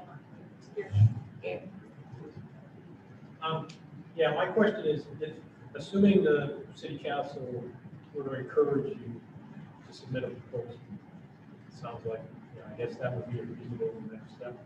Do you have the capability, or how much time you think it would take to make, you know, figure out the site plan, or just make some kind of proposal to the city council in terms of whether you want to subdivide a portion of the site to do what you want, or, you know, some other. So I believe you're familiar with HRC. You all know them. Yes, HRC, which is a local land surveying company, they decided to become the affiliates engineer of record. So they donated several $1,000s worth of work initially, and they're wanting to give back to the community, not only in Douglas, but they do a large amount of work in Cobb. So all we need is, whether it's verbal or in written form, the city telling us that they would like us to bring a proposal to the table, and given a little bit of information, we can produce. And I will come to any meeting. I am happy to, or Zoom, whatever it is that you're doing now. I will, like you said, I think the presence of us and the marketing has to be there. Also, you know, homeowners that are currently living in our homes or were in a home are also great tools. But I think the other thing too is, I hope you'll all volunteer with us when we are opening back up in June. That's, you know, the team building aspect of this goes a long way. And, you know, even if we opened it up to some more community to get up to be a part, once you take that hammer in your hand and that tangible result happens, it's unbelievable. Yeah, Marsha? The one question that I have for you all is, you know, of course, Joel mentioned multifamily. There's the opportunity to build, you know, a small number of units and carve out property, as Gary is mentioning. So if it seems as if the desire is to move forward with working with Habitat, what is the desire as far as Habitat's presence on the property? Is it to work with the developer long-term from that standpoint to come up with a plan that's best? I would recommend you do that versus you tie yourself down and say, I'm gonna carve out 2 acres and this is where I want Habitat to develop, especially if there's an opportunity to solicit a developer that might be willing to incorporate Habitat into the overall master plan. That's how I see it. And if the RFP doesn't yield that, you can still go back and carve out a certain amount of land on the property to go from that standpoint. Marsha, I'd like to see us try to stay with a similar footprint, and I know that may not lose itself to maximum density, but for the benefit of those of the neighborhood already there at the Mill Village neighborhood, and not necessarily carve out a certain amount and propose it just there, but let them see if that helps, because that's going to help with that senior citizen more than likely needs a flat, don't need a multi-level.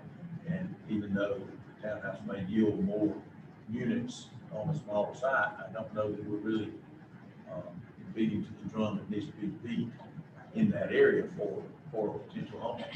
I mean, I'm open to either one. I wouldn't want to tie in the things, but we own the property, and I think this is what we can give back to the community. That a part of that, at least a portion, but not all of it. I would think we want Habitat for Humanity homes running on Highway 78, and in some way, a portion of that, yes, yeah. I would hope, Gary, that just creating the flexibility for whoever the potential developer would be to work with Habitat to come up with a good product. I think in the end, you gain a good product and then allowing for affordable homes.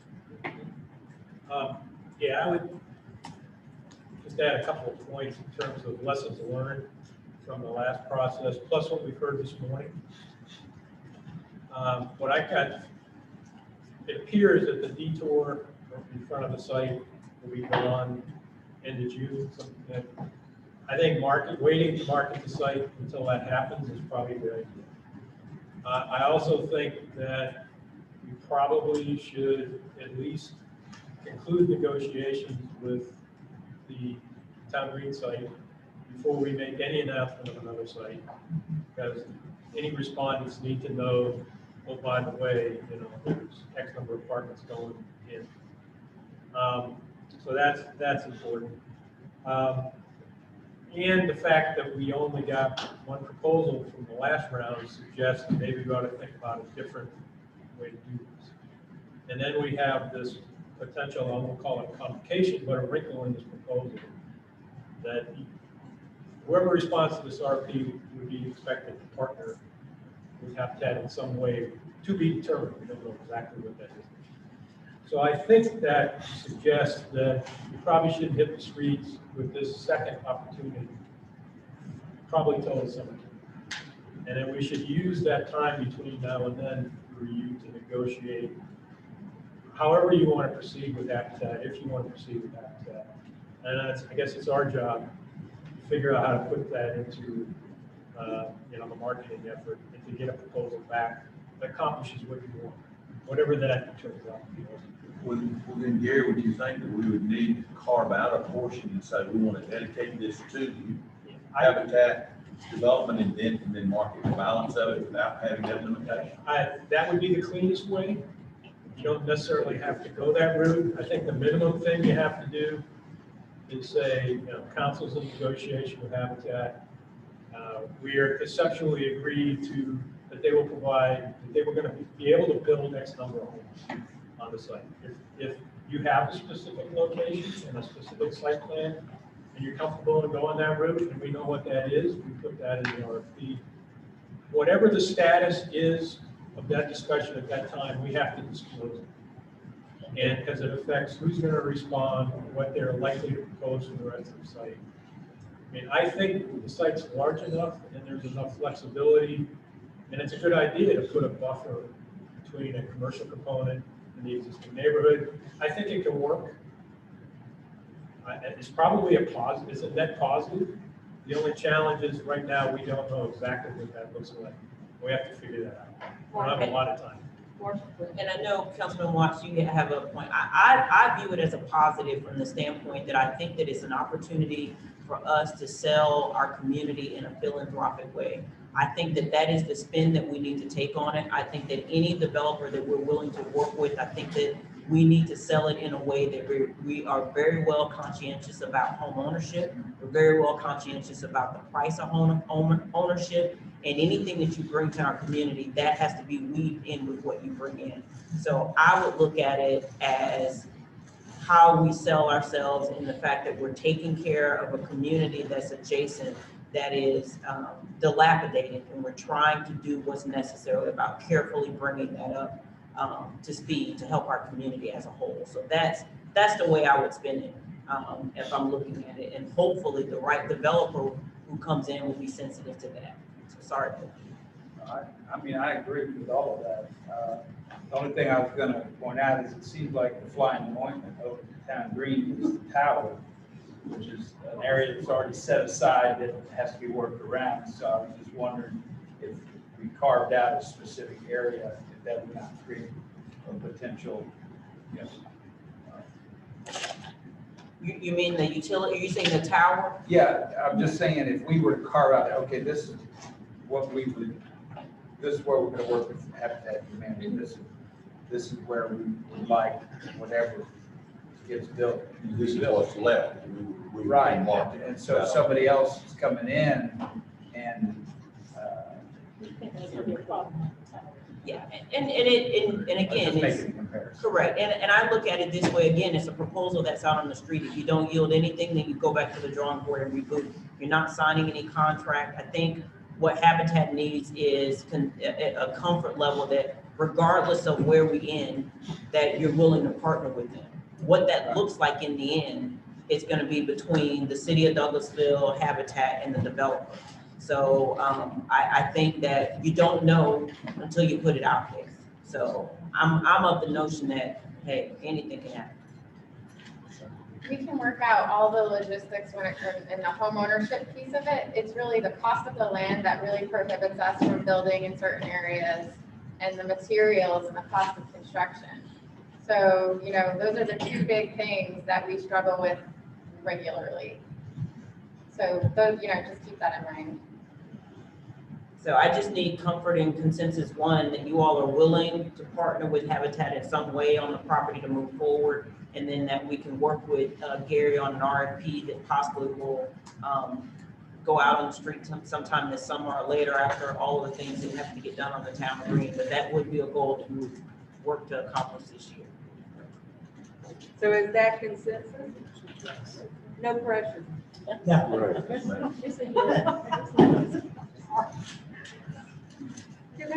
And again, there's just so many opportunities here. When Valdosta created their small emerging business program, we worked with Habitat to make sure that they reached out to small minority and women-owned subcontractors to come in and to do the licensed portions, the sub portions. Again, the sky's the limit. I mean, be creative with this opportunity because it is an opportunity. And then, you know, the great thing about it is the way the affiliates have evolved to do repair and what we call reconstruction, which is basically building from the ground up where an existing unit. There's just, and look at the neighborhood as a whole. So just be creative with it. I promise I didn't pay her. No, like I said, there's somewhere before y'all started. I didn't want to scare you half to death. But anyway, going back to the consensus of the elected officials is to work in the future with Habitat for Humanity and to look at the old mill site with potential opportunities there. I'm not going to define it anymore. Okay. I have a question. We obviously need to get around the property disposition statute and not freak this out. Is Valdosta a partner by using a land bank, and I assume we could down green deal by going through the development authorities to find it, right? Is that what we're talking about? And again, because we actually, the land bank was created because of Habitat down there, Right. Susan, but that was under the old statute. Right. So it was a whole lot easier. But if you've got a development authority that encompasses this parcel within it, then it would be that development authority that you would most likely look to as far as the property disposition. We have a URA. Are they not an industrial development or? We have a URA. So Marcia said you have an urban redevelopment authority? Yeah, we have the urban redevelopment agency. It's an agency. But it has the powers, correct, right, Patrice? I'm sorry. The way that we've established our URA, it does have the same powers as the authority under the law. So it can acquire and dispose. Okay. It's just the disposition, statute talks about particular kinds of things. I can look at it, I just don't know the agency. Okay. Okay. The legal eagles. Everybody, thank you so much. We really appreciate more than a half an hour. Thank you.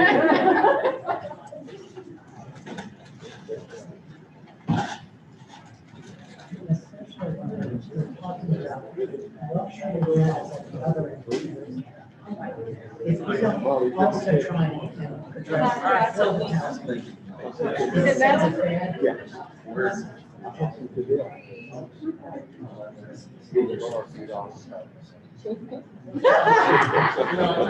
I got one too. I got big time first. We're on time now, so we got 15 minutes before the next one. We are? Yeah, we caught up. I'm finally gonna go take an environmental. You got anything about you?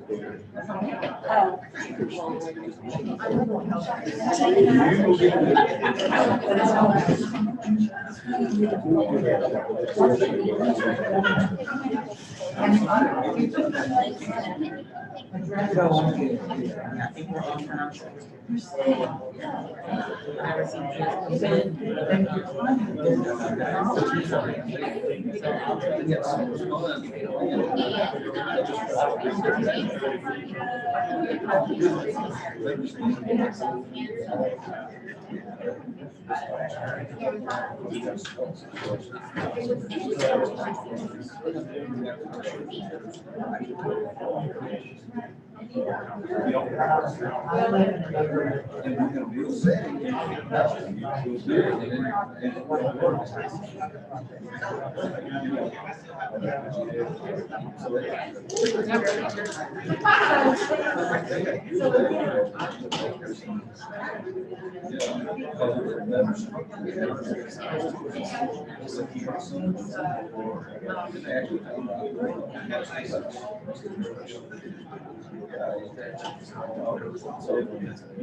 Well, you can tell, now you say, you remember the state board meeting a couple weeks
Well, communication, so there's a little bit of a change.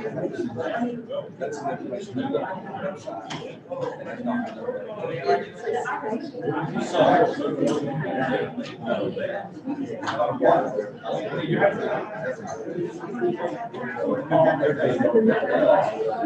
We get feedback.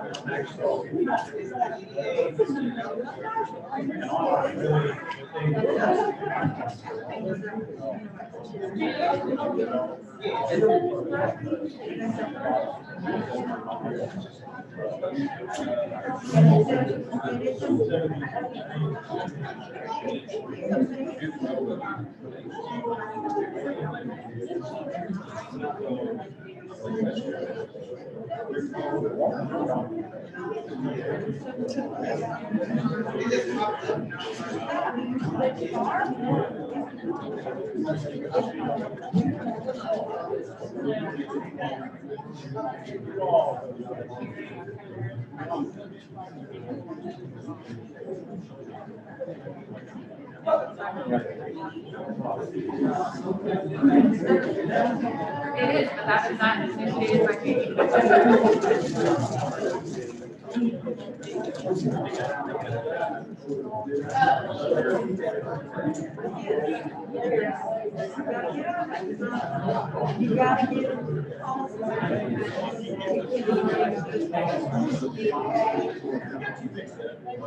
But it's not.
Well, yeah, and I see.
No, this is there.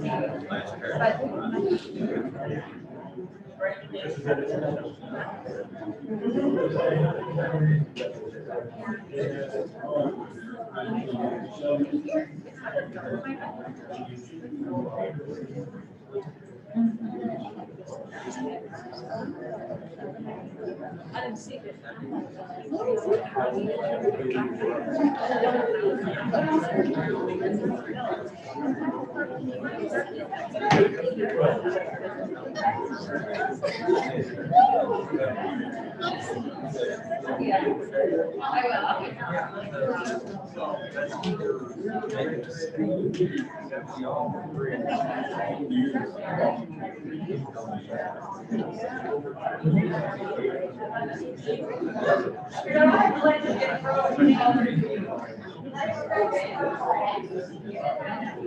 Hey,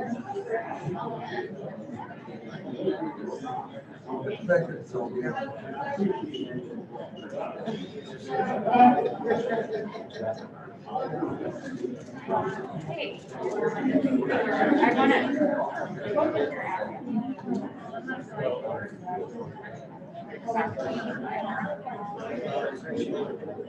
But you are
I don't know, I'm just,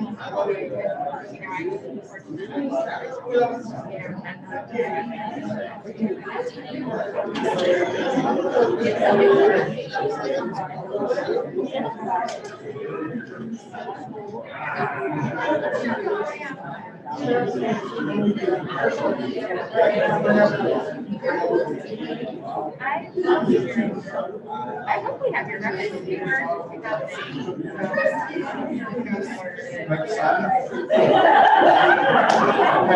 Next week. I can have it tomorrow.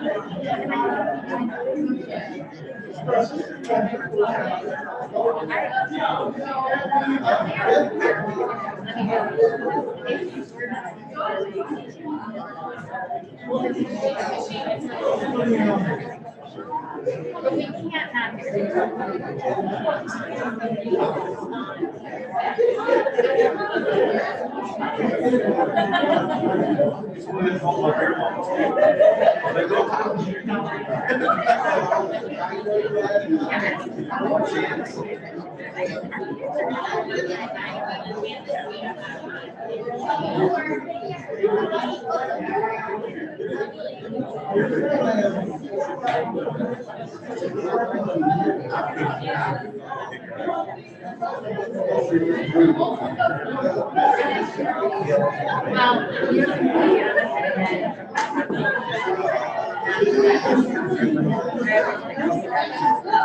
You're running that organization.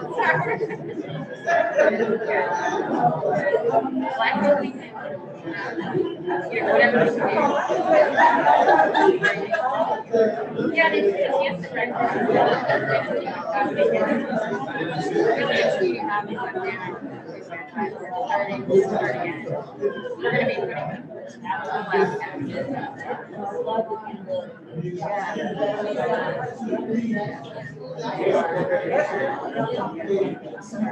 Thank you.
right, everybody, I've lost control. There's nothing you're not surprised about. Let's go.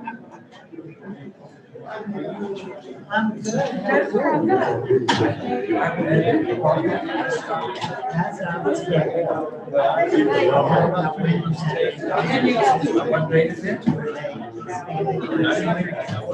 So this morning was the first one. And I want to hear that's what you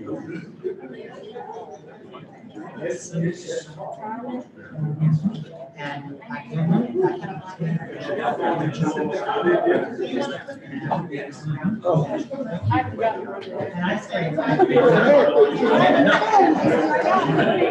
So I was so happy. Okay, this is a good start.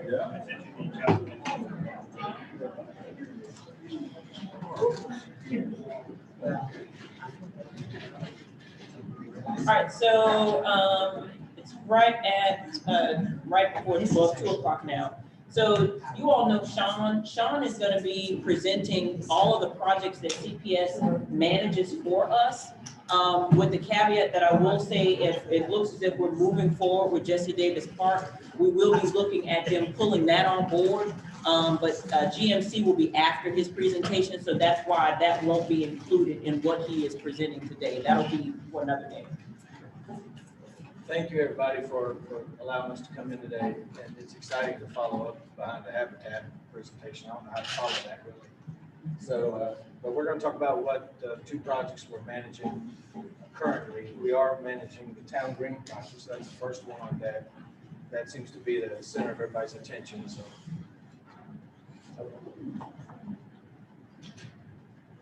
We've got two projects, the Town Green Amphitheater and the Club Drive project. Status is for Town Green, the 50% construction documents, which is about 80% design overall, is due to the team, Marcus and me, next Friday on the 12th. So we'll have updated drawing links for everybody to look at after that time. You'll be able to see the details that we were discussing fleshed out from last November. They'll be fleshed out to a better degree on the 12th with room for comments and changes. Club Drive renovation, most of you probably driven by there. The garage is a skeleton now, and the interior of the old office building has been stripped out. The carpet's been removed, ceiling tile, broken ceiling tiles. Refresh has already started on that. They're waiting for a clear, dry space of time to pull the roof, the chimney down and re-roof that. So we are moving forward. The exciting project is Town Green, and we're moving forward with design on that. Overall, we're at 80% design completion. The next document submittal is Friday, the 12th, with 100% construction documents. That is the set that we would submit to permit. Will be completed on April 30th. There's the current budget. Have that. I won't go into the details on that. You can pause, you can pause there. If you all remember, when Karen did her presentation earlier this morning, that is what the $15 million number is what we were showing you on the town green. So our number was based on what Sean pulled together. Karen, are you prepared to talk about the funding available, just to touch bases on where that's coming from and why we have those numbers? Yeah, we have some SPOS funds already allocated to this project that we used. So Sean and I worked together over the past week and determined that the remaining funds we will need to finish up the project will be the 15.1. And he's got a couple of contingencies in there as well. And if you go up to the top, one of the things you're pointing out are owner purchased equipment. So Sean, throughout the project, as we proceed, will be separating out what are required and what are owner added items. And then also we have included the jail real estate, the old demo and the permit. So that's money in a sense that you see that you've already expended. And so all of that has been allocated, but as he mentioned, we won't have a budget that's more refined until next week, end of February. We're gonna take the 50% construction documents and have the architect prepare a revised cost estimate, as well as our CPS internal cost estimate review team. We will do what we did back in November, is take the architect's estimate, take our estimate, and reconcile the two, and go back to the architect for areas where we can either have some cost savings or some flexibility. For example, playground equipment, that's a variable. There are a couple pieces that everybody wants to see that are more artistic, but we don't know exactly what that playground equipment configuration is going to be at this time. We know we have some savings in the water feature. WSA came back with some comments and some recommendations. Their recommendations with the concurrence of the engineers, that whole feature has gotten a lot less expensive just because of the way WSA recommended it be done. So we're in the process of working out the final details of those things to dovetail with the private development part. Gary's group,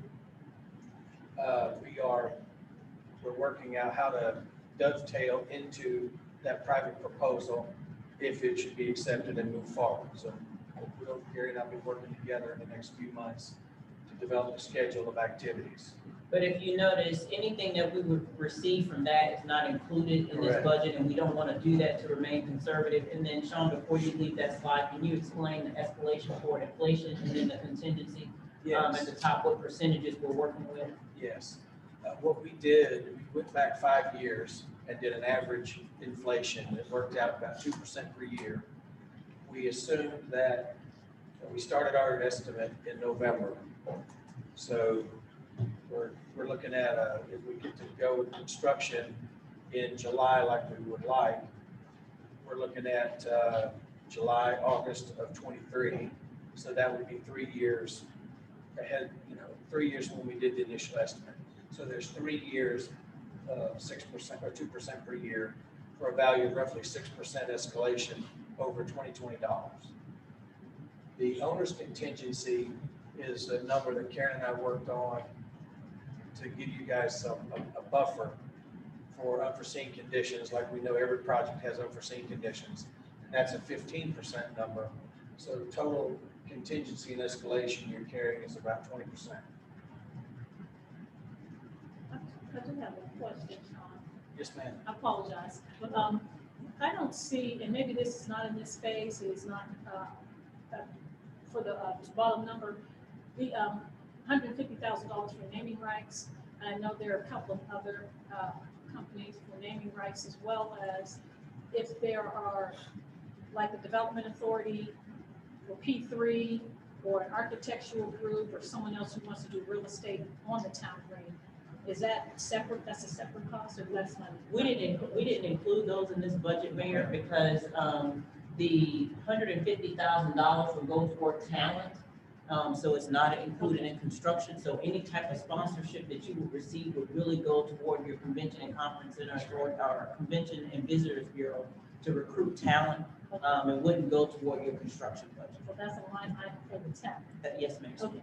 And these numbers are focused on construction. And when you see the owner furnished equipment and the other line items there, those are the items that go towards supporting the construction itself. Okay. Coordinating with Sam Jenkins's group, maybe, with Gary and Travis's group there. What do they need implemented into the project? And now's the time where we're gonna take the last 15-20% of design and coordinate with the various departments in the city to find out, okay, is this gonna work? And what do we need to do to budget? Or do we have too much? Do we need to shuffle that somewhere else? That's what we're doing right now. Thank you. Any other questions on the budget? I just want to make sure I understand. So the estimated bond funds required, and Marcia, this is something now that is outdated already at 15.1, when we were looking a little while ago at 20. Are you anticipating that 20 is then enough? No, 15 was what he showed for the town green, 20 was for Jesse Davis Park. So 15 was just, yeah, and again, that number was more so for Bill Camp to give you presentation purposes. Sure. We knew the number was gonna be around 15 million, but as Sean said, that could be lower, could be less. The other thing, the reason why I asked him to point out the escalation for inflation and contingency is because most of our projects, we've been carrying about a 20% contingency, so it's worked for us. So we've done that here, but again, you can change that if you want that number to go It's a up or variable. down, yeah. Well, when you increase that 15.1 by inflation for 3 or 4 years, you're going to be up there well over, what, 16.5 million probably? The inflation is already included in the 2.5. Okay, I'm sorry, I see it, I see It's it. important, see the 2.5 million, I see it. it's included in that number. Okay, I'm Already. sorry. It's a 6% inflation number that he mentioned and 15% for contingency, which, That's right. Goes to that 20% that we've, in a sense, been carrying on all of our recent projects. Any other questions? This is one of the slides I was thinking about while I was listening to the other presentations. Assuming that we go forward, the city goes forward with the proposal for what we were calling phase 2, which is to the south of our site, we would be looking at coordinating with that group, and we needed to decide when we would try to go to construction. Right now, our timeline here shows going to construction in July, which puts it in fiscal year 22 for the city. And so now is the time to adjust that, to coordinate with the other proposals if they're going to be accepted. And as you can see here, design will be finished in April. We would like to go ahead and bid the construction in May and June. And if it needs to be changed, now is the time to do it. The design can sit on the shelf for, I don't know, 6 months before we have to do a code review. So if we need to modify the start date, we can do that. If we need to modify the bidding time, we can do that too, within a 6-month window. Yeah, and I think this coincides with the proposal that you have with maybe some tweaks, for, 4 weeks or so, because you'll know whether or not, this summer, whether you have a deal or not with the person who submitted the RFP. You'll know that. Okay, that'll be good. So I think we're right in line with where we need to be. And if there is a way, if we know sooner than that, obviously sooner is better. Gary's nodding his head because he knows, like we all do, that if it's cheaper to change things on paper than it is with backhoes and concrete, all of that. So now's the time to coordinate with that other group if we're going to mesh the 2 projects together. The layout of the park has not changed. This is the same layout that was presented back in November. You can see we have done, the only difference is we have taken the mass grading for the private development and done that. We have not done the water runoff treatment for the private development, because we didn't know what all that entailed. That's what Gary and I have been working on for the next probably 6 months or so, if their proposal is met.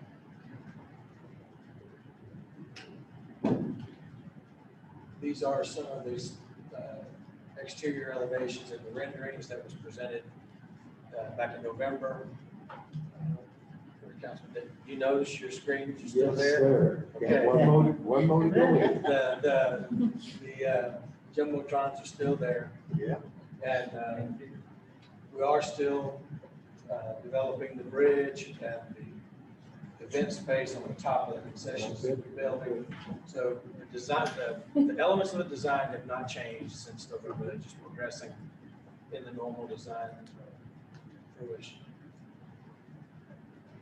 Next steps, review the design submittal next week, update the construction budget, and update the program budget based on input from the architects and our cost consultants or cost team in-house.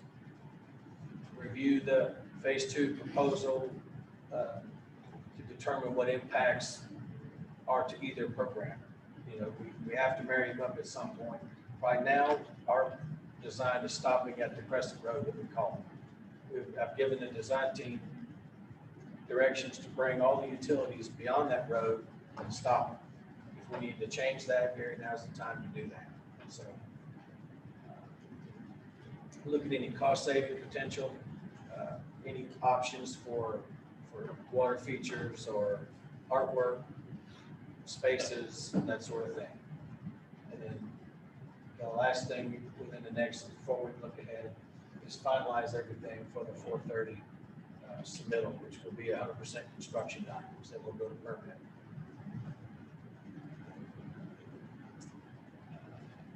Next little project is for Travis's group, Parks and Rec. It is a renovation of the Club Drive project. We are in full swing on that project. As you can see, there's a little brick building there and the garage. The garage building is nothing but a skeleton now. We did get some not unexpected news, but the frame cannot be salvaged, and unfortunately, neither can the floor slabs. So we're working with those to get that resolved and go forward with the project. Any questions in that regard? And these are just some project progress photos. We are making it, we're getting it ready for you, Travis, so we're going forward. Frames is exposed. We'll be looking at the design team for the contractor to give us a new footprint, and we'll be working with Marcia and Marcus to implement the new design. Next steps is to just get the design finished up based on what the structural engineers have told us, and submit that to Mike Miller for plan review. Timeline, we're still looking at March, hopefully. So that's when we're planning to let you guys move in, Mark, Travis. Any questions? Any questions? Easy. Easy. It's great. Ms. Mayor, our next presenter is here. So we can go right ahead. GMC.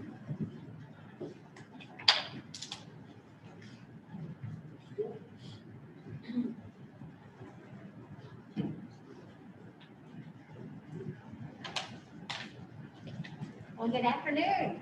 Good afternoon. Is this a shareable? It is your, Clicker? it is. Very good. All right, so I'm gonna put all of my stuff over here. And then just for the audience's benefit, I take notes on my phone. So you guys, if I start jotting down something, I'm not texting my best friend. I am taking notes from whatever information that you all give me. So just a little housekeeping there. I'm Amy Bell with Goodwin Mills and Cable. Can y'all all hear me with my mask? Okay, I'll try to project loud. And then John Bricken, also with Goodwin Mills and Kaywood Landscape Architecture, and I'm here representing architecture and our other disciplines. So thank you all for this opportunity. We're going to give you a small update of what we're doing and what we have been doing. So first up, we're going to talk about Jesse Davis and the gymnasium park that we're doing. If you guys remember, phase 1 is a double gymnasium, the site work, and then we're planning for the future for the community center and the senior center. So I'm going to share with you guys where we are in that phase. Let's see if I can do that. Oh, did I do that or did you do that? Chelsea. Thank you, thank you. They don't let me hold that. All right, very good. Y'all are keeping me on my toes. All right, so let's see if I've got, yes, I do. Oh, did I do that or did you? I did that. Okay. Everybody just remember, I didn't do that. All right, so let's see, there we go. Okay, so you guys, this is our new gymnasium that we're looking at putting. And if you guys notice up on the top, this is your existing gymnasium. So the current work that we have in our current bid package right now includes this entire site that we're developing, getting the whole entire site ready and getting the gymnasium. Now, you guys, let's talk about numbers. Let's just cut right to the chase. You guys, we originally had a budget of $5.47 million that we were looking at for this project. And so there's a lot of things that have happened since that time, and we went out and we tested the market. We got different contractors to look at our packages and tell us what they thought that they saw. So we used our historical data plus what they told us. And we're looking at anywhere from 6.6 million to 8.2 million. So we've got a little bit of a delta there. We have some reasons. Number one, COVID. We're all here masked up, right? So we have a shortage of supplies. We have trouble within the market. So we're seeing costs escalate just a little bit. I'm probably not telling you anything that you guys haven't already heard. We also have a geotech report that came back to us, and the soils, you're shaking your head. You know the soil conditions out there? Previously, we have struck trash. Okay, well, we struck trash again. We struck trash again. Not So, gold. yeah, so unfortunately, there is no gold. So we've had some site challenges. So our earthwork numbers have escalated. We've had to accommodate for some of those things as well. And then lastly, we have just a little bit of an increase. So we started out at 19,000 square feet, and now we're pushing just a little bit more. But this gives you guys the elevated track. It gives you a little bit more breathing room within the center, which I'll share with you here in just a moment. All right, so we also took a step further. We just recently had a project that did, this was more coastal Georgia, but the same type of project. It was a double gymnasium. It did not have an elevated track. Your size is over here on the left. So we have 26,000, they were at 19. No floor, no second floor, no track. You guys are masonry, you have a beautiful exterior. Thank you, Mayor Pro Tem, for the encouragement. We've got a little more Frank Lloyd Wright-esque in there in the design. And then the project on the coast was more simplified. It was just brick bottom, metal base top, so it was a very simple build in nature. Your acreage is 6, theirs was 12. We had a much larger site. We also had an increase of parking spaces. Y'all have 180. This one had 384. And you guys had no practice fields. This one had 2 practice fields on it as well, multi-purpose fields. And you can see where their numbers came in. We were at 6.5 and 7.9. This one just bid. That was our range of bids that we have. So what that tells me is that the numbers that we're getting back are not too far off. And I think once we see competitive numbers, that we might get a little bit better. But my job is not here to sell you on bid day. My job is here to prepare you for bid day. So I think we're still going to see some better numbers. But I will tell you too, the work that John's going to share with you that y'all are looking at and planning for Jesse Davis, the future projects that you're talking about with Jesse Davis, if you were able to package some of those together, you're going to get a much better number because there's a couple of things going in your favor. You've got a conservation, you've got a more attractive project to a lot of subcontractors. And then one, I actually put one on the spot. I said, can I use you as a reference? And they said yes. It was Balfour Beatty Construction. And so they were one of our contractors that we used as a resource to help us. And we said, the first thing that I know, if I'm sitting in your seats and you tell me that, or I tell you that you can save money if you combine some of these projects, the first thing that I'm going to do if I'm sitting in your seat is going to say, how much money can I save? So that was the questions that I asked Balfour Beatty. I said, give me a rule of thumb. Do you think this is a 5%, a 10% reduction if you were to combine some of these projects? And he said, well, I feel comfortable telling you, you're at least gonna get 2% on your general conditions. They told me they can still do all of the projects at Jesse Davis within the same construction schedule. So therefore, time is money, right? So if we don't have project management twice, we don't have job site trailer, we don't have superintendent, you know, Mayor Pro Tem, you don't have those additional costs. He said, you're gonna cut 2% just like that. And then having the more attractive package to the subcontractors, they're gonna get more competitive in their numbers because they're gonna want your project more over maybe a lesser project or a smaller project. So you're gonna get some savings there as well. And so all of that to say, he felt comfortable telling me 5% across the board, you can drop the price. I think he could personally do better than that, but I asked to put him on the record. So rightfully so, he's being conservative. But so I'm sharing that information with you all. If we can be stewards and try to put some of these together, which I think you're considering, that would be very advantageous. All right, and then schedule. So at the time that we go on this project, which and working with Travis and his team, we're wanting to get willing workers through before we start on this one. So we're looking at maybe Q3, maybe Q4, something to start. So by the time you guys say go, we're looking at maybe 2 months of bidding and then 8 months of construction. So we are scheduled to go for permitting actually tomorrow. Our documents are wrapped up and we're good to go, but we're gonna wait and hold for just a moment to see what the outcome is and see what it is that you all want to do with your bid packages. So we are done. We've done our QA/QC process and they're just sitting there acclimating. So we're waiting on you guys to give us some feedback on where we go next. But we've got plenty of time is the point. All right, construction documents are not that beautiful. I hate to tell you guys the honest truth about construction and architecture and what we do, but you know, the pictures, the colors are much prettier. So I want to remind everybody what it is that we're talking about. We're talking about construction documents, black and white documents that represent this. If you guys remember, we have a 2-court gymnasium. You have your large open lobby, which we've opened up. Thank you, Mayor Pro Tem. We've opened that space up in that area. I have some more relief in that zone. You have a meeting room down the bottom left-hand side here, and then your restroom and your storage areas on the right. And then on the second floor, when you come up off of the stairway and the elevators, you have a little bit of a break area before you actually get out into the track. And if you have a cool-down spot in this area, we need to do some stretching or strengthening, you can do that in this area as well. And then the prettier renderings. Did we get it, Mayor Pro Tem Miller? Did we get it? Vastly better than what we started with. Good, very good, very good. So another picture, this is the front, well, I say front view. I think this building has 3 front doors, but this is the main center front door. And then one of our side, do I need to back up? We got paparazzi in the field. Oh, yeah. You want me to back up one? Back up one. Okay. In July. This one? Yeah, that's You it. tell me when you're ready. Okay. And I'll be happy to send these to you in a PDF too, if I need to. Yes, ma'am. I'll get them to Travis, I'll get them to you if you'll help me distribute, that'd be great. Okay.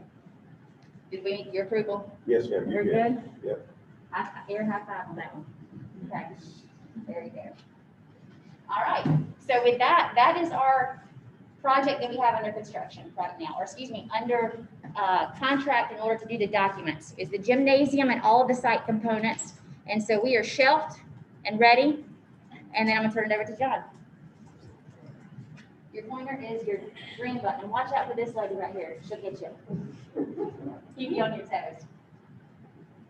All right, this is the third part we had the opportunity to work on, and from early on, I think it's been about a year or more, where we've had community meetings involving each community at each part. The first one being Mill Village, that was completed already. The next one we're about to work on is willing workers as far as construction starting, and then Jesse Davis. This gives an overall master plan view of everything from Jim we were just talking about here, the new bypass 92 coming by here.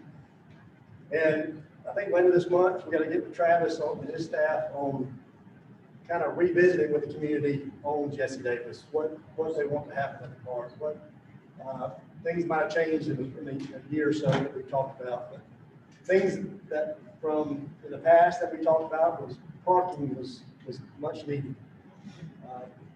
Parking was needed, and we talked about synthetic football field, going from natural grass to synthetic. Synthetic these days, you can play on it year round. This time of year when everything's wet, fields are getting closed for practice. You can jump right on the synthetic and go pretty much 24 hours a day if you want to. So, other things we're looking at this part, I know there's talks of a splash pad, or swimming pool. That's to be determined. This is still all very preliminary. Nothing set in stone. That's why we want to revisit with the neighborhood, the community, the leaders here about what you want to happen in this park. So we've done some improvements on the basketball courts already. With the new entrance and everything here, we're proposing a new entrance sign here, say, Jesse Davis entrance sign, and also looking at one maybe up the hill on 92 here with bypass, just to get a little bit more visibility before you get to the park. Other things we're looking at is, we've got some existing picnic pavilions out there. We've got, want to introduce some more walking trails. We've got some area over here to explore in. We do have a couple of challenges. Through here is a pretty heavy drainage way, and I think there's a little bit of a flood plain we can work through, but most parks have those challenges, so that's why they're parks. We've, let's see, with the community, senior center and community building as well, the existing one here, the parking will wrap around all the way to sites with good connectivity there. We've got some existing proposed parking that's already been striped on Malone Street as well, and then proposing a parking lot back here behind the stadium. We are proposing a trail to go around this football stadium, kind of give you some, just an area to walk. We're going to evaluate the existing picnic pavilions there now, maybe possibly introduce one or two more, and then a new playground as well. John, before you leave that, so this morning when we were talking about bond financing and we just used the $20 million, and I told y'all it's going to be more than $20 million, this is the reason why I said, so if you master plan and master develop the site, this is what you're looking at doing all at once. So that is what we're looking at potentially exploring if you all want to move forward. So Bill Camp with Raymond James has already sent me potential dates. And I can tell you the earliest is November and the next being May of next year. So I'll forward those to you. But this is what we're talking about if you do it all at once.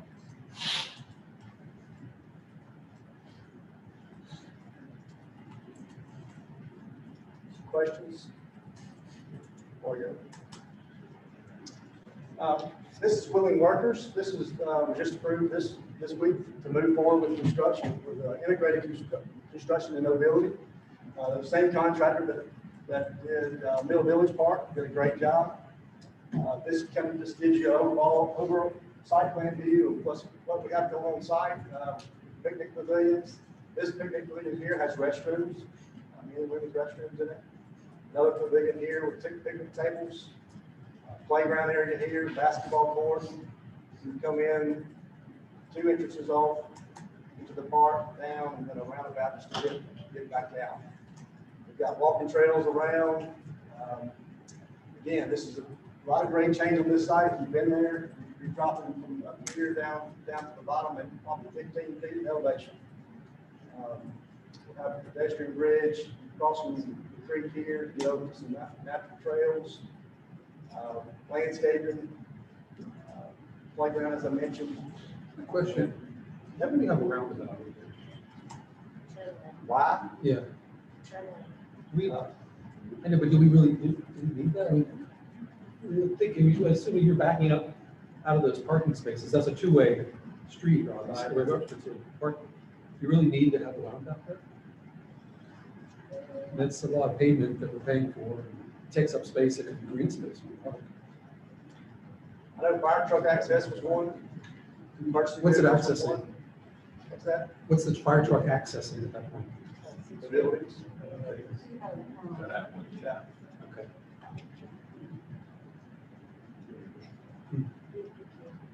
We also brought this drawings themselves. If you like wanted to ask about any of those types of details. Playgrounds, to the fencing that we're using, seat walls. Again, these are construction documents, so not really pretty drawings, but we are consistent with what we use for site furnishings at Mill Village. We're using the same ones here at Willing Workers and kind of setting the standard for the parks here, in the city. Playground equipment, shade sails that we use at, Mill Village as well. Swing sets, slides. We will have a new sign at the entrance to the park as well. Peter Pavilion that we used. And then the building itself, the restrooms, open air on one end. And then the pedestrian bridge that we're using as well, crossing the creek. Basketball courts. They'll be painted just like we did with Jesse Davis to keep the golf consistent.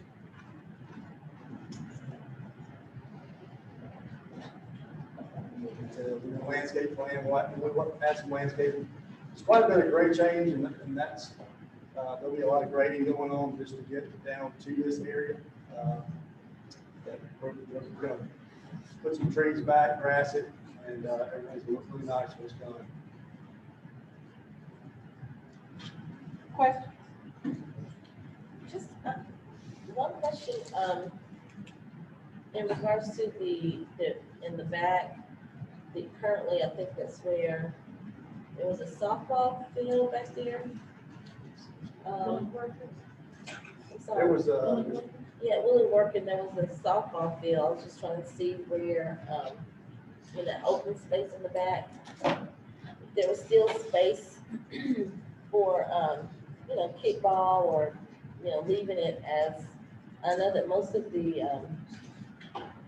baseball and softball are at Hunter Park, but the softball field that was at Willie Working Park was initially the original softball field where Terry Harper played ball. So I was just wondering, just for, historical reasons, it's kind of sentimental. So I wasn't sure. Active sports recreation, we never really pursued here at this park. I know there was some existing tennis courts out there.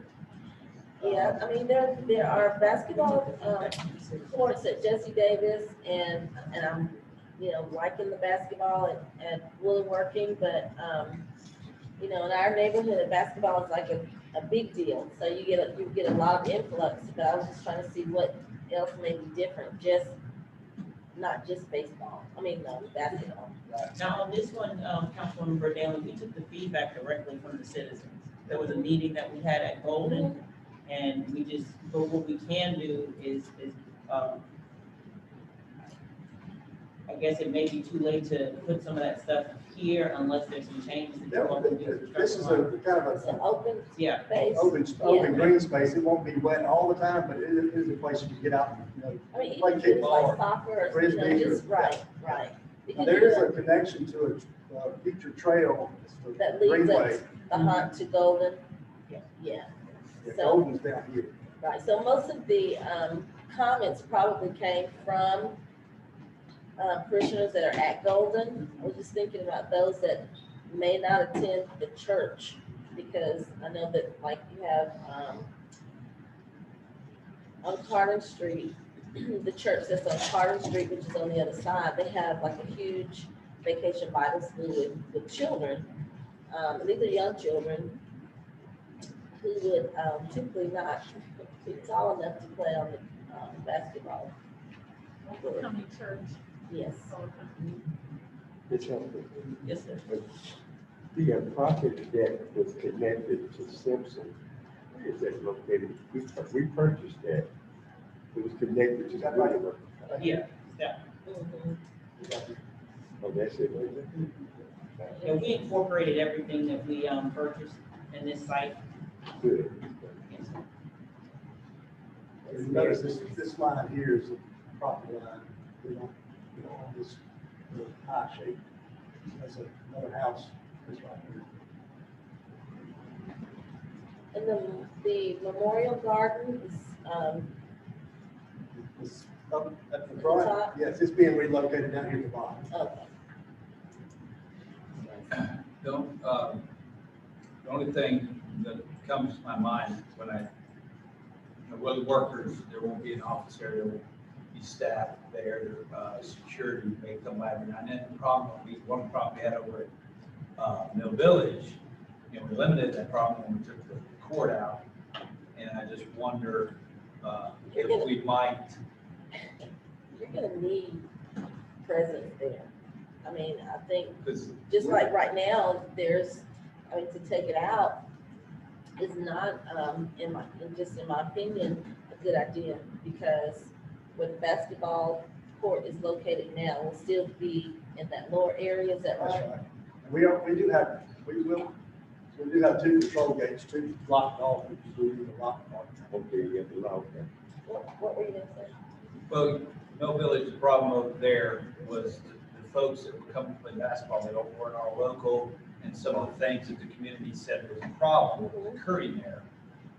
We eliminated that problem, and a lot of the folks that were maybe playing basketball there now are going over to Jesse Davis, and those courts, or even Hunter Park, where there's more of a presence, staff presence, and maybe less opportunities for some of the issues that they were telling us about over at Mill Village. So I just wonder, this park would be a little more isolated, would be, I don't know. It's more of a neighborhood. Well, staff would be all right, we had to get them right. What's that? The staff can handle it. Yeah, I think it's more of a neighborhood park because That's it is tough in the neighborhood. So Well, Mill Village was too, but it still had some of the issues we had. Right, so you're gonna have more individuals who don't live in that area to utilize the park. And, you know, that's all good. I just don't want I to agree. get back to To the where same issue. we are now. I totally do. if we have, and we probably can talk to PD and Mr. Landrum for cameras and make certain that we, secure the area and have police presence there. It's in our park security. I think Mill Village was less family friendly towards the end before we did all the changes we did when we took the basketball court out. I don't want that, this is gonna be great for the community. I just want it to continue to be family friendly.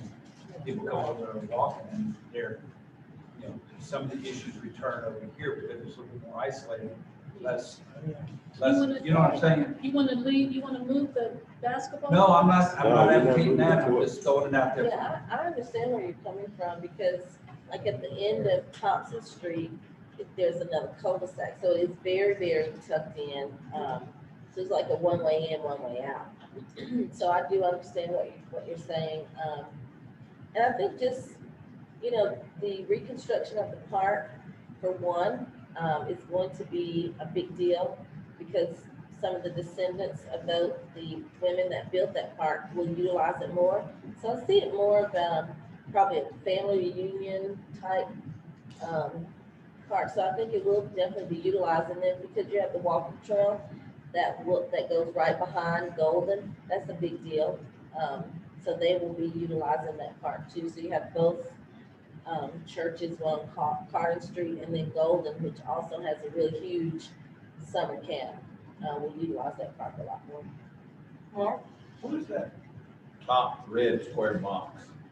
That's another picnic pavilion. Okay, picnic pavilion. I know when we first started talking about improving this park, we were concerned because of the remoteness, as far as putting in restrooms and things of that nature down in that lower area, because of what could occur from the traffic as far as protection and liability. And it looks like we pulled everything toward the street as much as possible, so that we at least have a public presence in the area, in the neighborhood, to be able to help police on that. Right, and then the And then the parking for the basketball courts that we didn't have, that we did away with it, at Mill Village, we have parking over here, Right. so they won't be out in the street parking. Right, and that's gonna be a good plus. And then, of course, the property that the city purchased allowed the restroom facilities, which is really great. And right next door, or maybe right in the front, Miss Kate, what's her last name? Phillips. She's so tickled because she is one of the members that, and she's still living, that helped purchase the property and donate it to the city. So that's so good that she's still living. Pouring out the restroom facilities. here. Mark, Thank you. any other questions? Yes, Coach. Will there be some type of plaque commemorating the history of that park? There's one there now, we're relocating down here. Where it is?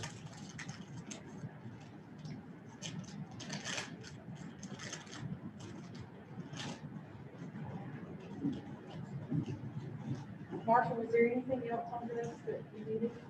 Only thing is, I just wanted to verify, based on this morning's discussion, you all are still in favor of, moving forward on continuation of the full master plan of Jesse Davis Park in preparation of us doing that part next. So I think, Amy, you all have the latitude to go forward as one package. So is that still the consensus? Yes. Thank you. All right, we got work to do now. I gotta go get to work. Come on, John, let's get busy. Thank y'all. We appreciate being here today.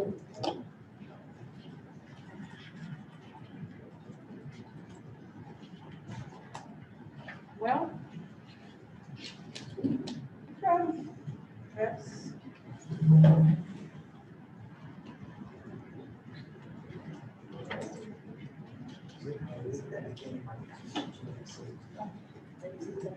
So before we move off of parks, Travis is gonna come up to tell you, he and Chris, about some of our summer plans, to, as I stated earlier, revisit park activities in a safe way. So they're gonna, present those things to you.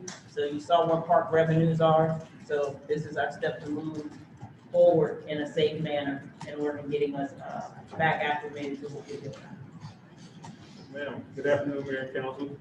So as stated, this plan is going to highlight our COVID protocols and procedures that we will implement for summer camp this year. Of course, as you mentioned, you can see in the revenues, we did not have this operation last year for obvious reasons. We are aware of the extreme dangers of COVID, but we also are aware of the mental, the physical, and the social challenges that the community has faced over this past year. So even though we won't highlight the athletics operations and other rec programming, you will see a variation of these protocols that Mr. Bassett discussed implemented for those operations as we move forward. So at this time, I'll turn it over to Mr. Chris Bass to highlight our COVID protocols for summer. Good afternoon, everyone. So as Travis mentioned, we are looking to move forward with the summer camp this year in a modified way, to how we have done things in the past when it comes to summer camp. So usually at Jason Davis Park, we would have about 100 campers. We would go on field trips, and we would usually have this about 8 weeks. We've looked at kind of changing some things around with that particular summer camp. So this year we're looking at doing 50 participants at Jason Davis Park, eliminating a lot of those field trips that we would have, and having completely new operations as it pertains to the safety of our staff and the participants.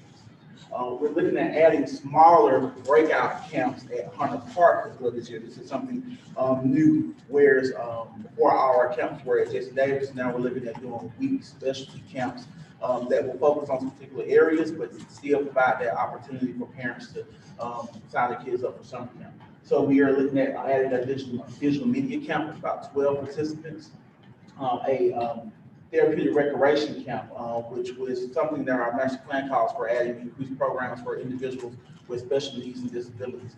So we're looking at offering that camp at Hunter Park as well. Then an outdoor camp. As we adjust to this new normal, we will have to do more, provide more opportunities outside. So we're looking at doing an outdoor camp where we can utilize the fishing pond, some of our other outdoor amenities. So we're looking at adding those during those particular weeks. And then, of course, the Art Council has just reached out to us with providing their traditional art camp as well on a modified scale, but following some of the same recommendations that we received from the American Camp Association and the CDC. All right, so just to kind of give you an overview, this is a lot of information in your package, but just want to kind of hit on a few points here. So check-in will look different for summer camp. Usually parents can bring their kids in, and we can interact with them and bring them on, and everything's good. But this year we're going to do a little different. parents actually will check in their car. So we'll have a table set outside where we'll check the kids' temperatures if they arrive to camp. There's a series of questions that we have to ask the parents and the child, and then we'll be able to move forward with acceptance, and then they'll go into their breakout rooms. Groups will be smaller this year compared to what we've had in the past. So parents will stay in their vehicles. We'll handle their checkout process outside, and then we'll receive the child once everything clears up. One of the other things, like I mentioned before, is the groups are a bit smaller. So we have different rooms. The gymnasium splits into two. Then we have the two breakout rooms at Jesse Davis. And I'm honing in on Jesse Davis because this will be our biggest camp, our biggest location. At Hunter Park, we have different rooms, so that won't be a problem with those small amount of kids. But Jesse Davis is one where we're focusing a lot of attention on. So we have that breakout room in the gymnasium, and then the two smaller rooms up front. That's where you'll have the different age groups, and we're accepting kids based on the needs of parents, siblings, and looking at the ages of the kids. So that's something we'll take into consideration. And having different packages set up for the kids where they won't interact with the same toys and games like traditional summer camp. They'll have their own little kits, and staff will be able to kind of monitor and make sure they're using their activities in their home. All right, so again, like I said, throughout the day, we'll have increased cleaning. This is something that we haven't done in the past, but it's something we definitely have to do with all of our camps. Making sure that throughout the day as kids transition, we're cleaning the rooms. So we'll have staff on hand that'll be dedicated for just that. We were able to purchase a machine earlier this year when the CARES Act funding, where we were able to sanitize. So that's something we have that we'll be able to utilize at our camps as kids transition in and out.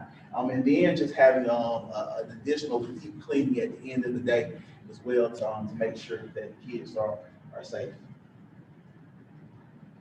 All right, so moving on to the checkout procedures, it'll be similar to our check-in procedures where if you're familiar with the elementary school pickup, where schools will have the tags in the car windows and they'll verify, that's what we're using. We're actually looking at software recommended by the American Camp Association, to where this can all be done through the phone. But one of the things we want to do is make sure we don't send the kids home to the wrong person. So we'll be really cautious with that, but still making sure that we're trying to maintain that contactless checkout process.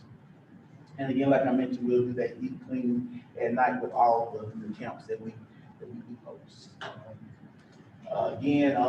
We are utilizing the PPE for throughout the day for staff and for participants. So in the additional package, you'll see some of the requirements that parents have to have, even when it comes to lunch. Lunch will be completely different. So all that's in that parent handbook that we'll give out. Hand washing and sanitizing, of course, will be encouraged. Again, the game, they'll have specific kits that they'll utilize, and then we'll do that deep cleaning. And we'll start to focus more on providing those other opportunities at Hunter Park for camps. And so I have any questions in reference to camp? Yes, ma'am. 2 questions. So for children that, let's say children that are become ill with a runny nose or may have symptoms, what space have you used to isolate the children with the staff and with COVID? What are you doing different? So right from the start, recommended a few years ago to start utilizing sick areas for kids. This is even before the pandemic, just to keep those kids safe. So what we'll do is start utilizing that again throughout summer, have an isolated area. It'll be away from the rest of the kids, and then we have protocols that we'll utilize when contacting the parents. And regardless of if it's a stomach ache or a headache, we'll make sure we're following those same protocols, keeping that child isolated, and go ahead and use the emergency contact list to get those parents. And then my second question is, since the Boys and Girls Club is right next to Hunter Park, do you see the overflow of the younger children that utilize your services, so the parents have that continuity of the younger, and then you have the older ones with the Boys and Girls Club? Yeah, so we've been in communication with Steve Porter, the Boys and Girls Club, and they've actually already been operating. And that's a challenge that we're both trying to talk through. We're not sure we'll receive an overflow from the Boys and Girls Club, but we definitely want to work together with utilizing the park. Because like I mentioned earlier, we have an outdoor camp plan, so we don't want to make sure we don't have kids in the same area. But Hunter Park is a very large space, so we can work together and try to accommodate. What age So the summer camp is from 5 to 12. Yes, ma'am. Hey, Chris, thanks so much for the presentation. I was gonna ask about, and Mr. Landrum knows this is one of my pet peeves, you were talking about having kids at the park and during outdoors, and there were like 12 or something for the outside activities. Yes, ma'am. Is there gonna be, I really want a designated area for dogs, because I know they'll be probably playing with the dogs can want them, and we have, dogs running around the park at the same time. So that's what I was saying about Mr. Landrum. I'm trying to find a designated area for a dog park. I got you. So, Are they as far as going to the, interact or? yes, ma'am. So the dogs, well, going back to the participants, we'll handle it just like we do traditional summer camp. We have limited interaction with the public, so the dogs will be considered the public at that point. So what we'll do is utilize other spaces, like if it's not the pond, it'll be the baseball fields, just trying to keep them outdoors and playing games. So we'll definitely have them away from the general public. Okay, and how has it been going with the playground equipment? I know at one point there was fencing around the playground equipment for COVID. Then you all had signs, you took the signs down, you've taken those down. Now they're like sanitizing stations, and I think it's maybe signage that says play at your own risk or something.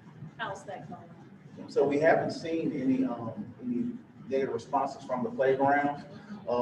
We don't look to, as far as the summer camp, we, of course, kids want to play, but we'll use some of those same safety precautions, but we haven't seen any major issues from a day-to-day operation. So, and I believe, some parents seem to be responsible with making sure that kids stay isolated from the others. Okay, and at JD, the basketball courts with the subdivision behind the apartment complex behind, has that space been really quarantine off, or accessibility to get on the courts? I went down before, maybe a couple of months ago, and it looked like it was still some people were able to get through. Yeah, so we kind of staggered it to promote that social distancing with putting those back up, trying to slowly bring them on. So you can't play those full court games like you have before. So we're just watching and trying to adjust as we. Okay, but they can't come, they're not accessible from the apartment complex to the fencing? Oh, I'm sorry. No, ma'am. Okay. They shouldn't be able to. But we can verify that. Okay, and the playground equipment has been cleaned up? The playground, yes, ma'am. Yeah, because that was kind of looking at disrepair. Yes, ma'am. Now that the playground, specifically at Jesse Davis, Yes. they are older than some of the other ones, so that is something that we're looking to address. But yes, as far as cleaning and sanitizing, yes, ma'am. Okay, that sounds good. Thank you. I have a question, Chris. I guess the 13 or up to 16 go to the Boys and Girls Club. Now, the Boys and Girls Club does have older age groups, but with our particular camp, we look at the ages of our staff, and for summer camp, with trying to hire staff, we do seem to get a lot of high school students to early college students, and trying to make sure we keep that separation there, and kids are being safe and monitored where it needs to be. That's something we consider. So that's something we can look at in the future, but right now that 5 to 12 is the age range. And to your point, we are looking at adding increased team programming. So the digital media camp, for example, that I mentioned, that's another camp that goes up to 14. That's good. So. And Chris, this is in the summertime? Yes, ma'am. So are you all going to the Easter egg, annual Easter egg hunt, and Christmas is a long time away, but breakfast with Santa and all of that stuff? So we've been in communication with both organizations, AKAs and the Alphas, for those Easter egg hunts. The Easter egg hunt right now it takes place at Hunter Park. We are looking at adding some other type of Easter function at Hunter Park outdoors. We don't have a plan yet, so we hope to have something back soon too. But because that's a partnership, we definitely want their input because they are the main sponsor for that. And the same thing with Jesse Davis. We have to release it. So we don't have the green light from the sorority because we're on sabbatical from our international president. We can't do anything until COVID. Will we still have the event for the city or? So what we'll do is look at on a modified version, similar to what we did last year. If you remember, we took the Easter egg bunny around, the Easter bunny around, and we went to different complex neighborhoods throughout the neighborhood. We'll do the same thing. Other questions? So that is our plan for the summer. We will move forward with that, and then, we have one final presentation, just to recap our projects that we have, unless you all have questions for Travis, and after that, we are done with staff presentations for today. Thank you.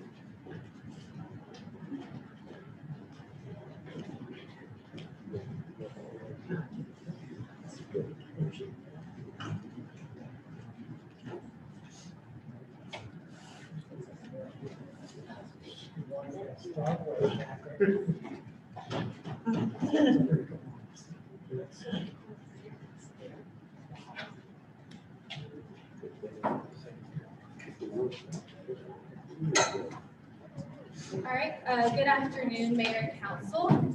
Emily Hardaway and Marcus Thompson, we're here to present capital projects overview for you all.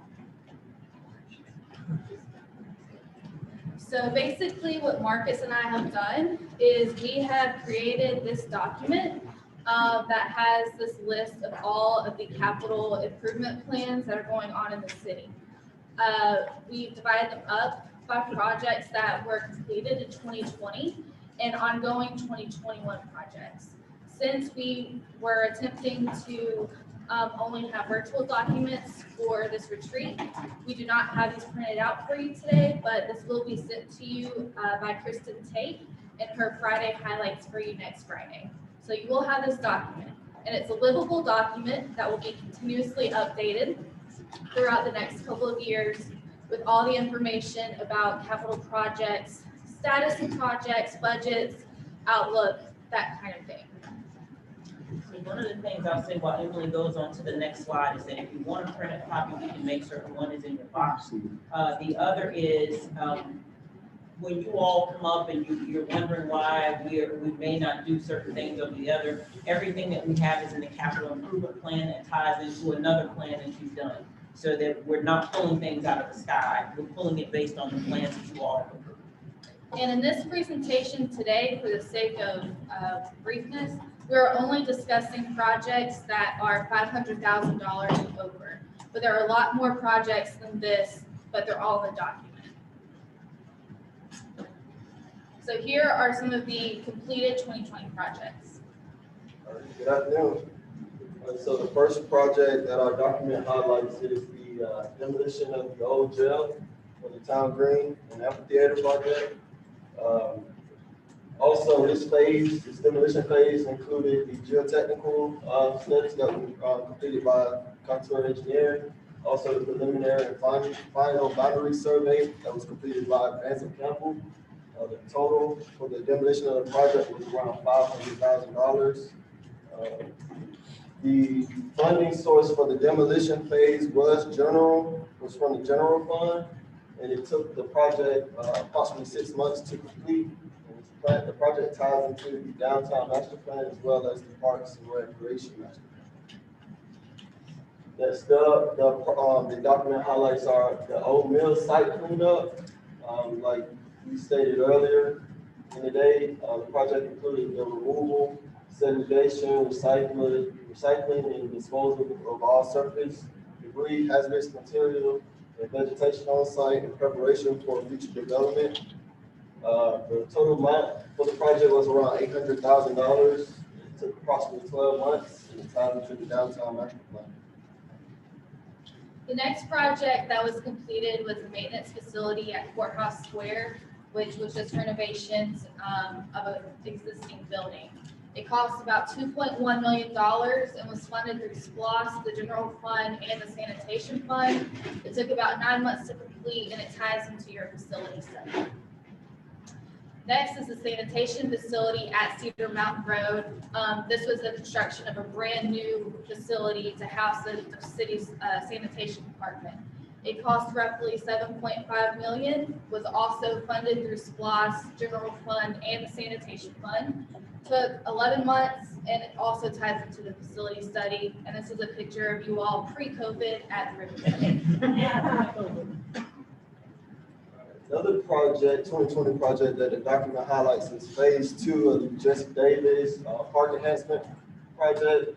It basically included renovations of the outdoor court facility as well as the gymnasium. Renovations included painting, flooring, ceiling tile replacement, gym floor renovations, furniture and kitchen upgrades, as well as gym upgrades. The total project cost was around 1.4 million. It was SPOS funded. It took approximately 5 months to complete.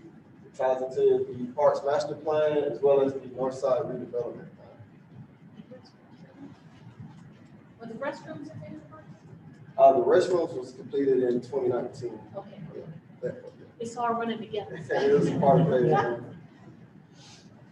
That stuff is my favorite. The Mill Village part, as you guys know, it was the assisted removing the basketball courts to provide more of a green space for the area. The total cost of the project was around $600,000. It was SPOS funded, and it took approximately 7 months to complete. It ties into the Parks Master Plan as well as the Northside Redevelopment. So the next big project that was completed in 2020 was for a lease payment on a second radio tower. So this was part of an overall radio system upgrade with Douglas County. It's located at Fairburn Road, School Schultz Road, and it provides coverage to Riverside Drive and Thornton Road. And the site went live in July 2020. It cost $1.1 million, was funded through SPOS, and took about 10 to 12 months. Next, our police vehicles, and this was just for patrol vehicles and emergency equipment installation, cost a little under $1 million, and it was funded through SPOS. Lastly, the project that our document highlights is the Local Maintenance Improvement Grant 2019. It includes 1.2 miles of resurfacing. The project was awarded to C.W. Matthews.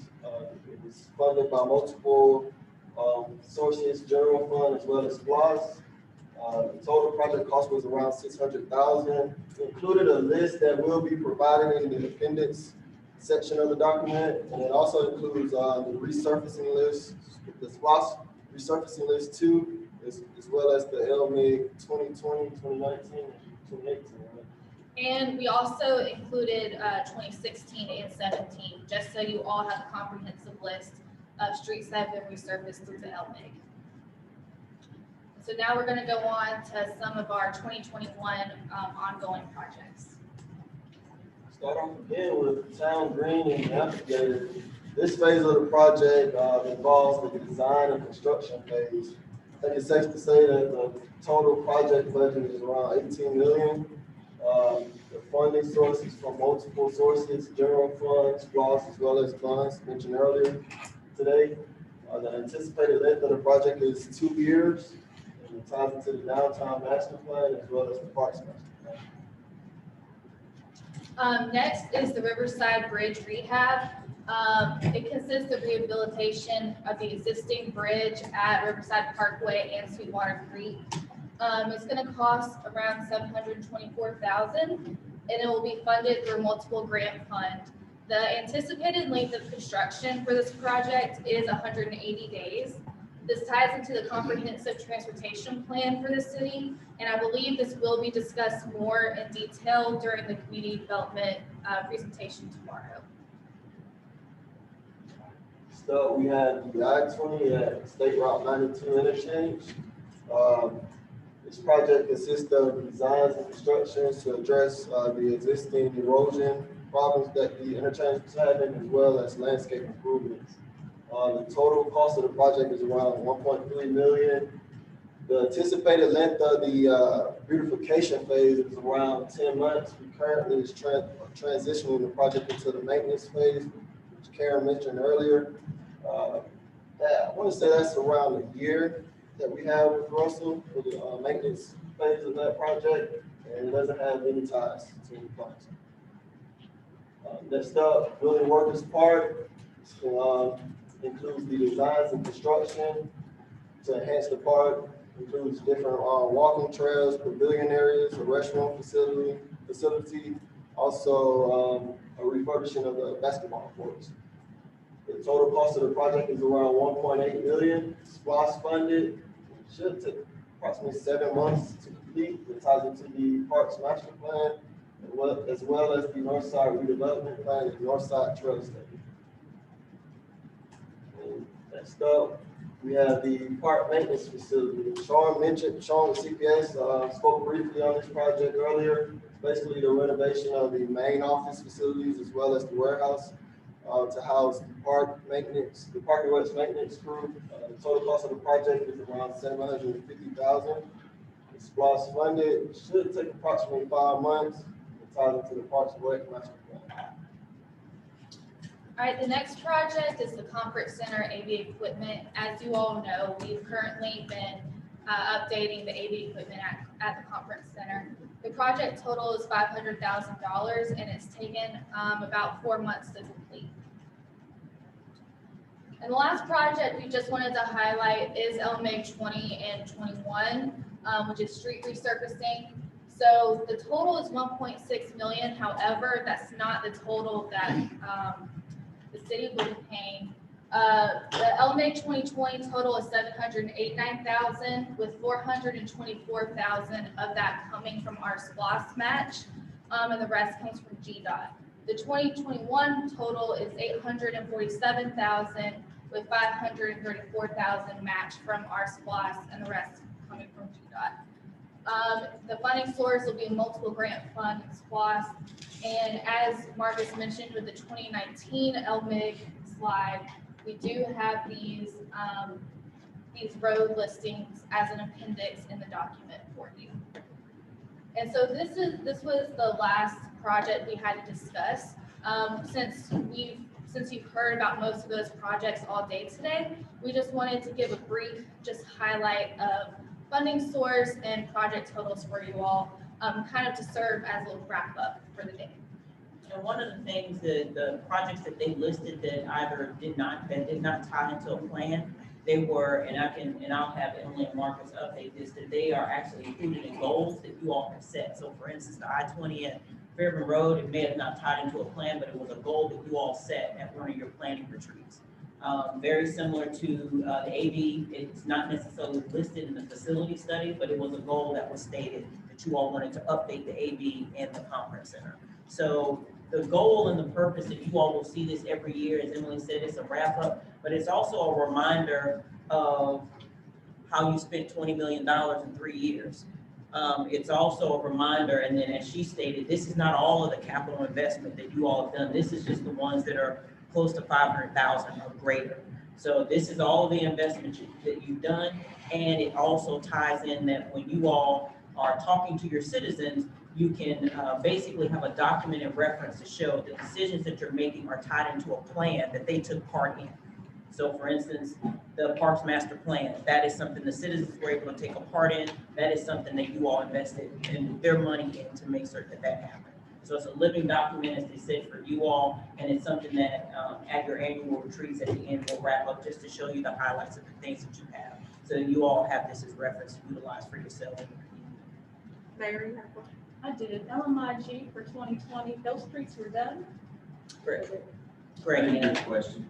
Were the streets for LMIG on 2020, were they done? No, we're combining the 20 and the 21, and hopefully that'll be out to bid within the next 6 weeks, and hopefully we'll have a contract ready to roll in May. Okay, was it because of COVID or? Not completely because of COVID, but the funds are not completely there. We're collecting the funds, and COVID did play some role on a personal note a little bit, but I think we get a better contract if we make it bigger. Okay. I was just wondering because when I saw the list, I said, those streets aren't done. That's not done. That's not done. Okay. So we're combining 2020 and I had mentioned that a while back, but yes, I'm not give it too I hard. probably didn't remember Ms. Gray. That's why I apologize. And when Greg mentions the funds are not necessarily there, if you remember Karen said we're on pay-go. So we're waiting for our SPOS proceeds to come in. So, that is how we're making our match. Our match comes from SPOS. So as the sales tax come in, we're collecting because we spent the 20 million. I feel like a mama bear. I just want to say this about these two young people. Do you see them? Let's give them a